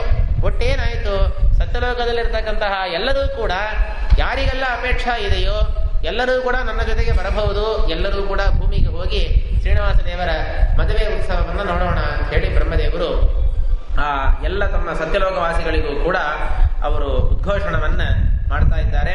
ಅಷ್ಟೇ ಅಲ್ಲದೆ ತನ್ನ ಸೇನಾಪತಿಯನ್ನ ಕರೆದರಂತೆ. ಬ್ರಹ್ಮದೇವರಿಗೂ ಒಂದು ಸೈನ್ಯ ಅಂತ ಬಂದ, ಅವರೇ ಯುದ್ಧಕ್ಕೆ ಹೋಗೋದಿಲ್ಲ ಏನಿಲ್ಲ ಬ್ರಹ್ಮದೇವರು, ಆದರೂ ಕೂಡ ಒಂದು ವೈಭವಕ್ಕೋಸ್ಕರ ಅವರಿಗೆ ಒಂದು ಸೈನ್ಯ ಇದೆ. ಆ ಸೇನಾಪತಿಯಾಗಿ ಸ್ಕಂದನೇ ಇದ್ದಾನೆ, ಸುಬ್ರಹ್ಮಣ್ಯ ಅಂತ ಇದ್ದಾನಲ್ಲ, ಅವನೇ ಸೇನಾಪತಿ. ಅದಕ್ಕೆ ದೇವಸೇನಾ ಅಂತಾರಲ್ಲ, ದೈವಾನೇ ಅಂತ ಇವಾಗೆಲ್ಲ ಹೇಳ, ಬಳ್ಳಿ ದೈವಾನೇ ಅಂತಾರಲ್ಲ, ಅದು ದೈವಾನೇ ಎಲ್ಲ, ಅದು ದೇವಸೇನಾ ಎಂಬ ಶಬ್ದವೇ ಆ ತರ ದೈವಾನೇ ಅಂತ ಆಗ್ಬಿಟ್ಟಿದೆ. ದೇವಸೇನಾ ಅಂತ ಒಂದು ಹುಡುಗಿನೂ ಇದ್ದಾಳೆ, ಅವಳ ಪತಿಯೂ ಆಗಿದ್ದಾನೆ. ಅದೇ ಕಾಲದಲ್ಲಿ ದೇವತಿಗಳ ಸೇನಾ, ದೇವಾನಾಂ ಸೇನಾ ದೇವಸೇನಾ, ಆ ದೇವತಿಗಳ ಸೇನೆಗೆ ಇವ ಪತಿ ಸೇನಾಪತಿಯಾಗಿ ಆಗಿದ್ದಾನೆ. ಅದಕ್ಕೆ ಸ್ಕಂದನನ್ನು ಕರೆದು ತನ್ನ ಎಲ್ಲ ಸೈನ್ಯವನ್ನು ಕೂಡ ಆಯತ್ತ ಆಗಬೇಕು, ಎಲ್ಲರೂ ಕೂಡ ಭೂಮಿಗೆ ಹೋಗಲಿಕ್ಕೆ ಹೊರಡೋಣ ಅಂತ ಬ್ರಹ್ಮದೇವರು ಹೇಳಿ ಕಳಿಸ್ತಾ ಇದ್ದಾರೆ. ಆದರೆ ಆ ಸೇನಾಪತಿಗಳೆಲ್ಲ ಹೇಳಿದರಂತೆ, ವಾರ್ಷಿಕಂ ದೇಹಿನೋ ಬ್ರಹ್ಮನ್ ಆಗಚ್ಚಾಂ ಸ್ವಯಾ ಸಹ. ಅವರೆಲ್ಲ ಹೇಳ್ತಾರ ನೋಡ್ರಿ, ಬ್ರಹ್ಮದೇವರಲ್ಲಿ ನಮಗೆಲ್ಲ ಒಂದು ವರ್ಷ ಕೊಡಬೇಕಾದ ಸಂಬಳ ಬಾಕಿ ಇದೆ, ಆ ಸಂಬಳ ಬಾಕಿಯನ್ನು ಮೊದಲು ತೆಗೆದಿಡ್ರಿ, ಆಮೇಲೆ ನಾವೆಲ್ಲರೂ ಸುಮ್ಮನೆ ಲೋಕ ವಿಡಂಬನ ಇದೆಲ್ಲವೂ ಕೂಡ. ಸಾಮಾನ್ಯ ಎಲ್ಲ ಹೋಗಬೇಕು ಬರಬೇಕು ಅನ್ನೋ ತಕ್ಷಣ ಡ್ರೈವರ್ ಏನ್ ಮಾಡ್ತಾನೆ, 4 ತಿಂಗಳ ಸಂಬಳ ನೀವಿನ್ನೂ ಕೊಟ್ಟಿಲ್ಲ, ಸುಮ್ಮನೆ ಎಲ್ಲ ಬೇಕಾದ್ರೆ ಬರಬೇಕು ಅಂದ್ರೆ ಏನರ್ಥ ಅಂತ ಕೇಳ್ತಾನೋ ಇಲ್ಲೋ. ಅದನ್ನೇ ಈ ಸೇನಾಪತಿಗಳು ಕೇಳ್ತಾ ಇದ್ದಾರೆ. ಸೈನಿಕರು ಎಲ್ಲರೂ ಬ್ರಹ್ಮದೇವರಲ್ಲಿ ಕೇಳಿದರಂತೆ, 1 ವರ್ಷಕ್ಕೆ ಬೇಕಾಗಿರ್ತಕ್ಕಂತಹ ಒಂದು ಸಂಬಳವನ್ನು ನೀವಿನ್ನೂ ಕೊಡ್ತಾ ಇಲ್ಲ, ಅದನ್ನ ನೀವು ಮೊದಲು ಕೊಡ್ರಿ, ಆಮೇಲೆ ನಾವೆಲ್ಲರೂ ಕೂಡ ನಿಮ್ ಜೊತೆಗೆ ಭೂಮಿಗೆ ಬರ್ತೇವೆ ಅಂತ ಹೇಳಿ. ಅದಕ್ಕೆ ಬ್ರಹ್ಮದೇವರು ಅವ್ರಿಗೇನು ಕಡಿಮೆ ಆಯಿತು, ಅದಕ್ಕೆ ನಾನಾ ವಿಧವಾದ ಧನವನ್ನು ಅವರಿಗೆ ಕೊಡ್ತಾ ಇದ್ದಾರೆ. ವಾಹನಗಳು, ರಥಗಳು, ಎಲ್ಲವನ್ನು, ಆಭರಣ, ವಸ್ತ್ರ ಎಲ್ಲವನ್ನು ಕೂಡ ಅವರಿಗೆ ಕೊಟ್ಟರಂತೆ. ಕೊಟ್ಟು ಏನಾಯಿತು, ತಾನು ಮದುವೆಗೆ ಹೊರಡ್ತಾ ಇದ್ದಾರೆ. 3 ಹೆಂಡಂದರಿದ್ದಾರಲ್ಲ, ಗಾಯತ್ರಿ, ಸಾವಿತ್ರಿ, ಸರಸ್ವತಿ ಅಂತ ಹೇಳಿ. ಒಂದೇ ಸರಸ್ವತಿ ದೇವಿ, ಒಂದೇ ಚೇತನ 3 ರೂಪದಲ್ಲಿ ಇದ್ದಾಳೆ. ಸತ್ವಗುಣ, ರಜೋಗುಣ, ತಮೋಗುಣಗಳಿಗೆ ಅಭಿಮಾನಿಯಾದ 3 ರೂಪ. ಲಕ್ಷ್ಮೀದೇವಿಗೆ 3 ರೂಪ ಇದೆಯಲ್ಲ, ಶ್ರೀ ಭೂ ದುರ್ಗಾ ಅಂತ ಹೇಳಿ. ಆ ಶ್ರೀ ಭೂ ದುರ್ಗಾ ರೂಪದಿಂದ ಪ್ರಕೃತಿಗೆ, ಮೂಲ ಪ್ರಕೃತಿಗೆ ಅಭಿಮಾನಿಯಾಗಿದ್ದಾಳೆ ಲಕ್ಷ್ಮೀದೇವಿ. ಸತ್ವಗುಣಕ್ಕೆ ಶ್ರೀ ಅಭಿಮಾನಿಯಾದರೆ, ರಜೋಗುಣಕ್ಕೆ ಭೂದೇವಿ ಅಭಿಮಾನಿಯಾಗಿದ್ದಾಳೆ, ತಮೋಗುಣಕ್ಕೆ ದುರ್ಗಾದೇವಿ ಅಭಿಮಾನಿಯಾಗಿದ್ದಾಳೆ. ಅದೇ ರೀತಿಯಿಂದ ಸರಸ್ವತಿ ದೇವಿಗೂ 3 ರೂಪ ಇದೆ, ಗಾಯತ್ರಿ, ಸಾವಿತ್ರಿ, ಸರಸ್ವತಿ ಅಂತ ಹೇಳಿ. ಈ 3 ರೂಪಗಳು ಕೂಡ ಸತ್ವಗುಣ, ರಜೋಗುಣ, ತಮೋಗುಣಕ್ಕೆ ಅರ್ಥಾತ್ ಪ್ರಕೃತಿಗೆ ಅಭಿಮಾನಿಯಾಗಿದ್ದಾರೆ. ಬಹಳ ಜಾಗೃತಿಯಾಗಿರಬೇಕು. ದೇವರು, ಬ್ರಹ್ಮದೇವರು ಎಂತಹ ಸಮರ್ಥರು ನೋಡ್ರಿ. ಒಂದೇ ಪ್ರಕೃತಿಗೆ ಲಕ್ಷ್ಮೀದೇವಿಯೂ ಅಭಿಮಾನಿಯಾಗಿದ್ದಾಳೆ, ಸರಸ್ವತಿ ದೇವಿಯೂ ಅಭಿಮಾನಿಯಾಗಿದ್ದಾಳೆ, ಭಾರತೀ ದೇವಿಯೂ ಅಭಿಮಾನಿಯಾಗಿದ್ದಾರೆ. ಅಷ್ಟೇ ಸೊಸೆಯರು ಒಂದೇ ವಸ್ತುವಿನ ಮೇಲೆ ಅಭಿಮಾನ ಮಾಡಿದರೆ ಏನ್ ಆಪತ್ತು ಆಗೋದು ಮನೆಯಲ್ಲಿ. ಅವರಿಗೇನ್ ಬೇರೆ ಪದಾರ್ಥ, ಇವರಿಗೇನ್ ಬೇರೆ ಪದಾರ್ಥ ಅಂದಿದ್ರೆ ಪರವಾಗಿಲ್ಲ. ಆದರೆ ಒಂದೇ ವಸ್ತುವಿನ ಮೇಲೆ ಅತ್ತೆ ಸೊಸೆ ಇಬ್ಬರು ಅಭಿಮಾನಿಗಳಾಗಿದ್ರೆ ಅಲ್ಲಿ ಗಲಾಟೆ ಆಗೋದು. ಆದ್ರೆ ಇಲ್ಲಿ ನೋಡ್ರಿ, ಬ್ರಹ್ಮದೇವರು ಮಹಾಸಮರ್ಥರು, ಪರಮಾತ್ಮನು ಮಹಾಸಮರ್ಥ. ಅದಕ್ಕೆ ಒಂದೇ ಮೂಲ ಪ್ರಕೃತಿಗೆ ಲಕ್ಷ್ಮೀದೇವಿಯನ್ನು ಅಭಿಮಾನಿಯಾಗಿ ಮಾಡಿದ್ದಾರೆ, ಸರಸ್ವತಿ ಭಾರತೀಯರನ್ನು ಅಭಿಮಾನಿಗಳಾಗಿ ಮಾಡಿದ್ದಾರೆ. ಇವಳು ಅವಾಂತರ ಅಭಿಮಾನಿ, ಅವಳು ಮುಖ್ಯ ಅಭಿಮಾನಿ, ಅಷ್ಟೇ ವ್ಯತ್ಯಾಸ. ಹೀಗೆ ಆ ಗಾಯತ್ರಿ, ಸಾವಿತ್ರಿ, ಸರಸ್ವತಿ 3 ಜನರನ್ನು ಕೂಡ ಬ್ರಹ್ಮದೇವರು ಆಜ್ಞೆ ಮಾಡ್ತಾ ಇದ್ದಾರೆ. ನೀವೆಲ್ಲರೂ ಕೂಡ ರೆಡಿಯಾಗಿ ಸುಮ್ಮನೆ ಅಲಂಕಾರ ಮಾಡ್ಕೊಂತ ಹೊತ್ತು ಮಾಡಬೇಡ್ರಿ, ಆದಷ್ಟು ಬೇಗ ಇವಾಗ ನಾವು ಹೊರಡಬೇಕು ಅಂತ ಹೇಳಿ ಅವರಿಗೆ ಹೇಳ್ತಾ ಇದ್ದಾರೆ. ಅಷ್ಟೇ ಅಲ್ಲದೆ ಬ್ರಹ್ಮದೇವರು ತಾನು ಹೋಗಿ ಅಲಂಕಾರ ಮಾಡ್ಕೊಂಡ್ರಂತೆ. ಮದುವೆಗೆ ಹೋಗ್ತಾ ಇದ್ದಾರಲ್ರಿ ಅವರು, ಏನೋ ಯಾರಿಗೋ ದೈತ್ಯನಿಗೆ ವರ ಕೊಡ್ಲಿಕ್ಕೆ ಅವರು ಹೋಗ್ತಾ ಇಲ್ಲವಲ್ಲ, ಮದುವೆಗೆ ಹೊರಡ್ತಾ ಇದ್ದಾರೆ. ಅದಕ್ಕೆ ಈ ಸಂದರ್ಭದಲ್ಲಿ ಸುಮ್ಮನೆ ಹೀಗೆ ಹೋದ್ರೆ ಚೆನ್ನಾಗಿರಲ್ಲ ಅಂತ ಹೇಳಿ ಅವ್ರೇನ್ ಮಾಡ್ತಾ ಇದ್ದಾರೆ, ತಲೆಗೆ ಕಿರೀಟ ಹಾಕೊಂಡ್ರಂತೆ. ಏನು ತಲೆ, ಒಂದಕ್ಕೆ 4 ತಲೆ ಇದೆ. 4 ತಲೆಗೆ ಏನ್ ಮಾಡೋದು ಇವಾಗ ಅಂದ್ರ, ಪಶ್ಚಿಮ ಶಿರಸ್ಸಿದೆಯಲ್ಲ, ಪಶ್ಚಿಮ ದಿಕ್ಕನ್ನು ನೋಡತಕ್ಕಂತಹ ಅಂದ್ರೆ ಹಿಂಭಾಗದಲ್ಲಿರ್ತಕ್ಕಂತಹ ತಲೆಗೆ ಕಿರೀಟ ಹಾಕೊಂಡ್ರಂತೆ. ಬಲಗಡೆ ಇರ್ತಕ್ಕಂತಹ ತಲೆಗೆ ಕೆಂಪಿನ ಒಂದು ರುಮಾಲ್ ಕಟ್ಕೊಂಡಿರುತ್ತೆ, ರಕ್ತೋಷ್ಣೀಶಾನ್ ಅಂತಾರೆ, ಕೆಂಪಿನ ರುಮಾಲ್ ಕಟ್ಕೊಂಡಿದ್ದಾರಂತೆ. ಅದೇ ಈ ಭಾಗದಲ್ಲಿರ್ತಕ್ಕಂತಹ ತಲೆಗೆ ಬರೇ ಸಾಮಾನ್ಯವಾಗಿರ್ತಕ್ಕಂತಹ ಒಂದು ಶಿರೋವೇಷ್ಟನ, ತಲೆಗೆ ಬೇರೆ ರೀತಿಯಲ್ಲಿ ಬೇರೆ ಒಂದು ಆಕಾರದಲ್ಲಿ ಇನ್ನೊಂದು ಮುಂಡಾಸನ್ನ ಕಟ್ಕೊಂಡಿದ್ದಾರಂತೆ. ಅದೇ ಮುಂಭಾಗದಲ್ಲಿರ್ತಕ್ಕಂತಹ ತಲೆಗೆ ದರ್ಭೆಗಳಿಂದ ಕಿರೀಟವನ್ನು ಮಾಡ್ಕೊಂಡಿದ್ದಾರೆ. ನೋಡ್ರಿ, 4 ತಲೆಗೆ 4 ಕಿರೀಟ. ಈ ವೈಭವ ಯಾರಿಗೆ ಇರ್ತದೆ ನೋಡ್ರಿ. ಏನೋ ತಲೆಗೆ ಏನೋ ಕ್ರಾಪ್ ಮಾಡ್ಕೊಂಡ, ಏನೋ ಹಾಕೊಂಡ ಅಂದ್ರೆ ಬೇರೆ. ಆದರೆ 4 ತಲೆಗಳಿಗೆ, ಒಂದು ತಲೆಯಲ್ಲಿ ಕಿರೀಟ, ಒಂದು ತಲೆಯಲ್ಲಿ ಕೆಂಪಾದ ರುಮಾಲು, ಇನ್ನೊಂದು ತಲೆಯಲ್ಲಿ ಮುಂಡಾಸಾಂಗ, ಇನ್ನೊಂದು ಮುಂದಿನ ತಲೆಯಲ್ಲಿ ದರ್ಭೆಗಳಿಂದ, ಉತ್ತಮವಾದ ದರ್ಭೆಗಳಿಂದ ಒಂದು ಕಿರೀಟವನ್ನು ಮಾಡಿಕೊಂಡಿದ್ದಾರೆ. ಒಳ್ಳೆ ಮಕರ ಕುಂಡಲ, ಎಲ್ಲ ಮೌಕ್ತಿಕ ವೈಡೂರ್ಯ, ವಜ್ರ ವೈಡೂರ್ಯಗಳಿಂದ ಕೂಡಿರತಕ್ಕಂತಹ ಮಕರ ಕುಂಡಲ, ನವರತ್ನ ಪೂರ್ಣವಾಗಿರ್ತಕ್ಕಂತಹ ಒಂದು ಕವಚವನ್ನ ಹಾಕೊಂಡಿದ್ದಾರೆ. ಅದೇ ರೀತಿಯಿಂದ ಸರಸ್ವತಿ, ಗಾಯತ್ರಿ ಮತ್ತು ಸಾವಿತ್ರಿ 3 ಜನರು ಕೂಡ ಅವರು ಈ ರೀತಿಯಲ್ಲೇ ಆಭರಣದಿಂದ ಭೂಷಿತರಾಗಿ ಆಗಿದ್ದಾರೆ. ಎಲ್ಲ ಬ್ರಹ್ಮದೇವರು ಹೊರಡ್ತಾ ಇದ್ದಾರೋ ಇಲ್ಲೋ, ಸತ್ಯಲೋಕದಲ್ಲಿರೋ ಎಲ್ಲ ಜನರು ಹೊರಟು ಬಿಟ್ಟರಂತೆ. ಬ್ರಹ್ಮದೇವರ ಸೈನ್ಯವೂ ಹೊರಟು ಬರ್ತಾ ಇದೆ, ಲಕ್ಷೋಪಲಕ್ಷ ಜನರು. ಅವರ ಸೈನ್ಯದಲ್ಲಿ ಮಾತ್ರ ಎಷ್ಟು ಜನ ಅಂದ್ರೆ 10 ಲಕ್ಷ ಜನರು ಅಂತ ಹೇಳ್ತಾ ಇದ್ದಾರೆ. ಬ್ರಹ್ಮದೇವರ ಸೈನ್ಯದಲ್ಲಿ 10 ಲಕ್ಷ ಜನರಿದ್ದಾರೆ ಅಂತೆ. ಪಾಪ ಇಷ್ಟು ಜನರನ್ನು ಕರ್ಕೊಂಡು ಬಂದ್ರೆ ಆಕಾಶರಾಜನ ಗತಿ ಏನು, ವೆಂಕಟ ಪರ್ವತದ ಗತಿ ಏನು? ದೇವರ ಮದುವೆ ಆಯಿತೋ ಪರವಾಗಿಲ್ಲ, ಬೇರೆಯವರ ಮದುವೆ ಆಗಿದ್ದಿದ್ರೆ ಏನ್ ಗತಿ ಆಗ್ತಾ ಇತ್ತು? ಅದಕ್ಕೆ ಅವರು ಬರ್ತಾ ಇದ್ದಾರೆ, ಹಂಸವಾಹನದ ಮೇಲೆ ಕೂತುಕೊಂಡಿದ್ದಾರೆ. ಬೇರೆ ಬೇರೆ ವಿಮಾನದಲ್ಲಿ ಈ ಗಾಯತ್ರಿ, ಸಾವಿತ್ರಿ, ಸರಸ್ವತಿಯರು ಹತ್ತಿ ಕೂತುಕೊಂಡಿದ್ದಾರೆ. ಎಲ್ಲ ಸೇನಾಪತಿಗಳು, ಸೈನ್ಯರು ಎಲ್ಲರೂ ಕೂಡ ಆಯುಧವನ್ನು ಧರಿಸಿದವರಾಗಿ ಬ್ರಹ್ಮದೇವರ ಸುತ್ತಮುತ್ತಲೂ ಕೂಡ ಸೈನ್ಯ ಸಮೇತರಾಗಿ ಬ್ರಹ್ಮದೇವರು ಬರ್ತಾ ಇದ್ದಾರೆ. ಬ್ರಹ್ಮದೇವರು ಹೊರಟ್ರೋ ಇಲ್ಲೋ ಅಲ್ಲಿಂದ ಬೇಕಾದಷ್ಟು ವಾದ್ಯಗಳ ಘೋಷ ಆಯಿತು. ಗಂಧರ್ವರೆಲ್ಲ ಹಾಡ್ತಾ ಇದ್ದಾರೆ, ಸೂತಮಾಗದ ಬಂದಿಗಳು ಸ್ತೋತ್ರ ಮಾಡ್ತಾ ಇದ್ದಾರೆ. ನೋಡ್ರಿ, ಒಂದು ಸ್ವಾರಸ್ಯ ಏನು ಅಂತಂದ್ರೆ, ಪರಮಾತ್ಮ ಪ್ರತ್ಯೇಕವಾಗಿ ಪತ್ರಿಕೆ ಕೊಟ್ಟು ಎಲ್ಲಾ ಲೋಕದ ಜನರಿಗೂ ಕೂಡ ಆಹ್ವಾನ ಮಾಡಿಲ್ಲ. ಟಾಪ್ ಮೋಸ್ಟ್ ಮೇಲಿದ್ದಾರಲ್ಲ, ಅಲ್ಲಿ ಹೋಗಿ ಮೊಟ್ಟ ಮಾಡಿ ಹ್ಯಾಂಗ ಬರೀತಾರೆ. ಬ್ರಹ್ಮಾಂಡ ಎಂಬುದು 14 ಲೋಕ ಅಲ್ಲವಾ, 14 ಫ್ಲೋರ್ ಇದೆ. 14ನೇ ಫ್ಲೋರ್ ಇರತಕ್ಕಂಥ ಬ್ರಹ್ಮದೇವರನ್ನ ಕರೆದು ಬಿಟ್ರೆ ಅವ್ರು ಇಳಿದು ಬರೋರಲ್ಲ. ಇಳಿದು ಬರೋ ಕಾಲಕ್ಕೆ ಏನಾಗೋದು, ಹಾದಿಯಲ್ಲಿರ್ತಕ್ಕಂಥ ಎಲ್ಲಾ ಫ್ಲೋರಲ್ಲಿರೋ ಜನರು ಕೂಡ ಏನು ಅಂತ ಕೇಳೋರು. ಎಲ್ಲರಿಗೂ ಈ ವಿವಾಹದ ವಿಷಯ ಪ್ರಚಾರ ಆಗೋದು. ಆಗ ಎಲ್ಲರೂ ಹೊರಟು ಬಂದ್ಬಿಡ್ತಾರೆ. ಅದೇ ಇವಾಗ 3ನೇ ಫ್ಲೋರಲ್ಲಿ 4ನೇ ಫ್ಲೋರಲ್ಲಿರೋರನ್ನ ಕರೆದರೆ ಅವ್ರು ಮಾತ್ರ ಬರ್ತಾರೆ. ಮೇಲಿರೋರನ್ನ ಪ್ರತ್ಯೇಕ ಮತ್ತೆ ಹೇಳಿ ಕಳಿಸ್ಬೇಕು. ಅದಕ್ಕೆ ದೇವರು ಚಮತ್ಕಾರವಾಗಿ ಏನ್ ಮಾಡಿದ್ದಾನೆ, ಬ್ರಹ್ಮದೇವರಿಗೆ ಪತ್ರಿಕೆ ಕೊಟ್ಬಿಟ್ಟ. ಅವರು ಆ ಸತ್ಯಲೋಕದಿಂದ ಇಳಿದು ಬರ್ತಾ ಇದ್ದಾರೋ ಇಲ್ಲೋ, ಮೊದಲಿಗೆ ಅವರು ಸತ್ಯಲೋಕಿನ ಕೆಳಗಿನ ಲೋಕ ತಪೋಲೋಕಕ್ಕೆ ಬಂದರಂತೆ. ಅದಕ್ಕೂ ಕೆಳಗೆ ಜನಲೋಕ, ಮಹರ್ಲೋಕ, ಸ್ವರ್ಗಲೋಕ, ಅಂತರಿಕ್ಷ, ಭೂಮಿಯ ತನಕ ಅವರು ಬರ್ತಾ ಬರ್ತಾ ಬರ್ತಾ ಈ ಸೈನ್ಯ, ಅಪಾರವಾದ ಈ ಸೈನ್ಯವನ್ನ, ಈ ಜನರ ಗುಂಪನ್ನ ನೋಡಿ ಆ ಲೋಕ ನಿವಾಸಿಗಳಿಗೆ ಆಶ್ಚರ್ಯ ಆಯಿತು. ಏನ್ ಬ್ರಹ್ಮದೇವರು ಹೊರಟು ಕೆಳಗಡೆ ಬರ್ತಾ ಇದ್ದಾರೆ. ಸಾಮಾನ್ಯವಾಗಿ ಪ್ರಳಯ ಕಾಲದಲ್ಲಿ ಮೋಕ್ಷದಲ್ಲಿ ಸತ್ಯಲೋಕದಿಂದ ಬ್ರಹ್ಮದೇವರು ಮೇಲೆ ಹೊರಟು ಹೋಗ್ತಾರೆ. ಏತಂ ಅನ್ನಮಯ ಮಾತ್ಮಾನ ಉಪಸಂಕ್ರಮ್ಯ, ಏತಂ ಪ್ರಾಣಮಯ ಮಾತ್ಮಾನ ಉಪಸಂಕ್ರಮ್ಯ, ಮೇಲ್ಗಡೆ ಹೋಗಿ ವಿರಜಾ ನದಿಗೆ ಹೋಗಬೇಕಾದವರು. ಇದೇ ಗುಂಪನ್ನ, ಮುಕ್ತರಾಗುವ ಗುಂಪನ್ನ, ಜ್ಞಾನಿಗಳನ್ನ ಕರ್ಕೊಂಡು ಮೇಲೆ ಹೋಗೋದನ್ನು ಕೇಳಿದ್ದೇವೆ. ಇಳಿದು ಬರ್ತಾ ಇದ್ದಾರಲ್ಲ, ಇದು ಏನ್ ಆಶ್ಚರ್ಯ ಅಂತ ಎಲ್ಲ ಕೇಳಿದರಂತೆ. ಕೇಳಿದಾಗ ಆಗ ಹೇಳಿದ್ದಾರೆ, ಈ ತರ ಮದುವೆಗೆ ಬ್ರಹ್ಮದೇವರು ಹೊರಟಿದ್ದಾರಂತೆ, ಯಾರ ಅಪೇಕ್ಷೆ ಇದೆಯೋ ಎಲ್ಲರೂ ಕೂಡ ಈ ಮದುವೆಗೆ ಬರಬಹುದು ಅಂತ ಹೇಳಿ ತಕ್ಷಣ ಆ ಲೋಕದಲ್ಲಿರ್ತಕ್ಕಂತಹ ಇಂದ್ರದೇವರಾಗಲಿ, ದಿಕ್ಪಾಲಕರಾಗಲಿ ಎಲ್ಲರೂ ಕೂಡ ಇವಾಗ ಬ್ರಹ್ಮದೇವರ ಜೊತೆಗೆ ಹೊರಟು ಎಲ್ಲರೂ ಕೂಡ ಬರ್ತಾ ಇದ್ದಾರೆ. ಬ್ರಹ್ಮದೇವರು ಬರೋ ಕಾಲಕ್ಕೆ ಭೂಮಿಗೆ ಬಂದರಂತೆ. ಭೂಮಿಗೆ ಬಂದ ಕೂಡಲೇನೇವೆ ಅಲ್ಲಿ ಋಷಿಗಳೆಲ್ಲ ನೋಡಿದರಂತೆ. ಋಷಿಗಳೆಲ್ಲ, ಕೆಲವರಿಗೆಲ್ಲ ಆಶ್ಚರ್ಯ, ಬ್ರಹ್ಮದೇವರು ಸ್ವಲ್ಪ ನೋಡ್ಲಿಕ್ಕೆ ದೇವರಂತೆ ಇರೋರು. ದೇವರ ಮಗ ಆಯ್ತಲ್ಲ, ಅಪ್ಪ ಮಗ ಯಾವಾಗಲೂ ಒಂದೇ ತರ ಇರ್ತಾರೆ. ಓಹೋ, ದೇವರೇ ಬರ್ತಾ ಇದ್ದಾನೆ ಅಂತ ಕೆಲವರೆಲ್ಲ ನೆನೆಸ್ಕೊಂಡ್ರಂತೆ. ಕೆಲವರು ಹೇಳಿದರಂತೆ, ನೋಡು 4 ಮುಖ ಇದೆ, ಹಾಗಾದ್ರೆ ದೇವರು ಹೇಗೆ ಆಗ್ಲಿಕ್ಕೆ ಸಾಧ್ಯ, ಬ್ರಹ್ಮದೇವರಷ್ಟೇ ಆಗಬೇಕು. ಮತ್ತು ಕೂತ್ಕೊಂಡು ಬರೋದು ಗರುಡ ವಾಹನರಾಗಿ ಬರ್ತಾ ಇಲ್ಲ, ಹಂಸ ವಾಹನರಾಗಿ ಬರ್ತಾ ಇದ್ದಾರೆ, ಹಾಗಾದ್ರೆ ಬ್ರಹ್ಮದೇವರಷ್ಟೇ ಇವರು ಆಗಬೇಕು ಅಂತ ಕೆಲವರು ಹೇಳಿದರಂತೆ. ಎಲ್ಲರಿಗೂ ಕೂಡ ವಿಷಯ ಹಾಗೆ ಕಾಟು ತೀಯಾಯಿ ಸೈದಿ ಪರವೆಯದು ಅಂತ ಹೇಳಿ ಹೇಳೋರಲ್ಲ. ಹಾಗೆ ಈ ವಿವಾಹದ ವಿಷಯ, ಶ್ರೀನಿವಾಸ ದೇವರ ಮದುವೆ ವಿಷಯ ಎಲ್ಲ ಕಡೆ ಪ್ರಚಾರ ಆಗೋಯ್ತು. ಎಲ್ಲ ಋಷಿಗಳೆಲ್ಲರೂ ಕೂಡ ತಮ್ಮ ತಮ್ಮ ಪದಾರ್ಥಗಳು ಅಂತ ಏನಿದೆ, ತಮ್ಮ ಪತ್ನಿಯರು, ತಮ್ಮ ಶಿಷ್ಯರು, ತಮ್ಮ ಪರಿಚಾರಕರು ಎಲ್ಲರನ್ನೂ ಕರ್ಕೊಂಡು ಎಲ್ಲ ಬರ್ತಾ ಇದ್ದಾರೆ. ಇಷ್ಟೊತ್ತಿಗೆ ಶ್ರೀನಿವಾಸ ದೇವರಿಗೆ ಇಲ್ಲಿ ಆತಂಕ ಅಂತೆ. ಏನ್ ಬ್ರಹ್ಮದೇವರನ್ನು ಹೇಳಿ ಕಳಿಸಿ ಇಷ್ಟು ಲೇಟ್ ಆಗೋದು, ಇನ್ನು ಬರಲೇ ಇಲ್ಲವಲ್ಲ, ಏನ್ ಹೇಳಿ ಒಂದು 20 ನಿಮಿಷ 30 ನಿಮಿಷ ಅಷ್ಟೇ ಆಗಿದೆ, ಅಷ್ಟೊತ್ತಿಗೆ ಬ್ರಹ್ಮದೇವರು ಬರಬೇಕು ಅಂತ ನಿಮ್ಮ ಅಪೇಕ್ಷೆ ಪಡ್ತಾ ಇದ್ದಾನೆ. ಏನು ಸತ್ಯಲೋಕ ಎಂಬುದು ಏನು ನೆನೆಸ್ಕೊಂಡಿದ್ದೀರಿ ನೀವೇನೋ, ಇಲ್ಲ ಶ್ರೀರಂಗದಿಂದ ತಿರುವಾನೆ ಕಾಲದ ಅರ್ಥ ಇಲ್ಲ. ಸತ್ಯಲೋಕ ಅಂತಂದ್ರೆ, ಸತ್ಯಲೋಕ ಇರೋದು ಎಷ್ಟು ಕೋಟಿ ಯೋಜನೆ ದೂರದಲ್ಲಿದೆ. ಅಲ್ಲಿಂದ ಅವ್ರು ಎಷ್ಟು ವೇಗವಾಗಿ ಬ್ರಹ್ಮದೇವರು ಬರ್ತಾ ಇದ್ದಾರೆ. ಅಷ್ಟು ವೇಗವಾಗಿ ಬಂದರೂ ಕೂಡ ಬಕುಲ ಹತ್ರ ದೇವರು ಹೇಳ್ತಾ ಇದ್ದಾನೆ, ಏನ್ ಇಷ್ಟೊತ್ತಾದರೂ ಕೂಡ ಏನು ಬಂದಿಲ್ಲ ಬ್ರಹ್ಮದೇವರು, ಏನಾಯ್ತು? ಹೋಗೋ ಕಾಲಕ್ಕೆ ಗರುಡನಿಗೆ ಏನಾದರೂ ಮಾರ್ಗದಲ್ಲಿ ವಿಘ್ನ ಬಂತು, ಅಥವಾ ಅವ ಇಲ್ಲಿಂದ ಬರೋ ಕಾಲಕ್ಕೆ ಏನಾದರೂ ವಿಘ್ನ ಆಯ್ತು, ಯಾಕೆ ಬರಲಿಲ್ಲ ಅಂತ ವಿಚಾರ ಮಾಡೋಷ್ಟೊತ್ತಿಗೆ ಯಾವನೊಬ್ಬ ಚಾಲ ಪುರುಷ ಬಂದನಂತೆ. ಬಂದು ಅವ ದೇವರ ನಮಸ್ಕಾರ ಮಾಡಿದ. ನಿಮ್ಮ ಮಗ ಬ್ರಹ್ಮದೇವರು ಗಂಗಾವನ್ನು ದಾಟುತ್ತಾ ಇದ್ದಾರೆ, ಗಂಗಾ ದಾಟಿ ಬರ್ತಾ ಇದ್ದಾರೆ ಅಂತ ಒಬ್ಬ ಹೇಳಿದ. ಅವ ಹೇಳಿ ಮುಗಿಸೋಷ್ಟೊತ್ತಿಗೆ ಇನ್ನೊಂದು ಚಾರ ಪುರುಷ ಬಂದನಂತೆ, ಗೋದಾವರಿಯನ್ನು ದಾಟುತ್ತಾ ಇದ್ದಾರೆ. ಎಷ್ಟು ವೇಗವಾಗಿ ಬರ್ತಾ ಇದ್ದಾರೆ ಎಂಬುದನ್ನು ನಾವು ನೋಡ್ಬೇಕು. ಎಷ್ಟು ಅವಸರ ಬ್ರಹ್ಮದೇವರಿಗೆ. ಯಾವಾಗಲೂ ಕೂಡ ಉತ್ತಮರಾಗ್ತಾ ಅವರು ವೇಗವಾಗಿ ಕೆಲಸ ಮಾಡೋರು.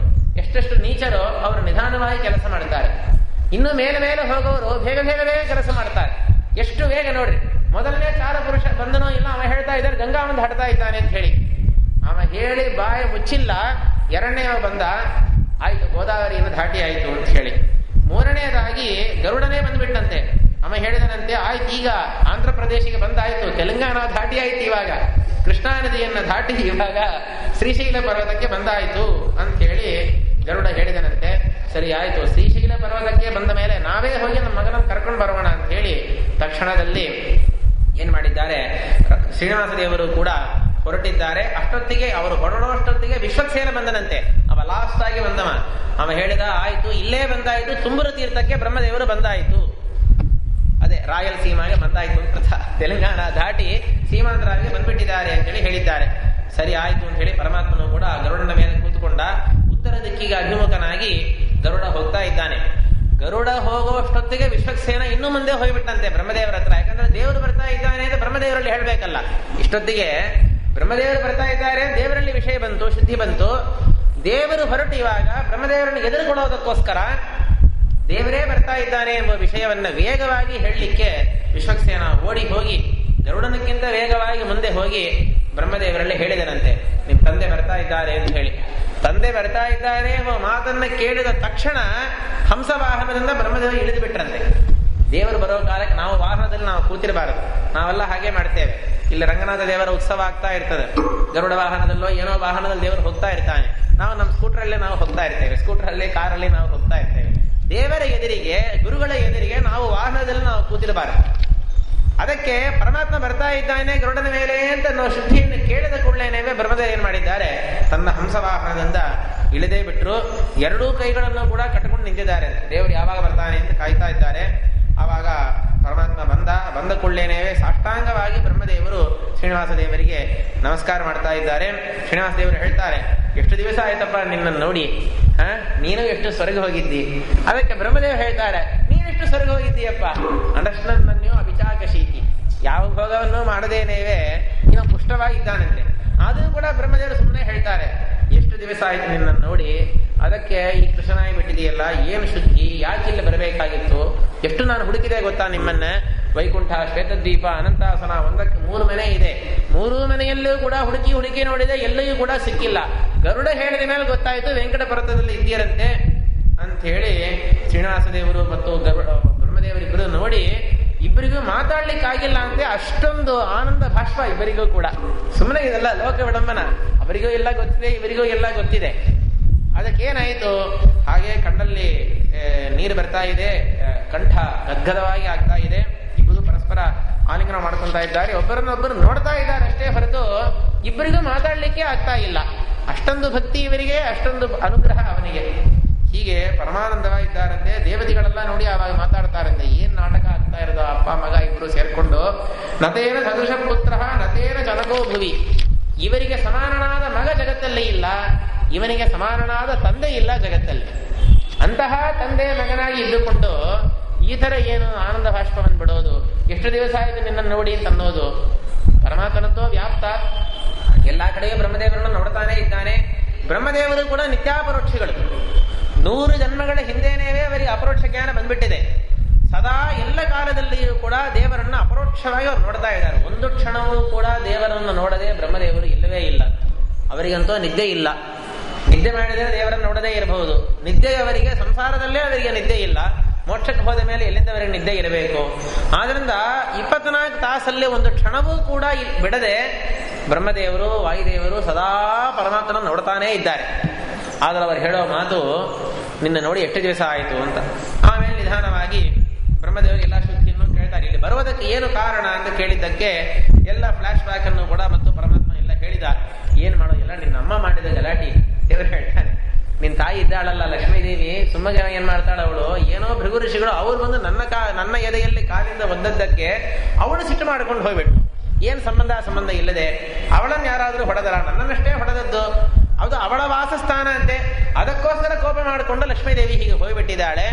ಅವಳು ಬಿಟ್ಟು ಹೋಗ್ಬಿಟ್ಟಲ್ಲ ವೈಕುಂಠವನ್ನ ಅಂತ ಅನ್ನೋದಕ್ಕೋಸ್ಕರ ನಾವು ಬಿಟ್ಟು ಬರಬೇಕಾಗಿ ಬಂತು. ಇಲ್ಲಿ ನೋಡು, ವಲ್ಮೀಕವನ್ನು ತೋರಿಸಿ ಹೇಳ್ತಾನೆ, ಈ ವಲ್ಮೀಕದಲ್ಲೇ 1000 ವರ್ಷ ನಾನು ತಪಸ್ಸು ಮಾಡುವಂತೆ ನಾನು ಕಾಯ್ತಾ ಇದ್ದೆ. ಯಾವನೋ ಒಬ್ಬ ನಿನ್ನ ಮೇಲೆ ಹೊಡಿಲಿಕ್ಕೆ ಬಂತು, ಅವರೇ ಅಷ್ಟೇ, ಬ್ರಹ್ಮದೇವರೇ ಅಷ್ಟೇ, ಆಕಲಿನ ರೂಪದಲ್ಲಿ ಬಂದವರು ನಿನ್ನನ್ನು ಹೊಡಿಲಿಕ್ಕೆ ಹೋಗಿ ನನ್ನನ್ನು ಹೊಡೆದು ಬಿಟ್ಟಿದ್ದಾನೆ. ಆಗಿರೋ ಕಾಲಕ್ಕೆ ಆಮೇಲೆ ಹಾಗಾಯ್ತು ಹೀಗಾಯ್ತು, ಪದ್ಮಾವತಿಯನ್ನು ನೋಡಿದೆ, ಅವಳನ್ನು ಮದುವೆ ಮಾಡಿಕೊಳ್ಬೇಕು ಅಂತ ಅಪೇಕ್ಷೆ ಪಟ್ಟಿದ್ದೇನೆ. ಎಲ್ಲ ಸಮಾಚಾರವನ್ನು ಕೂಡ ದೇವರೆಲ್ಲವನ್ನು ಹೇಳ್ತಾನೆ. ಹೇಳ್ತಾ ಇರೋ ಕಾಲಕ್ಕೆ ಪಕ್ಕದಲ್ಲೇ ಬಕುಲ ಬಂದಲಂತೆ. ಬಂದ ಕೂಡಲೇ ಬ್ರಹ್ಮದೇವರು ಕೇಳ್ತಾರೆ, ಈಗ ಯಾರು ಅಂತ. ಎಲ್ಲ ಇವರೇ ವರ ಕೊಟ್ಟದ್ದು ಅಲ್ಲವಾ, ಹಿಂದೆ ಹೇಳಿದೇವಲ್ಲ, ಬಕುಲಾವಿನ ಹಿಂದಿನ ಜನ್ಮ ಯಶೋಧ ಅಂತ ಹೇಳಿ. ಕಿಶೋರ ಎನ್ನುವ ಗಂಧರ್ವನ ಹೆಂಡತಿ. ಆ ಕಿಶೋರ ಎನ್ನುವ ಗಂಧರ್ವನು ಅವನ ಹೆಂಡತಿಯು ಸೇರಿ ಬ್ರಹ್ಮದೇವರಲ್ಲಿ ವರವನ್ನು ಕೇಳಿ ಆಮೇಲೆ ಕೃಷ್ಣ ಅವರ ಮನೆಯಲ್ಲಿ ಹೋಗಿ ಬಾಳಲೀಲೆಗಳನ್ನು ತೋರಿಸಿದ್ದು. ಅದೇ ಯಶೋಧಾನೇ ಬಕುಲವಾಗಿ ಬಂದಿದ್ದಾಳೆ. ಬ್ರಹ್ಮದೇವರಿಗೆ ಗೊತ್ತಾಗೋದಿಲ್ಲ ಅಂತ ನೋಡ್ರಿ, ಸುಮ್ಮನೆ ಅವರು ಕೂಡ ವಿಮೋಹನವನ್ನು ಮಾಡ್ತಾ ಇದ್ದಾರೆ.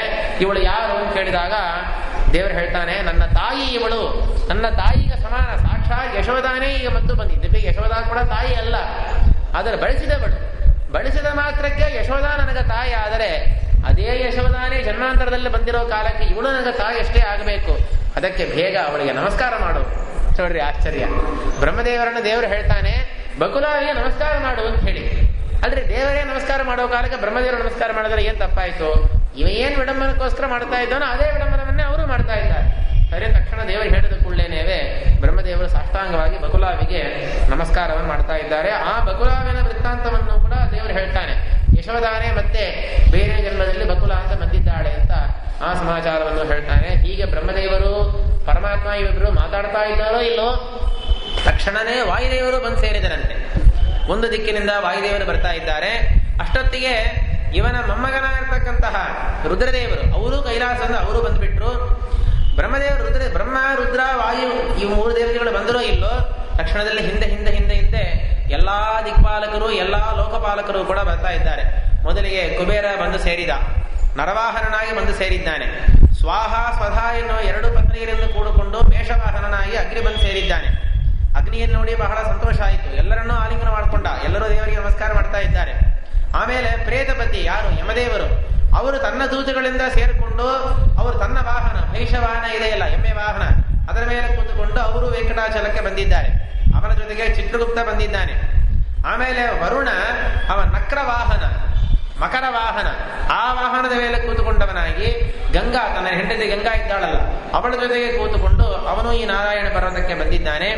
ಕೊನೆಯಲ್ಲಿ ಇಂದ್ರದೇವರು ಕೂಡ ಶಚಿ ಸಮೇತವಾಗಿ ತನ್ನ ಯಾವ ವಾಹನ ಐರಾವತ ಗಜವಾಹನ ಅದರ ಮೇಲೆ ಕೂತುಕೊಂಡು ಅವರು ಕೂಡ ಬಂದಿದ್ದಾರೆ.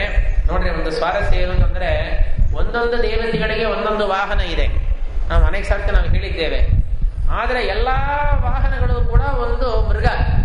ದೇವರ ವಾಹನ ಗರುಡ, ಅದೊಂದು ಪಕ್ಷಿ. ಬ್ರಹ್ಮದೇವರ ವಾಹನ ಹಂಸ, ಅದೊಂದು ಪಕ್ಷಿ.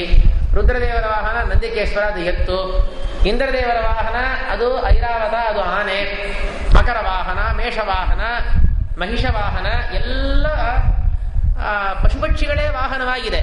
ಆದರೆ ಒಬ್ಬನಿಗೆ ತಾನೇ ನರವಾಹನ, ಅದು ಕುಬೇರನಿಗೆ ಮಾತ್ರ ಮನುಷ್ಯನೇ ವಾಹನವಾಗಿ ಕೂತಿದ್ದಾನೆ. ಯಾಕೆ ಅಂತ ಕಾರಣ ನೋಡ್ರಿ, ಆ ಯಾವ ಪಶುಪಕ್ಷಿಗಳು ಕೂಡ ಸಂಬಳ ತಗೊಳ್ಳಾರದು, ಮನುಷ್ಯ ಮಾತ್ರನೇ ಸಂಬಳ ತಗೊಳ್ತಾನೆ. ಕುಬೇರ ಸಂಬಳ ಕೊಡ್ತಾನವ. ಯಾಕೆ? ಕುಬೇರ ಐಶ್ವರ್ಯಕ್ಕೆಲ್ಲ ಅಲ್ಲ, ಅವರಿಗೆಲ್ಲ ಐಶ್ವರ್ಯ ಇಲ್ಲ ನಾನು ಹೇಳಿಲ್ಲ, ಆದ್ರೆ ದುಡ್ಡು ಕೊಡೋದು ಅಂತ ಅನ್ನೋ ಡಿಪಾರ್ಟ್ಮೆಂಟ್ ಅನ್ನ ಕುಬೇರನಿಗೆ ಕೊಟ್ಟಿದ್ದಾನೆ. ಅದಕ್ಕೆ ಗರುಡ ಪಕ್ಷಿಯೋ ಹಂಸ ಪಕ್ಷಿಯೋ ಎಮ್ಮೆಯೋ ಯಾವ ಒಂದು ಪ್ರಾಣಿಯೂ ಕೂಡ ಸಂಬಳ ತಗೊಳ್ಳಾರ. ಸಂಬಳ ತಗೊಳ್ಳೋ ಒಂದೇ ಪ್ರಾಣಿ ಜಗತ್ತಲ್ಲಿ ಮನುಷ್ಯ ಮಾತ್ರನೇ. ಸಂಬಳ ಕೊಡೋ ವ್ಯಕ್ತಿ ಯಾರು? ಕುಬೇರ. ಅದಕ್ಕೋಸ್ಕರ ದುಡ್ಡಿನ ಆಸೆಯಿಂದ ಮನುಷ್ಯ ಇಲ್ಲಿ ವಾಹನವಾಗಿ ಬಂದಿದ್ದಾನೆ. ಪಾಪ ಆ ಪ್ರಾಣಿಗಳಿಗೆಲ್ಲ ದುಡ್ಡಿನ ಅಪೇಕ್ಷೆ ಇಲ್ಲ. ಅದಕ್ಕೆಲ್ಲ ಆ ಪ್ರಾಣಿಗಳೆಲ್ಲ ಬೇರೆ ಬೇರೆ ದೇವತೆಗಳಲ್ಲಿ ವಾಹನವಾಗಿ ಹೋಗಿದೆ. ಅಲ್ಲ, ಸೂಕ್ಷ್ಮ ಇದೆ ಅದೆಲ್ಲ ಬೇರೆ ಬೇರೆ. ಗರುಡ ಶೇಷ ಅವರೆಲ್ಲ ದೊಡ್ಡ ದೊಡ್ಡ ದೇವತೆಗಳು, ಅದೆಲ್ಲ ಬೇರೆ. ಸುಮ್ಮನೆ ಲೋಕದೃಷ್ಟಿಯಿಂದ ನೋಡಿ. ಹೀಗೆ ಎಲ್ಲಾ ದಿಕ್ಪಾಲಕರು ಎಲ್ಲಾ ಲೋಕಪಾಲರು ಬಂದ್ಬಿಟ್ಟಿದ್ದಾರೆ. ಋಷಿಗಳೆಲ್ಲ ಬಂದು ಸೇರಿದರಂತೆ.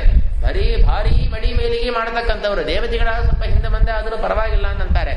ಏನ್ ಮಡಿ ಮೇಲಿಗೆ ಮಾಡಿಕೊಂಡು ನಿನ್ನ ಮುಟ್ಟ ಬೇಡ ನನ್ನ ಮುಟ್ಟ ಬೇಡ ಹೀಗೆ ಹೇಳ್ಕೊಂಡು ಎಲ್ಲಾ ಋಷಿಗಳು ಕೂಡ ಬರ್ತಾ ಇದ್ದಾರೆ. ಯಾರ್ಯಾರ ಋಷಿಗಳ ಲಿಸ್ಟನ್ನೇ ಹೇಳ್ತಾರೆ. ಕಶ್ಯಪ, ಅತ್ರಿ, ಭರದ್ವಾಜ, ವಾಮದೇವರು, ಗೌತಮರು, ವಿಶ್ವಾಮಿತ್ರರು, ವಸಿಷ್ಠರು, ವಾಲ್ಮೀಕಿ, ಪರಶುರಾಮ ದೇವರು. ಏನ್ ಅನ್ಯಾಯ ನೋಡ್ರಿ. ಇವನ ಮದುವೆಗೆ ಇವನೇ ಬರ್ತಾ ಇದ್ದಾನೆ. ಪುಲಸ್ತ್ಯ, ದದೀಚಿ, ಶ್ವನಶೇಪ, ಗಾಲವ, ಗಾರ್ಗ್ಯ, ಕೃಷ್ಣ. ಕೃಷ್ಣ ಅಂದ್ರೆ ವೇದವ್ಯಾಸ ದೇವರು. ಮತ್ತೆ ಯಥಾ ಪ್ರಕಾರವಾಗಿ ಮೂವರು ಕೂಟಣಿ. ಕೃಷ್ಣ ಅದೇ ಶ್ರೀನಿವಾಸ ದೇವರು, ಅದೇ ಪರಶುರಾಮ ದೇವರು, ಅದೇ ವೇದವ್ಯಾಸ ದೇವರು. ಮತ್ತೆ ಯಥಾ ಪ್ರಕಾರವಾಗಿ ಮೂರು ಜನರು ಕೂಡ ಇವಾಗ ಸೇರಿದ್ದಾರೆ. ಗಂಧರ್ವರೆಲ್ಲ ಬಂದರಂತೆ, ಅಪ್ಸರಾ ಸ್ತ್ರೀಯರೆಲ್ಲ ಬಂದರಂತೆ. ಏನು ಕೋಟ್ಯಾನುಗಟ್ಟಲೆ ದೇವತೆಗಳು ಋಷಿಗಳು ಇಷ್ಟೆಲ್ಲ ಜನರೆಲ್ಲ ಬಂದ್ರೆ ಆ ಪರ್ವತ ಹೇಗೆ ಧಾರಣ ಮಾಡ್ಲಿಕ್ಕೆ ಸಾಧ್ಯ? ಇವರಿಗೆಲ್ಲ ಇಳ್ಕೊಳ್ಳಿಕ್ಕೆ ಜಾಗ ಏರ್ಪಾಡು ಮಾಡ್ಬೇಕಲ್ಲ. ಕಡಿಮೆ ಪಕ್ಷ ಎಲ್ಲರಿಗೂ ಒಂದು ಟೆಂಟ್ ಆದರೂ ಹಾಕಿ ಕೊಡ್ಬೇಕಲ್ಲ. ಮೇಲೆ ಏನ್ ಮಾಡೋದು ಇವರಿಗೆಲ್ಲ? ಅಷ್ಟೊತ್ತಿಗೆ ಇಂದ್ರದೇವರ ಜೊತೆಗೆ ದೇವರು ಮಾತಾಡ್ತಾ ಇದ್ದಾನೆ. ನಿಧಾನವಾಗಿ ವಿಶ್ವಕರ್ಮ ಬಂದನಂತೆ. ವಿಶ್ವಕರ್ಮ ಇಂಜಿನಿಯರ್, ಕಾಂಟ್ರಾಕ್ಟರ್, ಮೇಸ್ತ್ರಿ, ಕೊತ್ತನಾರ್, ನೀವು ಏನ್ ಬೇಕಾದ್ರೆ ನೀವು ಹೇಳ್ಕೊಡ್ರಿ. ಒಟ್ಟು ಈ ಕಟ್ಟೋದು ಈ ಕೆಲಸಗಳನ್ನು ಮಾಡತಕ್ಕಂಥದ್ದು ಶಿಲ್ಪಶಾಸ್ತ್ರವನ್ನು ತಿಳ್ಕೊಂಡವ ವಿಶ್ವಕರ್ಮ, ದೇವಶಿಲ್ಪಿ. ನಿಧಾನವಾಗಿ ಲೇಟಾಗಿ ಬರ್ತಾ ಇದ್ದಾನೆ. ಯಾವಾಗಲೂ ಮೇಸ್ತ್ರಿ ಕೊತ್ತನಾರಲ್ಲ, ಯಾವಾಗಲೂ ಲೇಟಾಗಿ ಕೆಲಸವನ್ನು ಮಾಡೋ ಅದೇ ಕೆಲಸವನ್ನ ಇವನು ಇಲ್ಲಿ ಮಾಡ್ತಾ ಇದ್ದಾನೆ. ವಿಶ್ವಕರ್ಮ ಬಂದ ಕೂಡಲೇ ಒಂದೊಂದು ದೇವತೆಗಳು ಬರೋ ಕಾಲಕ್ಕೆ ಸಂತೋಷಪಟ್ಟು ಬರ್ರಿ ಅಂತ ಹೇಳಿ ಎಲ್ಲರನ್ನೂ ಆಲಿಂಗನ ಮಾಡಿಕೊಂಡವ. ವಿಶ್ವಕರ್ಮ ಬಂದ ಕೂಡಲೇ ಶ್ರೀನಿವಾಸ ದೇವರಿಗೆ ಬಹಳ ಕೋಪ ಆಗೋಯ್ತಂತೆ. ಮುಖ ನೋಡಿ ಮಾತಾಡೋದಿಲ್ಲ, ವಿಶ್ವಕರ್ಮನ ನೋಡಿ ಇಂದ್ರದೇವರ ನೋಡಿ ಮಾತಾಡ್ತಾನೆ. ಯಾಕೆ ಇವನನ್ನು ಕೆಲಸಕ್ಕೆ ಇಟ್ಟಿದ್ದೆ? ಇವನನ್ನ ಇನ್ಮೇಲೆ ಯಾರಾದ್ರೂ ಬೇರೆ ಯಾರಾದ್ರೂ ಶಿಲ್ಪಶಾಸ್ತ್ರ ತಿಳ್ಕೊಂಡವರನ್ನು ಬೇಕಾದ್ರೂ ನಾವು ಕೆಲಸಕ್ಕೆ ನಾವು ಇಟ್ಕೊಳ್ಳೋಣ. ಇವನನ್ನು ಕೆಲಸದಿಂದ ಮತ್ತು ತೂಕಿ ಹಾಕಿ ಇವನನ್ನ. ಯಾಕಪ್ಪ ಇಷ್ಟು ಸಿಟ್ಟು ಅಂತಂದ್ರೆ, ಇಷ್ಟು ಜನ ಬರ್ತಾ ಇದ್ದಾರೆ ಅಂತಂದ್ರೆ ಮೊದಲೇ ಎಲ್ಲ ಇವ ಏರ್ಪಾಡು ಮಾಡ್ಬೇಕಾ ಇಲ್ಲವ? ಮನೆಯೇನೇ ಮೊದಲೇ ಕಟ್ಟಿರ್ಬೇಕಾಗಿತ್ತು. ಎಲ್ಲರೂ ಬಂದ ಮೇಲೆ ಲೇಟಾಗಿ ಬರ್ತಾ ಇದ್ದಾನಲ್ಲ, ಬಂದವರಿಗೆಲ್ಲ ನಾನು ಎಲ್ಲಿ ಎಳ್ಕೊಳ್ಳಿ ಅಂತ ಹೇಳ್ರಿ, ಎಲ್ಲಿ ಸ್ನಾನ ಮಾಡೋದು, ಎಲ್ಲಿ ಊಟಕ್ಕೆ ಕೊಡೋದು, ನಿಧಾನವಾಗಿ ಬಂದರೆ ಏನರ್ಥ? ಮೊದಲು ಬರಬೇಕಾದವ ಕೊನೆಗೆ ಬರ್ತಾ ಇದ್ದಾನೆ. ಅದಕ್ಕೆ ಇವನ ಈ ಪದವಿ ಬೇಡ, ಇನ್ನು ಮೇಲೆ ಇವನನ್ನ ಪದವಿಯಿಂದ ಡಿಸ್ಮಿಸ್ ಮಾಡಿ ಬೇರೆ ಯಾರಾದರೂ ಇನ್ನೂ ಚೆನ್ನಾಗಿ ಶಿಲ್ಪಶಾಸ್ತ್ರವನ್ನು ತಿಳ್ಕೊಂಡವರಿದ್ದರೆ ಅವರನ್ನ ಆ ಪದವಿಯಲ್ಲಿ ಕೂಡಿಸು ಅಂತ ದೇವರು ಕೋಪದಿಂದ ಹೇಳ್ತಾ ಇದ್ದಾನೆ. ಈ ಯಾವ ಪದವಿಯಲ್ಲಿ ಯಾರನ್ನೇ ಬೇಕಾದ್ರೆ ಡಿಸ್ಮಿಸ್ ಮಾಡೋ ಅಧಿಕಾರ ಸ್ವತಂತ್ರನಾದ ದೇವರಿಗೆ ಇದೆ. ಇಲ್ಲಿ ಏನು ಯೂನಿಯನ್ ಎಲ್ಲ ಇಲ್ಲ, ನಮ್ಮಲ್ಲಿ ಡೆಮಾಕ್ರಸಿ ಇಲ್ಲ, ಕಮ್ಯುನಿಸಂ ಅಂತೂ ಸುತರಾಂ ಇಲ್ಲ. ನಮ್ಮಲ್ಲಿ ಒಂದೇ ಸರ್ವಾಧಿಕಾರ. ಹಿಟ್ಲರೇನೇ ಸರ್ವಾಧಿಕಾರಕ್ಕಿಂತಲೂ ದೊಡ್ಡದಾದ ಸರ್ವಾಧಿಕಾರ. ಲಕ್ಷ್ಮೀದೇವಿಯೇ ಆ ಸರ್ವಾಧಿಕಾರವನ್ನು ಮಾಡ್ತಾ ಇದ್ದಾಳೆ. ಯಂ ಕಾಮಯೇ ತಂತ ಉಗ್ರಂ ಕೃಣೋಮಿ ತಂ ಬ್ರಹ್ಮಾಣಂ ತಂ ಋಷಿಂ ತಂ ಸುಮೇಧಾಂ. ನಾನು ಯಾರನ್ನ ರುದ್ರಾನ್ ಮಾಡಬೇಕು ಅಂತ ಅಪೇಕ್ಷಾ ಪಡ್ತೇನೋ, ಯಾರನ್ನ ಬ್ರಹ್ಮಾನ್ ಮಾಡಬೇಕು ಅಂತ ಅಪೇಕ್ಷಾ ಪಡ್ತೇನೋ, ಯಾರನ್ನ ಮಹಾಮೇಧಾವಿನ್ ಮಾಡಬೇಕು ಅಂತ ಅಪೇಕ್ಷಾ ಪಡ್ತೇನೋ ಅವರನ್ನ ನಾನು ಮಾಡ್ತೇನೆ. ಆವಾಗ ಯಾರನ್ನ ಬೇಕಾದ್ರೆ ಪದವಿಯಲ್ಲಿ ಕೂಡಿಸುವ ಸ್ವಾತಂತ್ರ್ಯ, ಯಾರನ್ನ ಬೇಕಾದ್ರೆ ಪದವಿಯಿಂದ ಎಬ್ಬಿಸುವ ಸ್ವಾತಂತ್ರ್ಯ, ಯಾವಾಗ ಬೇಕಾದ್ರೆ ಎಬ್ಬಿಸುವ ಸ್ವಾತಂತ್ರ್ಯ. ಯಾರು ಏನು ಮಾತಾಡುವ ಹಾಗಿಲ್ಲ. ಈ ದೇವತೆಗಳ ಪದವಿ ಇಲ್ಲಂತೂ ಇದು ಮಾಡ್ತಾನಲ್ಲ, ಆ ತಂದೆ ಚೀಫ್ ಮಿನಿಸ್ಟರ್ ಆಗಿರ್ತಾನೆ, ಮಗ ಮೇಯರ್ ಆಗಿರ್ತಾನೆ. ಅಥವಾ ತಂದೆ ಆ ಪದವಿ ಖಾಲಿ ಆದ ಮೇಲೆ ಮಗ ಆ ಪದವಿಗೆ ಬರ್ತಾನೆ. ಉತ್ತರ ಪ್ರದೇಶದಲ್ಲಿ ಅಮ್ಮ ಚೀಫ್ ಮಿನಿಸ್ಟರ್ ಆಗಿದ್ದ, ಮುಲಾಯಂ ಸಿಂಗ್ ಯಾದವ್ ಚೀಫ್ ಮಿನಿಸ್ಟರ್ ಆಗಿದ್ದ. ಅವ ಹೋದ್ಮೇಲೆ ಅವನ ಮಗ ಇವಾಗ ಚೀಫ್ ಮಿನಿಸ್ಟರ್ ಆಗಿದ್ದಾನೆ. ಇದೆಲ್ಲ ನಮ್ಮ ದೇವರ ರಾಧಾಂತದಲ್ಲಿ ಇಲ್ಲವೇ ಇಲ್ಲ. ಎಂದೆಂದಿಗೂ ಕೂಡ ಬ್ರಹ್ಮದೇವರ ಪದವಿಗೆ ರುದ್ರದೇವರು ಬರ್ತಾರ? ಬ್ರಹ್ಮದೇವರ ಮಗ ಅಂತ ಅನ್ನೋದಕ್ಕೋಸ್ಕರ ಬ್ರಹ್ಮದೇವರ ಆ ಪದವಿಯಿಂದ ಹೋದ ಮೇಲೆ ರುದ್ರದೇವರ ಆ ಪದವಿ ಕೊಡ್ತಾರ? ಸಾಧ್ಯವೇ ಇಲ್ಲ. ಅಥವಾ ಇಂದ್ರದೇವರ ಪದವಿಯಲ್ಲಿ ಜಯಂತ ಬಂದು ಕೊಡ್ತಾನ? ಅಥವಾ ಇಂದ್ರನಿಗೆ ಸಮಾನನಾದ ಮನ್ಮಥನನ್ನಾದ್ರೂ ಇಂದ್ರ ಪದವಿಯಲ್ಲಿ ಕೂಡಿಸ್ತಾನ? ಎಲ್ಲೋ ಭೂಮಿಯಿಂದ ನಹುಷನನ್ನ ಕರ್ಕೊಂಡು ಹೋದರು ಇಂದ್ರ ಪದವಿಯಲ್ಲಿ ಕೂಡಿಸಲಿಕ್ಕೆ. ಅಲ್ಲೇ ಮನ್ಮಥ ಇದ್ದಾನೆ, ಅವನನ್ನು ಕೂಡಿಸಿಲ್ಲ. ಆ ಪದವಿಗೆ ಒಂದೊಂದು ಸಾಧನ ಇದೆ, ಒಂದೊಂದು ಉಪಾಸನ ಇದೆ, ವಿದ್ಯಾ ಇದೆ, ಯೋಗ್ಯತಾ ಇದೆ.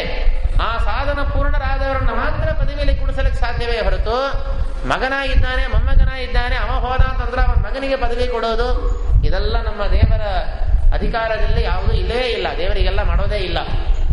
ಅದಕ್ಕೆ ಎಂಥ ಮಾತು ಹೇಳ್ತಾನೆ ನೋಡ್ರಿ, ವಿಶ್ವಕರ್ಮನನ್ನ ಕೆಲಸ ಬಿಟ್ಟು ಎತ್ತಿ ಹಾಕು ಅಂತ ಹೇಳ್ತಾನೆ ಇಂದ್ರದೇವರಿಗೆ. ತಕ್ಷಣ ವಿಶ್ವಕರ್ಮ ಹಾಗೆ ನಡಿಗೆ ಹೋದನಂತೆ. ಅಯ್ಯೋ ಏನಪ್ಪಾ, ನನಗೂ ಕುಟುಂಬ ಇದೆ, ಕುಳ್ಳಕುಟ್ಟಿಗಾರ ಅಂತಾರಲ್ಲ, ಅಂಥ ನನ್ನನ್ನು ಪದವಿಯಿಂದ ಎತ್ತಿ ಹಾಕಿಬಿಟ್ರೆ ನನ್ನ ಗತಿ ಏನು? ಸಾಷ್ಟಾಂಗವಾಗಿ ನಡುಗುತ್ತಾ ದೇವರ ಕಾಲಲ್ಲೇ ಬಿದ್ದನಂತೆ. ನನ್ನ ದೌರಾತ್ಮ ಲೇಟ್ ಮಾಡಿಬಿಟ್ಟೆ, ಸ್ವಲ್ಪ ಕ್ಷಮಾ ಮಾಡೋಕ್ಕವ, ಏನೋ ಸಣ್ಣ ಅಪರಾಧವನ್ನು ಮಾಡಿದ್ದೇನೆ, ಅದಕ್ಕೋಸ್ಕರ ಇಷ್ಟೆಲ್ಲ ಸಿಟ್ಟು ಮಾಡಿ ಇಷ್ಟು ಕೋಪವನ್ನು ಯಾಕೆ ನೀನ್ ಮಾಡ್ತಾ ಇದ್ದಿ? ಕೆಲಸ ಬಿಟ್ಟು ಎತ್ತಿ ಹಾಕುವಷ್ಟು ಯಾಕೆ ಇಷ್ಟು ಕೋಪವನ್ನು ಮಾಡ್ತಾ ಇದ್ದಿ? ಕ್ಷಮಾ ಮಾಡು, ನೀನ್ ಏನ್ ಕೆಲಸ ಹೇಳ್ತೀಯೋ ಅದನ್ನ ನಾನು ಮಾಡ್ತೇನೆ ಅಂತ ವಿಶ್ವಕರ್ಮ ಹೇಳಿದ. ಆದರೂ ಕೂಡ ವಿಶ್ವಕರ್ಮನ್ ನೋಡಿ, ಮುಖವನ್ನು ನೋಡಿ ದೇವರು ಮಾತಾಡೋದಿಲ್ಲ, ಇಂದ್ರದೇವರನ್ನು ನೋಡೇ ಮಾತಾಡ್ತಾನೆ. ಸರಿ ಆಯ್ತು, ನನ್ ಕೆಲಸ ಬಿಟ್ಟು ಹಾಕೋದು ಬೇಡ, ಇವನೇ ಕೆಲಸದಲ್ಲಿರ್ಲಿ. ಇವನ ಮೂಲಕವಾಗಿ ಇವಾಗ ಇಷ್ಟು ಜನ ಬಂದಿದ್ದಾರೆ, ಬಂದ ಎಲ್ಲರಿಗೂ ಕೂಡ ಸುಂದರವಾಗಿರ್ತಕ್ಕಂತಹ ಮನೆಗಳನ್ನ, ಸಭಾಮಂಟಪವನ್ನ ನಿರ್ಮಾಣ ಮಾಡ್ಲಿಕ್ಕೆ ಇವನಿಗೆ ಹೇಳು. ಏನ್ ಕಲ್ಲು ತರಬೇಕು, ಸಿಮೆಂಟ್ ತರಬೇಕು, ಕಂಬಿಗಳನ್ನು ತರಬೇಕು, ಇದೆಲ್ಲ ಏನಿಲ್ಲ. ವಿಶ್ವಕರ್ಮ ಸಂಕಲ್ಪ ಮಾತ್ರದಿಂದ ಎಲ್ಲವನ್ನೂ ಕೂಡ ಮಾಡ್ತಾನೆ. ದೇವತೆಗಳ ಸಾಮರ್ಥ್ಯ ಅಂದ್ರೆ ಏನ್ ಸಾಮಾನ್ಯವ? ದೇವರಿಗೆ ಆಗಿರ್ತಕ್ಕಂಥ ಎಸ್ಟಿಮೇಷನ್ ನೋಡ್ರಿ, ಅವ ಎಂತ ಎಸ್ಟಿಮೇಷನ್ ಹಾಕ್ತಾ ಇದ್ದಾನೆ ಅಂತಂದ್ರೆ 50 ಯೋಜನಗಳ ವಿಶಾಲಾಂ ಸುಮನೋಹರಾಂ. ದೊಡ್ಡ ಒಂದು ಸಭಾ, ದೊಡ್ಡ ಹಾಲ್, ಒಂದೇ ಹಾಲ್. ಆ ಹಾಲ್ ಎಷ್ಟು ದೊಡ್ಡದು ಅಂತಂದ್ರೆ 50 ಯೋಜನ ಇರಬೇಕಂತ ನೋಡ್ರಿ.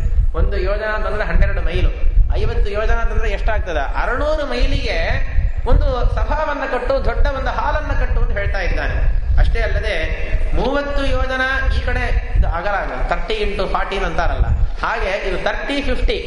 ಈ ಕಡೆ 50 ಯೋಜನ ಇರಬೇಕು, ಉದ್ದ 50 ಯೋಜನ ಇರಬೇಕು, ವಿಶಾಲ 30 ಯೋಜನ ಇರಬೇಕು. ಅಷ್ಟು ದೊಡ್ಡದಾದ ಒಂದು ಸಭಾವನ್ನ ಮಾಡಿ ಪ್ರತ್ಯೇಕ ಅದರಲ್ಲಿ ಮನೆಗಳೆಲ್ಲ ಮಾಡಿಸಿಟ್ಟು ಈ ಎಲ್ಲ ಬಂದಿರತಕ್ಕಂತಹ ಋಷಿಗಳನ್ನ, ದೇವತೆಗಳನ್ನ, ಗಂಧರ್ವ, ಅಪ್ಸರಸ ಎಲ್ಲರನ್ನೂ ಕೂಡ ಇದರಲ್ಲಿ ಅವರವರಿಗೆ ಯೋಗ್ಯವಾಗಿರ್ತಕ್ಕಂತಹ ಮನೆಗಳಲ್ಲಿ ಅವರನ್ನು ಇಳಿಸುವುದು ನಿನ್ನ ಕರ್ತವ್ಯ.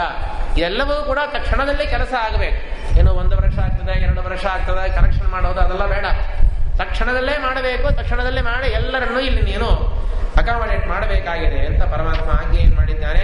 ಅಷ್ಟೇ ಅಲ್ಲ, ಸರಿ ಇಲ್ಲೇ ಆಯಿತು, ಇಳಕೊಳ್ಳಿಕ್ಕೆ ಇಷ್ಟೆಲ್ಲ ಆಯಿತು, ನಾಳೆ ಮದುವೆಗೆ ಹೋಗಬೇಕು ಅಂತಂದ್ರೆ ಎಲ್ಲಿ ಹೋಗಬೇಕು? ಆಕಾಶರಾಜನ ಊರಿಗೆ ಹೋಗಬೇಕು. ಅಲ್ಲಿ ಹೋದರೆ ನಾರಾಯಣಪುರ ಸಣ್ಣ ಊರು. ಆ ಸಣ್ಣ ಊರಿನಲ್ಲಿ ಇಷ್ಟು ಲಕ್ಷೋಪಲಕ್ಷ ಕೋಟಿಗಟ್ಟಲೆ ಜನರು ಬಂದ್ರೆ ಆ ಊರಿಗೆ ಹೇಗೆ ಧಾರಣ ಮಾಡೋದು? ಅದಕ್ಕೆ ಅಲ್ಲಿ ವ್ಯವಸ್ಥೆ ಏನ್ ಮಾಡ್ಬೇಕಲ್ಲ. ಅದಕ್ಕೂ ದೇವರ ಆಜ್ಞೆ ಏನ್ ಮಾಡ್ತಾ ಇದ್ದಾನೆ ನೋಡಪ್ಪ, ಇಲ್ಲಿ ಮಾಡಿದರೆ ಸಾಕಾಗೋದಿಲ್ಲ. ದೇವರು ಹೇಳಿ ಮುಗಿಸೋಷ್ಟೊತ್ತಿಗೆ ಇಂದ್ರದೇವ ಎಲ್ಲಾ ಕೆಲಸವನ್ನು ಮಾಡೇ ಮುಗಿಸ್ಬಿಟ್ರಂತೆ. ಹೇಳೋ ಮಾತ್ರದಿಂದಲೇ ವಿಶ್ವಕರ್ಮನ ಮೂಲಕವಾಗಿ ತಕ್ಷಣದಲ್ಲೇನೇವೆ ಎಲ್ಲವನ್ನು ನಿರ್ಮಾಣ ಮಾಡಿ ಆಯ್ತು.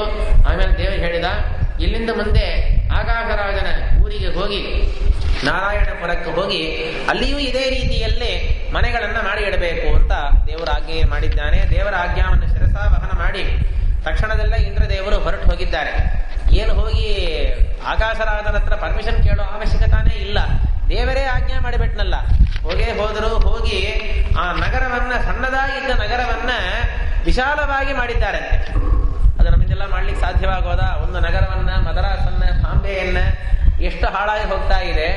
ಆದರೆ ಕ್ಷಣ ಮಾತ್ರದಲ್ಲಿ ಆ ನಗರವನ್ನ ವಿಸ್ತಾರವಾಗಿ ಮಾಡಿ ಅಕ್ಕಪಕ್ಕದಲ್ಲಿರ್ತಕ್ಕಂತಹ ವನಗಳು, ಪರ್ವತಗಳು ಎಲ್ಲವನ್ನೂ ಕೂಡ ಶುದ್ಧವಾಗಿ ಮಾಡಿ, ಎಲ್ಲೂ ಹಳ್ಳ ಬಿಟ್ಟೆ ಅಂತ ಯಾವ ಭೂಮಿ ಇರುತ್ತೋ ಎಲ್ಲವನ್ನೂ ಕೂಡ ಸಮಾನವಾಗಿ ಮಾಡಿ, ವಿಚಿತ್ರವಾಗಿರ್ತಕ್ಕಂತಹ ಬೇಕಾದಷ್ಟು ಮನೆಗಳನ್ನ ಮಾಡಿ, ದೊಡ್ಡ ದೊಡ್ಡದಾಗಿರ್ತಕ್ಕಂತಹ ಸಭಾ ಮಂಟಪಗಳು, ಅಲ್ಲಿ ಮಧ್ಯದಲ್ಲಿ ಮದುವೆ ಆಗ್ತಕ್ಕಂತಹ ಮಂಟಪ, ಯಾವ ಮಂಟಪದಲ್ಲೂ ಶ್ರೀನಿವಾಸ ದೇವರು ಪದ್ಮಾವತಿಗೆ ಮದುವೆ ಆಗಬೇಕೋ ಆ ಒಂದು ಮಂಟಪವನ್ನು ಮಾಡಿಸಿಟ್ಟು ಅಲ್ಲಲ್ಲಿ ಬೇಕಾದಷ್ಟು ಸ್ತಂಭಗಳು. ಇದು ನೋಡ್ರಿ, ಈ ವಿಶ್ವಕರ್ಮ ಎಲ್ಲ ಕಟ್ಟಿದ ಅಂತಂದ್ರೆ ಕಲ್ಲು ಮಣ್ಣು ಹಾಕಿ ಮಾಡುವ ಕಾಂಟ್ರಾಕ್ಟ್ ಅಲ್ಲ, ಎಲ್ಲ ಸ್ಫಟಿಕ, ಮುತ್ತು, ಹವಳ ಇದೆಲ್ಲ ಇಟ್ಟುಕೊಂಡೇನೆ ಅವರು ಕಟ್ತಾರೆ. ಇದು ಹೀಗೆ ವಿಸ್ತಾರವಾಗಿ ಮನೆಗಳನ್ನು ಮಾಡಿಸಬೇಕು ಅಂತ ಪರಮಾತ್ಮ ಆಜ್ಞೆಯನ್ನು ಮಾಡಿದ್ದಾನೆ. ಅಷ್ಟೇ ಅಲ್ಲ, ಅಲ್ಲಲ್ಲಿ ನೀರಿನ ವ್ಯವಸ್ಥೆಯನ್ನು ಮಾಡಬೇಕಲ್ಲ ಎಲ್ಲಾ ಕಡೆಯೂ ಕೂಡ. ಸುಮ್ಮನೆ ಕಾರ್ಪೊರೇಷನ್ ಅಲ್ಲಿ ಹೇಳಿ ನೀರು ತರಲಿಕ್ಕೆ ಆಗೋದಾ? ಏನ್ ಗತಿ ಆಗೋದ? ಆಮೇಲೆ ಅಲ್ಲಲ್ಲಿ ವಾಪಿ ಕೂಪ ಶತಂ ವಾಜಿ ಗಜಾನಾಂ ಭವನಂತದ. ಪ್ರತಿಯೊಂದು ಮನೆಗಳಿಗೂ ಕೂಡ ವಾಪಿ, ಕೂಪ, ತಟಾಕ. ತಟಾಕ ಅಂದ್ರೆ ದೊಡ್ಡ ಕುಂಟೆ ಇದ್ರೆ ಅದನ್ನು ತಟಾಕ ಅಂತ ಕರೀತಾರೆ. ವಾಪಿ, ಕೂಪ ಎರಡೂ ಭಾವಿನೇ. ಆದರೆ ಇಳಿಯೋ ಸೌಕರ್ಯ ಇದ್ರೆ ಅದನ್ನ ವಾಪಿ ಅಂತಂತಾರೆ. ಇಳಿಯದೆ ಬರೀ ಸೇದೋದು ಮಾತ್ರ ಇದೆ, ಅದನ್ನ ಕೂಪ ಅಂತಂತಾರೆ. ವಾಪಿಗಳನ್ನ, ಕೂಪಗಳನ್ನ, ತಟಾಕಗಳನ್ನ ಮಾಡಿಸಿ ಇಟ್ಟಿದ್ದಾರೆ ಇಂದ್ರದೇವರು. ಅಷ್ಟೇ ಅಲ್ಲ, ಈ ಬಂದಿರುವ ಕುದುರೆ ಆನೆಗಳೆಲ್ಲ ಬಂದಿದೆಯಲ್ಲ, ಲಕ್ಷೋಪಲಕ್ಷ ಕುದುರೆಗಳು, ಲಕ್ಷೋಪಲಕ್ಷ ಆನೆಗಳೆಲ್ಲ ಬಂದಿದೆ. ಅದಕ್ಕೂ ಕೂಡ ಪ್ರತ್ಯೇಕವಾಗಿ ಕೊಟ್ಟಾಯಿ ಎನ್ನುತ್ತಾರಲ್ಲ, ಅದನ್ನು ಕೂಡ ನಿರ್ಮಾಣ ಮಾಡಿ ಇಂದ್ರದೇವರು ಪರಮಾತ್ಮನ ಆಜ್ಞೆಯನ್ನ ಪರಿಪಾಲನೆ ಮಾಡಿದ್ದಾರೆ ವಿಶ್ವಕರ್ಮನ ಮೂಲಕವಾಗಿ. ಅದರ ನಂತರದಲ್ಲಿ ಇಷ್ಟಾಯಿತು. ಎಲ್ಲ ಬಂಧುಗಳನ್ನ ಸಭೆಯಲ್ಲಿ ಕೂಡಿಸಿಟ್ಟುಕೊಂಡು, ಬಂಧುಗಳೆಲ್ಲ ಬಂದಿದ್ದಾರಲ್ಲ, ಬ್ರಹ್ಮ, ರುದ್ರ, ವಾಯು ಎಲ್ಲರೂ ಬಂದಿದ್ದಾರೆ. ಎಲ್ಲಾ ದೇವತೆಗಳನ್ನ ನೋಡಿ ಪರಮಾತ್ಮ ಒಂದು ಮಾತನ್ನು ಹೇಳಿದ, ನಾನು ಈ ತರ ಮದುವೆ ಮಾಡಿಕೊಳ್ಬೇಕು ಅಂತ ಅಪೇಕ್ಷೆ ಪಟ್ಟಿದ್ದೇನೆ, ನೀವೆಲ್ಲರೂ ಕೂಡ ನನಗೆ ಆಜ್ಞೆಯನ್ನು ಕೊಡಬೇಕು, ನೀವೆಲ್ಲರೂ ನನಗೆ ಸಹಕಾರ ಮಾಡಬೇಕು ಅಂತ ಬಂಧುಗಳಲ್ಲಿ ಕೇಳ್ತಾ ಇದ್ದಾನೆ. ಅದಕ್ಕೆ ಎಲ್ಲಾ ದೇವತೆಗಳು ನಗದರಂತೆ, ಏನಪ್ಪಾ ಇದು, ಏನ್ ವಿನೋದವನ್ನು ಮಾಡ್ತಾ ಇದ್ದಿ? ನಿನ್ನ ಆಜ್ಞಾವನ್ನು ಶಿರಸಾವಹನ ಮಾಡಿ ನಮ್ಮ ಕೆಲಸ ನಾವು ಮಾಡ್ತಾ ಇದ್ದೇನೆ, ನಮ್ಮಲ್ಲಿ ನೀವು ಅನುಜ್ಞಾ ಕೇಳ್ತಾ ಇದ್ದೀಯಲ್ಲ. ಆಮೇಲೆ ಮುಂದೆ ಬ್ರಹ್ಮದೇವರು ಪರಮಾತ್ಮನ ನೋಡಿ ಹೇಳ್ತಾರೆ, ಸರಿ ಆಯ್ತು, ಮದುವೆ ಅಂತಂದ್ರೆ ನಾಂದಿ ಅಷ್ಟವರ್ಗ ಎಲ್ಲ ಮಾಡ್ಬೇಕಲ್ಲ, ಅದಕ್ಕೆ ಪೌರೋಹಿತ್ಯದಲ್ಲಿ ಯಾರನ್ನ ನಿಯೋಜನೆ ಮಾಡೋದು ಅಂತ ಹೇಳಿ ಬ್ರಹ್ಮದೇವರು ಕೇಳಿದಾರಂತೆ. ಅದಕ್ಕೆ ದೇವರು ಹೇಳ್ತಾನೆ, ನಮ್ಮ ವಸಿಷ್ಠರಿದ್ದಾರಲ್ಲ, ವಸಿಷ್ಠ ಗೋತ್ರದಷ್ಟೇ ಹೇಳ್ಕೊಂಡಿದ್ದಾನೆ, ಅದಕ್ಕೆ ವಸಿಷ್ಠರನ್ನ ಪೌರೋಹಿತ್ಯದಲ್ಲಿ ನಿಯೋಜನೆ ಮಾಡೋಣ ಅಂತ ಹೇಳಿ ಪರಮಾತ್ಮ ಹೇಳಿದ್ದಾನೆ. ಸರಿ ಅಂತ ಹೇಳಿ ವಸಿಷ್ಠರನ್ನ ಕರೆಸಿಟ್ಟು ಪುಣ್ಯಾಹವಾಚನವನ್ನ ಮಾಡಲಿಕ್ಕೆ ಏರ್ಪಾಡನ್ನ ವಸಿಷ್ಠರು ಮಾಡ್ತಾ ಇದ್ದಾರೆ. ದೇವರು ಹೇಳಿದನಂತೆ, ನೋಡು ನಾನು ಯಜುರ್ವೇದ ಹೇಳ್ಕೊಂತ ಇದ್ದಾರೆ, ಏನ್ ಋಗ್ವೇದ, ಯಜುರ್ವೇದ, ಸಾಮವೇದ, ಅದಕ್ಕೆ ಯಜುರ್ವೇದಕ್ಕೆ ತಕ್ಕಂತೆ ಪುಣ್ಯಾಹವಾಚನವನ್ನ ಮಾಡಲಿಕ್ಕೆ ವಸಿಷ್ಠರಿಗೆ ಹೇಳಬೇಕು ಅಂತ ಪರಮಾತ್ಮ ಹೇಳಿದ್ದಾನೆ. ಆಮೇಲೆ ಮುಂದೆ ದೇವತೆಗಳಿಗೆಲ್ಲ ಕೆಲಸ ಹಂಚಿಕೊಡ್ಬೇಕಲ್ಲ, ಯಾವ ಯಾವ ದೇವತೆಗಳು ಏನೇನು ಕೆಲಸವನ್ನ ಮಾಡೋದು, ಅದಕ್ಕೆ ಬ್ರಹ್ಮದೇವರಿಗೆ ಹೇಳ್ತಾ ಇದ್ದಾನೆ, ನೋಡಪ್ಪ ನೀನು ಬಂದು ಓವರ್ ಆಲ್ ಸೂಪರ್ವೈಸರ್, ಎಲ್ಲಾ ಕೆಲಸಗಳನ್ನು ಕೂಡ ಸರಿಯಾಗಿ ನಡೆದದ ಅಂತ ನೋಡ್ಕೊಳ್ಳೋದು ನಿನ್ನ ಕೆಲಸ. ರುದ್ರದೇವರನ್ನ ಕರೆದು ಬರ್ತಕ್ಕಂತಹ ದೇವತೆಗಳು, ಋಷಿಗಳು ಅವರಿಗೆಲ್ಲ ಸನ್ಮಾನವನ್ನ, ಮರ್ಯಾದೆಯನ್ನ ಮಾಡತಕ್ಕಂತಹ ಕೆಲಸ ರುದ್ರದೇವರದು. ಆ ದೇವತೆಗಳೆಲ್ಲ ಬರ್ತಾರಲ್ಲ, ಮದುವೆಗೆ ಬರ್ತಾರಲ್ಲ, ಮದುವೆಗೆ ಬರುವ ಜನರನ್ನ ಆಹ್ವಾನ ಮಾಡಲಿಕ್ಕೆ, ಬರ್ರಿ ಅಂತ ಕರೀಲಿಕ್ಕೆ ನಮ್ಮ ಷಣ್ಮುಖ. ಬಂದ ಮೇಲೆ ಬಂದವರಿಗೆಲ್ಲ ಪ್ರತ್ಯುತ್ಥಾನ, ಬಂದ ಕೂಡಲೇನೆ ಎದುರುಕೊಂಡು ಹೋಗಿ ಅವರನ್ನು ಕರೆಸ್ಕೊಳ್ಳಬೇಕಲ್ಲ, ಅದಕ್ಕೆ ಮನ್ಮಥ. ಹೀಗೆ ಒಂದೊಂದು ಕೆಲಸಕ್ಕೂ ಕೂಡ ಒಂದೊಂದು ದೇವತೆಗಳನ್ನು ನಿಯೋಜನೆ ಮಾಡ್ತಾ ಇದ್ದಾನೆ. ನೆಕ್ಸ್ಟ್ ಕೆಲಸ ಏನಪ್ಪಾ ಅಂದ್ರೆ ದೊಡ್ಡ ಕೆಲಸ, ಬಹಳ ಮುಖ್ಯವಾದ ಕೆಲಸ, ಅಡಿಗೆಯ ಕೆಲಸ. ಈ ಅಡಿಗೆ ಯಾರು ಮಾಡೋದು, ಎಷ್ಟು ಜನ ಬಂದಿದ್ದಾರೆ, ಏನು ಸಮಾಚಾರ, ಅಡಿಗೆ ಮಾಡೋದು ಅಂದ್ರೆ ಏನು? ಅದಕ್ಕೆ ಅಗ್ನಿದೇವರನ್ನೇ ದೇವರು ಕರೆದನಂತೆ. ನೋಡಪ್ಪ, ನಿನಗೆ ಇಬ್ಬರು ಹೆಂಡಂದ್ರು ಹಾಗಿದ್ರು ಇದ್ದಾರೆ, ಸ್ವಾಹ ಸ್ವಧ, ಇವರಿಬ್ಬರಿಂದಲೂ ಸೇರಿಕೊಂಡು ಅಡಿಗೆ ಏನು ಮಾಡೋದು ನಿನ್ನ ಕೆಲಸ. ಯಾಕೆ ಅಂದ್ರೆ ನೀನು ಅಡಿಗೆ ಮಾಡಿದೆ ಅಂತಂದ್ರೆ ಯಾರು ಮಡಿ ಮೇಲಿಗೆ ಪ್ರಶ್ನೆಗೆ ಯಾರು ಬರೋದಿಲ್ಲ. ಯಾಕೆಂದ್ರೆ ಅವ್ರು ಅಡಿಗೆ ಮಾಡಿದ್ರೆ ನನಗೆ ಬರೋದಿಲ್ಲ, ಹಾಗೆಲ್ಲ ಇದ್ರು ಪಂಡಿತರಲ್ಲ, ಇವಾಗಿನ ಕಾಲದಲ್ಲಿ ಇಲ್ಲ. ದೊಡ್ಡ ಪಂಡಿತರು ಮದ್ರಾಸಿಗೆ ಬಂದಿದ್ರು, ಅವರು ಮೊದಲು ಕಂಡೀಷನ್ ಹೇಳಿದ್ದೆ ಏನು ಅಂತಂದ್ರೆ, ನನಗೆ ಅಡಿಗೆವನ ಯಾರು ಬರ್ತಾನೋ ಅವ ಶಿಖಾ ಬಿಟ್ಟಿರ್ಬೇಕು, ಶಿಖಾ ಇರಬೇಕು, ಏಕಾದಶಿ ಉಪವಾಸ ಮಾಡಬೇಕು, ಅವ ಚಾತುರ್ಮಾಸ್ಯ ವ್ರತವನ್ನ ಮಾಡಬೇಕು, ಕಾಫಿ ಕುಡಿಬಾರದು, ಎಲ್ಲಕ್ಕಿಂತಲೂ ಕೂಡ ದೊಡ್ಡದಿದು. ಇಷ್ಟೆಲ್ಲ ಯಾರಿದ್ದಾನೋ ಅವ ಅಡಿಗೆವನಾಗಿ ಬರೋದಾಗಿದ್ದರೆ ನಾನು ಉಪನ್ಯಾಸಕ್ಕೆ ಬರ್ತೇನೆ ಅಂತ ಜಾಡಿಗಲ್ಲಿ ಶ್ರೀನಿವಾಸಾಚಾರ್ಯ ಅಂತಿದ್ರು. ಅವರೆಲ್ಲ ಅಂತಹ ಅಡಿಗೆಯವರನ್ನು ಹುಡುಕಿ ಇಟ್ಟು ಅವನ ದ್ವಾರ ಅಡಿಗೆಯನ್ನು ಕೂಡ ಮಾಡಿಸಿ ಹಾಕಿದ್ದಾರೆ ಆ ಕಾಲದಲ್ಲಿ. ಅದಕ್ಕೆ ಮಡಿ ಮೇಲಿಗೆ ಬಂದವರೆಲ್ಲ ಏನು ವಿಶ್ವಾಮಿತ್ರ ವಸಿಷ್ಠ ಎಲ್ಲ ತಕ್ಷಣದಲ್ಲಿ ಸ್ವಲ್ಪ ಮಡಿ ಕಡಿಮೆ ಆದರೆ ಸಾಕು, ಒಂದು ದಾರವನ್ನು ಕಂಡ್ರೆ, ಒಂದು ನೀರಿನ ಹನಿಯನ್ನು ಕಂಡ್ರೆ ಸಾಕು, ಶಾಪವನ್ನೇ ಕೊಡ್ತಕ್ಕಂಥವ್ರು. ಅಂಥವರ ಎದುರಿಗೆ ಸ್ವಲ್ಪ ಜಾಗೃತಿಯೇ ಇರಬೇಕಲ್ಲ. ಅದಕ್ಕೆ ಯಾರ್ಯಾರೋ ಮಾಡಿದರೆ ಅದು ಸರಿ ಬೀಳಲ್ಲ, ಮಡಿ ಮೇಲಿಗೆ ಸರಿ ಬೀಳಲ್ಲ. ಅದಕ್ಕೆ ಸರ್ವದೇವಾನಾಂ ತವಪಾಕಸ್ತು ಸಮ್ಮತಃ, ನೀನು ಅಡಿಗೆ ಮಾಡಿದರೆ ಅಂತೂ ಎಲ್ಲರೂ ಬಾಯಿ ಮುಚ್ಚಿಕೊಂಡು ಊಟ ಮಾಡ್ತಾರೆ. ಬಾಯಿ ಮುಚ್ಚಿಕೊಂಡು ಊಟ ಮಾಡ್ಲಿಕ್ಕೆ ಸಾಧ್ಯ ಇಲ್ಲ. ಅದಕ್ಕೆ ಬಾಯಿ ಮುಚ್ಚಿಕೊಂಡು ಅಂದ್ರೆ ಏನು ಮಾತಾಡೋದಿಲ್ಲ ಅಂತ ಅರ್ಥ. ಅದಕ್ಕೇನಾಯಿತು, ದೇವರ ಆಜ್ಞಾವನ್ನ ವಹನ ಮಾಡಿ ಯಜ್ಞಮೂರ್ತಿಯಾಗಿರತಕ್ಕಂತಹ ಅಗ್ನಿ ಅವನು ಕೂಡ ಅಡಿಗೆ ಮಾಡಲಿಕ್ಕೆ ಬೇಕಾದಷ್ಟು ಎಲ್ಲವನ್ನೂ ಕೂಡ ಸಿದ್ಧವಾಗಿ ಮಾಡಿಕೊಂಡಿದ್ದಾನೆ. ಮುಂದೆ ಇನ್ನೂ ಕೆಲಸಗಳೆಲ್ಲ ಕೊಡಬೇಕಲ್ಲ. ನೀರಿನ ವ್ಯವಸ್ಥೆಯನ್ನ ಮಾಡ್ಲಿಕ್ಕೆ ವರುಣನ್ನೇ ಹೇಳಿದಾನೆ. ನೋಡ್ರಿ ದೇವರ ವೈಭವ ನೋಡ್ರಿ, ಅಡಿಗೆ ಮಾಡ್ಲಿಕ್ಕೆ ಅಗ್ನಿ ಬರ್ತಾನೆ, ನೀರು ತುಂಬಿಸಲಿಕ್ಕೆ ವರುಣನೇ ಬರ್ತಾ ಇದ್ದಾನೆ.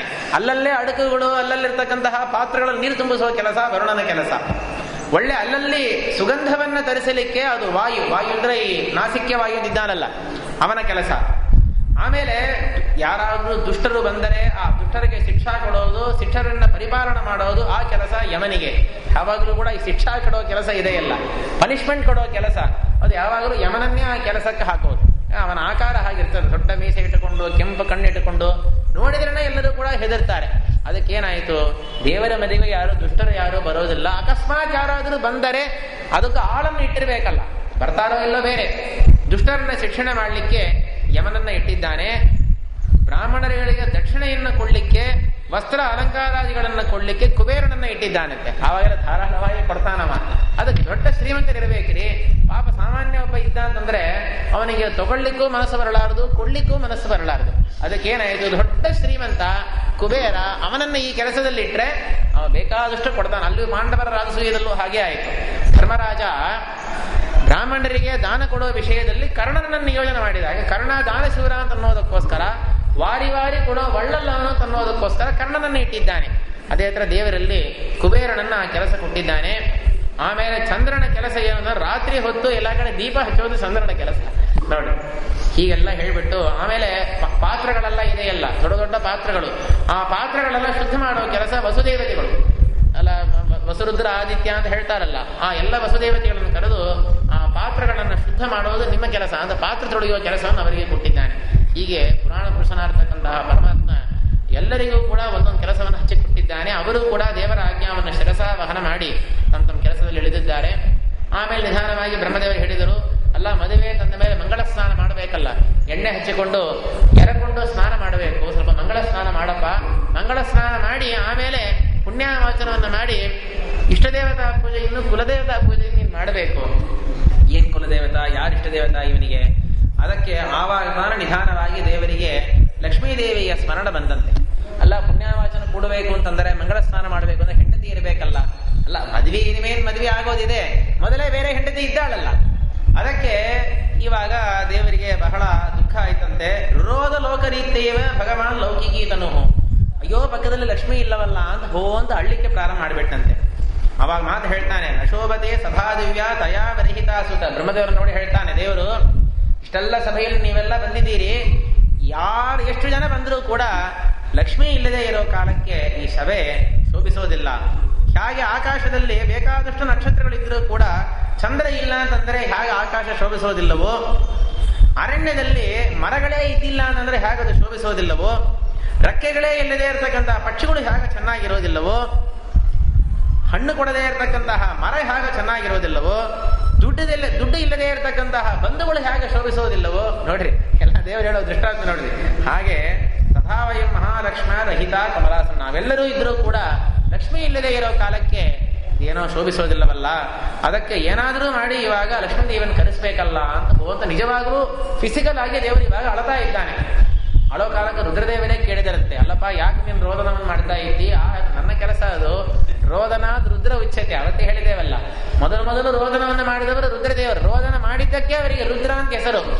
ಇವತ್ತು ಆ ರೋದನ ಎಂಬ ಪ್ರವೃತ್ತಿ ನಿಮಿತ್ತವನ್ನು ನೀವು ಅಪಹಾರ ಮಾಡಿಬಿಟ್ರೆ ರುದ್ರ ಶಬ್ದಕ್ಕೂ ಕೂಡ ನೀನೇ ಮುಖ್ಯವಾಚ್ಯ ಆಗಿಬಿಡ್ತೀಯಲ್ಲ, ಪರಮ ಮುಖ್ಯವಾಚ್ಯನಾಗಿ ಆಗ್ತಾ ಇದ್ದೀಯಲ್ಲ, ಏನ್ ಮಾಡೋದು, ಯಾಕೆ ಈ ತರ ಮಾಡಬೇಕು ಅಂತಂದ್ರೆ ಅವಾಗ ದೇವರು ಆವಾಗ ರುದ್ರದೇವರನ್ನು ಬೈತಾನೆ, ನೀನು ಸಣ್ಣ ಹುಡುಗ, ನೀನು ನಿನಗೆ ಗೊತ್ತಾಗೋದಿಲ್ಲ, ಹೆಂಡತಿಯ ಮಹತ್ವ ಏನು ಎಂಬುದು ನನಗೆ ಗೊತ್ತಿಲ್ಲ ಅಂತ ಹೇಳಿ ಆಮೇಲೆ ಹೇಗಾದ್ರೂ ಮಾಡಿ ಅದಕ್ಕೆ ಲಕ್ಷ್ಮೀದೇವಿನ ಇವಾಗ ನಾವು ಕರೆಸ್ಬೇಕು ಅಂತ ಹೇಳಿ ಸೂರ್ಯನನ್ನ ಕರೀತಾನೆ. ಇಷ್ಟೊತ್ತು ಎಲ್ಲಾ ಕೆಲಸ ಹೇಳಿದವನು ಸೂರ್ಯನಿಗೆ ಏನು ಕೆಲಸ ಹೇಳಿಲ್ಲವಲ್ಲ. ಸೂರ್ಯನಿಗೆ ದೇವರು ಹೇಳಿದರಂತೆ, ನೀನು ಕೊಲ್ಲಾಪುರಕ್ಕೆ ಹೋಗಿ ಲಕ್ಷ್ಮೀದೇವಿಯನ್ನ ಏನಾದರೂ ಮಾಡಿ ನೀನು ಕರ್ಕೊಂಡು ಬಾ ಅಂತ ಹೇಳಿ. ಸೂರ್ಯ ಸ್ವಲ್ಪ ಹಿಂದೆ ಮುಂದೆ ನೋಡಿದ, ಅಲ್ಲಪ್ಪ ಸುಮ್ಮನೆ ಹೋಗಿ ಕರ್ಕೊಂಡು ಬರೋದು ಅಂದ್ರೆ ಬೇರೆ, ಆದರೆ ಸಿಟ್ಟು ಮಾಡಿಕೊಂಡು ಹೋದವಳನ್ನು ಕರ್ಕೊಂಡು ಬರಬೇಕು ಅಂದ್ರೆ ಬಹಳ ಕಷ್ಟ. ಹೆಂಡತಿ ಕೋಪ ಮಾಡಿಕೊಂಡು ಹೋಗಿದ್ದಾಳೆ. ಈ ಸಂದರ್ಭದಲ್ಲಿ ನೀನು ಹೋಗದೆ ನೀನು ಸಮಾಧಾನ ಮಾಡ್ಲಿಕ್ಕೆ ನೀನು ಹೋಗಬೇಕೇ ಹೊರತು ನನ್ನನ್ನು ಹೋಗಿ ಕಳಿಸಿದರೆ ನಾನು ಏನು ಹೇಳಿ ಅವಳನ್ನು ಕರ್ಕೊಂಡು ಬರೋದು. ಅದಕ್ಕೆ ದೇವರೊಂದು ಒಳ್ಳೆ ಉಪಾಯ ಹೇಳ್ತಾನೆ. ಲಕ್ಷ್ಮೀದೇವಿಯನ್ನು ಮೋಸ ಮಾಡ್ಲಿಕ್ಕೆ ಒಂದು ಉಪಾಯ ಹೇಳಿದ ಸೂರ್ಯನ ಹತ್ರ. ಏನು ಮಹಾಪ್ರಮಾದ ಅಲ್ಲ, ನಾನು ಹೇಳೋ ಹಾಗೆ ಒಂದು ಉಪಾಯವನ್ನು ನೀನು ಮಾಡು, ಲಕ್ಷ್ಮೀದೇವಿ ಅವಶ್ಯವಾಗಿ ಬಂದೇ ಬರ್ತಾಳೆ. ಏನ್ ಮಾಡ್ಬೇಕಪ್ಪ ಅಂತಂದ್ರೆ, ಕೊಲ್ಲಾಪುರಕ್ಕೆ ಹೋಗಿ ಲಕ್ಷ್ಮೀದೇವಿ ಗುಡಿ ಇದೆಯಲ್ಲ, ಅಲ್ಲಿ ದ್ವಾರದಲ್ಲೇ ಬಾಗಲ ಹತ್ರ ನಿಂತುಕೊಂಡು ಅಂತ ಸ್ವಲ್ಪ ಅಳು ಅಂತ ಹೇಳಿದ. ಹತ್ತರ ಆವಾಗ ಲಕ್ಷ್ಮೀದೇವಿ ಕೇಳ್ತಾಳೆ, ಯಾಕಪ್ಪ ಅಳತಾ ಇದ್ದಿ ಸೂರ್ಯ ಅಂತ ಅವಳು ಕೇಳ್ತಾಳೆ. ಕೇಳಿದ್ರೆ ಅವಾಗ ಕಾರಣ ಹೇಳು, ನಿನ್ನ ಗಂಡ ಶ್ರೀನಿವಾಸ ಇದ್ದಾನಲ್ಲ, ಅವನು ವೆಂಕಟ ಪರ್ವತದಲ್ಲಿ ಪಾಪ ಪಡುಕೆಯಾಗಿ ಆಗಿಬಿಟ್ಟಿದ್ದಾನೆ, ಬಹಳ ಸೀರಿಯಸ್ ಆಗಿದೆ ಅವನಿಗೆ, ಅವನು ಬದುಕ್ತಾನ. ಇದೇ ಮಾತೆ, ನಾವೇನು ಅತಿಶಯೋಕ್ತಿಯನ್ನ ಮಾಡಿಲ್ಲ, ಇದೇ ಮಾತನ್ನೇ ಶ್ರೀನಿವಾಸ ದೇವರಿಗೆ ಹೇಳಿಕೊಡ್ತಾ ಇದ್ದಾರೆ. ಬಹಳ ಸೀರಿಯಸ್ ಆಗಿದೆ, ಇವತ್ತೋ ನಾಳೆಯೋ ಅಂತ ಇದ್ದಾನೆ. ಅದಕ್ಕೆ ಈ ಕೊನೆಯ ಸಂದರ್ಭದಲ್ಲಿ ನಿನ್ನನ್ನು ನೋಡಬೇಕು ಅಂತ ಅಪೇಕ್ಷಾ ಪಡ್ತಾ ಇದ್ದಾನೆ. ಹೆಂಡತಿಯ ಮುಖವನ್ನು ಒಂದ್ಸರ್ತಿ ಆದರೂ ನೋಡಬೇಕು ಅಂತ ಅಪೇಕ್ಷಾ ಪಡ್ತಾ ಇದ್ದಾನೆ. ಅದಕ್ಕೆ ನೀನು ಬರಬೇಕು ಅಂತ ಇಂಥ ಮಾತನ್ನು ನೀನು ಹೇಳಿದರೆ ಲಕ್ಷ್ಮೀದೇವಿ ಬರ್ತಾಳೆ ಅಂತ ಹೇಳಿ. ಇಂಥ ಮಾತನ್ನು ಇಷ್ಟು ದಿವಸ ದೇವರು ಲಕ್ಷ್ಮೀದೇವಿ ಹತ್ರ ಹೇಳಿದ್ದೇ ಇಲ್ಲ. ಸೂರ್ಯ ತಲೆ ತುರಿಸ್ಕೊಂಡಂತೆ, ಏನಿದು ಈ ಮಾತನ್ನ ನೀವು ಯಾರಾದರೂ ನಂಬುತ್ತೀರಾ? ನೀವೇ ಈ ಮಾತನ್ನ ನಂಬದೇ ಇರೋ ಕಾಲ ಲಕ್ಷ್ಮೀದೇವಿ ನಂಬಲಿಕ್ಕೆ ಹೇಗ ಸಾಧ್ಯ? ಹೇಗ ವಿಶ್ವಾಸವನ್ನ ಮಾಡುವ ಲಕ್ಷ್ಮೀದೇವಿ ಅಂತ ಸೂರ್ಯ ಕೇಳೇ ಬಿಟ್ಟ. ಅದಕ್ಕೆ ದೇವರು ಹೇಳಿದ, ಮನ್ಮಾಯ ಮೋಹಿತಾಸ ಭವಿಷ್ಯಕ್ಕೆ ನ ಸಂಶಯ. ನನ್ನ ಮಾಯೆಯಿಂದ ಮೋಹಿತಳಾಗಿದ್ದೆ. ಮಾಯಾ ಅಂದ್ರೆ ಲಕ್ಷ್ಮೀದೇವಿಗೆ ವಿಪರೀತ ಜ್ಞಾನ ಇಲ್ಲ, ಭ್ರಮ ಇಲ್ಲ, ಕೇವಲ ಮಾಯಾ ಅಂದ್ರೆ ಇಚ್ಛಾ. ನನ್ನ ಇಚ್ಛೆಯಿಂದ ನನ್ನ ಸಂಕಲ್ಪವನ್ನು ತಿಳ್ಕೊಂಡವಳಾಗಿ ಅವಳು ಬಂದೇ ಬರ್ತಾಳೆ ಅಂತ ಹೇಳಿ ದೇವರು ಹೇಳಿದ. ಸರಿ ಅಂತ ಸೂರ್ಯ ಸಾಷ್ಟಾಂಗವಾಗಿ ದೇವರಿಗೆ ನಮಸ್ಕಾರ ಮಾಡಿ ಕೊಲ್ಲಾಪುರಕ್ಕೆ ಹೋಗಿ ದೇವರು ಹೇಗೆ ಹೇಳಿಕೊಟ್ಟಿದ್ದಾನೋ ಹಾಗೇ ಮಾಡಿದ್ದಾನೆ. ಅಂತ ಅತ್ತ ಲಕ್ಷ್ಮೀದೇವಿ ಕೇಳಿದಳು, ಏನಾಯ್ತು ಅಂತ ಕೇಳಿದಳು. ಈ ತರ ಶ್ರೀನಿವಾಸ ದೇವರಿಗೆ ಬಹಳ ಸೀರಿಯಸ್ ಆಗಿದೆ, ನೀನು ಬರಬೇಕಂತೆ, ನಿನ್ನ ನೋಡಬೇಕು ಅಂತ ಅಪೇಕ್ಷಾ ಪಡ್ತಾ ಇದೆ, ನೀನು ಬರಬೇಕು. ತಕ್ಷಣದಲ್ಲಿ ಲಕ್ಷ್ಮೀದೇವಿ ಏನ್ ಮಾಡಿದ್ದಾಳೆ, ಒಂದು ರಥದಲ್ಲಿ ಕೂತುಕೊಂಡು, ಸೂರ್ಯನ ರಥದಲ್ಲೇ ಕೂತುಕೊಂಡು ಅವಳು ಇವಾಗ ಇಲ್ಲಿ ವೆಂಕಟ ಪರ್ವತಕ್ಕೆ ಬಂದು ಸೇರಿದ್ದಾಳೆ. ಲಕ್ಷ್ಮೀದೇವಿ ಅಲ್ಲಿ ಬರ್ತಾ ಇದ್ದಾಳೆ ತನ್ನೋ ಕಾಲಕ್ಕೇನೇವೆ ಇಲ್ಲಿ ಚೆನ್ನಾಗಿ ಮಾತಾಡ್ತಾ ಇದ್ದ ಶ್ರೀನಿವಾಸ ದೇವರು. ಎಲ್ಲ ಸುಳ್ಳು ಹೇಳಿದ್ದನ್ನ ಸ್ವಲ್ಪ ಸಂರಕ್ಷಣೆ ಮಾಡಬೇಕೋ ಇಲ್ಲೋ, ಸುಳ್ಳು ಹೇಳಿಬಿಟ್ಟು ಇವಾಗ ಚೆನ್ನಾಗಿ ಕೂತ್ಕೊಂಡಿದ್ರೆ ಮತ್ತು ಸಿಟ್ಟು ಮಾಡಿಕೊಂಡು ಹೋಗ್ಬಿಟ್ರೆ ಏನ್ ಮಾಡೋದು? ಮತ್ತೆ ಇನ್ನೊಂದು ಸಾರ್ತಿ ವೆಂಕಟ ಪರ್ವತಕ್ಕೆ ಬರ್ತಾ ಇರ್ಲಿಕ್ಕೆ ಆಗೋದಾ? ಅದಕ್ಕೆ ಏನಾಯ್ತು, ತಕ್ಷಣದಲ್ಲಿ ಏನ್ ಮಾಡಿದನಂತೆ, ಒಂದು ರುದ್ರದೇವರ ಹೆಗಲ ಮೇಲೆ ಒಂದು ಕೈ ಹಾಕೊಂಡಂತೆ, ಬ್ರಹ್ಮದೇವರ ಹೆಗಲ ಮೇಲೆ ಇನ್ನೊಂದು ಕೈಯನ್ನು ಹಾಕೊಂಡಂತೆ, ಹಾಗೇ ನಡಲಿಕ್ಕೆ ಬರದೇ ಇರುವಂತೆ ಇಬ್ಬರನ್ನು ಕೈತಾಂಗಲಾಗಿ ಇಬ್ಬರು ಹಿಡ್ಕೊಂಡಿದ್ದಾರೆ. ನಡೆದು ದ್ವಾರಕ್ಕೆ ಬಂದನಂತೆ. ಲಕ್ಷ್ಮೀದೇವಿಗೆ ನೋಡಿದ ಕೂಡಲೇನೆ ಅಮ್ಮ ಬಂದಿಯಾ ಅಂತ ಹೇಳಿ ಕೇಳ್ತಾನೆ. ಆಗ ಅಲ್ಲ ಹೇಳಿ ಲಕ್ಷ್ಮೀದೇವಿಗೆ ಅವಳು ನಗದು ಬಿಟ್ಲಂತೆ. ಏನಿದು ನಾಟಕ ಸ್ವಾಮಿ, ಹೀಗೆ ನೀನು ಮಾಡ್ತಾ ಇದೆಯಲ್ಲ ಅಂತ ಹೇಳಿ ಪರಮಾತ್ಮನ ಒಂದ್ಸರ್ತಿ ಅವಳು ಆಲಿಂಗನ ಮಾಡಿಕೊಂಡ್ಲಂತೆ. ಆಲಿಂಗನ ಮಾಡಿಕೊಳ್ಳದೆ ಎಲ್ಲ ರೋಗವೂ ಕೂಡ ದೇವರಿಗೆ ಪರಿಹಾರ ಆಗೋಯ್ತಂತೆ. ಅದನ್ನು ಹೇಳ್ತಾನೆ ಬೇರೆ, ನಾನು ಹೇಳಿದ್ದು ಎಲ್ಲ ನಿಜ, ಇಲ್ಲಿಯವರೆಗೂ ನಾನು ರೋಗದಿಂದ ಬಹಳ ಪೀಡಿತನ ಇದ್ದೆ, ನೀನು ಆಲಿಂಗನ ಮಾಡ್ಕೊಂಡ್ಯೋ ಇಲ್ಲೋ ನನಗೆ ಎಲ್ಲಾ ರೋಗವೂ ನನಗೆ ಪರಿಹಾರ ಆಗೋಯ್ತು ಅಂತ ಹೇಳಿ. ಸರಿ, ಎದಕ್ಕಪ್ಪ ಇವಾಗ ಹೇಳಿ ಕಳಿಸಿದ್ದಿ, ಯಾಕೆ ಈ ತರ ಸುಳ್ಳು ಹೇಳಿ ನನ್ನ ಕಳಿಸ್ಬೇಕು ಅಂತಂದ್ರೆ, ಅದಕ್ಕೆ ಸುಮ್ಮನೆ ಮದುವೆ ಮಾಡ್ಕೊಂತೇನೆ ಅದಕ್ಕೆ ಬಾ ಅಂತಂದ್ರೆ ಯಾವ ಹೆಂಡತಿ ಸುಮ್ಮಗಿರ್ತಾಳೆ? ಅದಕ್ಕೆ ದೇವರ ಮಾತೇ ನೋಡ್ರಿ, ರಾಮಾವತಾರದಲ್ಲಿ ಸೀತೆಯಾಗಿರೋ ಕಾಲ ನೀನು ಹೇಳಿದೆಯಲ್ಲ, ವೇದವತಿ ಎಂಬ ಹೆಣ್ಣು ನಿನ್ನ ಎಲ್ಲ ದುಃಖವನ್ನು ಅನುಭವಿಸಿದ್ದಕ್ಕೆ ಅವಳನ್ನ ಸ್ವೀಕಾರ ಮಾಡ್ರಿ ನೀನೇ ಹೇಳಿದ್ದೀಯಲ್ಲ, ಅದಕ್ಕೆ ನಿನ್ನ ಮಾತಿನ ಅನುಸಾರವಾಗಿ ನಾನಿವಾಗ ವೇದವತಿ ಇವಾಗ ಪದ್ಮಾವತಿಯಿಂದ ಹುಟ್ಟಿದ್ದಾಳೆ, ಅದಕ್ಕೆ ಅವಳ ನಾನು ಮದುವೆ ಮಾಡಿಕೊಳ್ಳಿಕ್ಕೆ ನಾನು ಅಪೇಕ್ಷಾ ಪಟ್ಟಿದ್ದೇನೆ, ಅದಕ್ಕೆ ನೀನು ಹೇಳಿ ಕಳಿಸಿದ್ದು ಅಂತ ಇಷ್ಟು ಹೇಳಿದಾಗ ಲಕ್ಷ್ಮೀದೇವಿಯು ಕೂಡ ಬಹಳ ಸಂತೋಷ ಪಟ್ಟಿದ್ದಾಳೆ. ಆನಂದದಿಂದ ಪರಮಾತ್ಮನನ್ನ ಅವಳು ನಮಸ್ಕಾರ ಮಾಡಿದ್ದಾಳೆ. ಸಂತೋಷ ಸಂಸೂಚಕ ಸರ್ವಗಾತ್ರ ಆನಂದ ಬಾಷ್ಪೇಣ ಸಮೃದ್ಧ ನೇತ್ರ ಬ್ರಹ್ಮೇಶ ಶಕ್ರಸುರ ಸಂಚರಿತ್ರ ಸದಾಭವೋ ವೆಂಕಟ ಶೈಲಮಿತ್ರ. ಹೀಗೆ ಲಕ್ಷ್ಮೀದೇವಿ ಈ ತರ ಸಂತೋಷ ಪಟ್ಟಿದ್ದನ್ನು ನೋಡಿ ಪರಮಾತ್ಮನು ಕೂಡ ಪರಿಪೂರ್ಣ ಮನೋರಥನಾಗಿ ಪರಮಾನಂದ ಸಂಪೂರ್ಣನಾಗಿ ಕಣ್ಣಲ್ಲಿ ಆನಂದ ಬಾಷ್ಪವನ್ನು ತುಂಬಿಸಿಕೊಂಡವನಾಗಿ ಆನಂದವಾಗಿ ಪರಮಾತ್ಮ ಇದ್ದ ಅಂತ ಹೇಳಿ 11ನೇ ಅಧ್ಯಾಯದವರೆಗೂ ಹೇಳಿದ್ದಾರೆ. 12ನೇ ಅಧ್ಯಾಯವನ್ನ ನಾಳೆ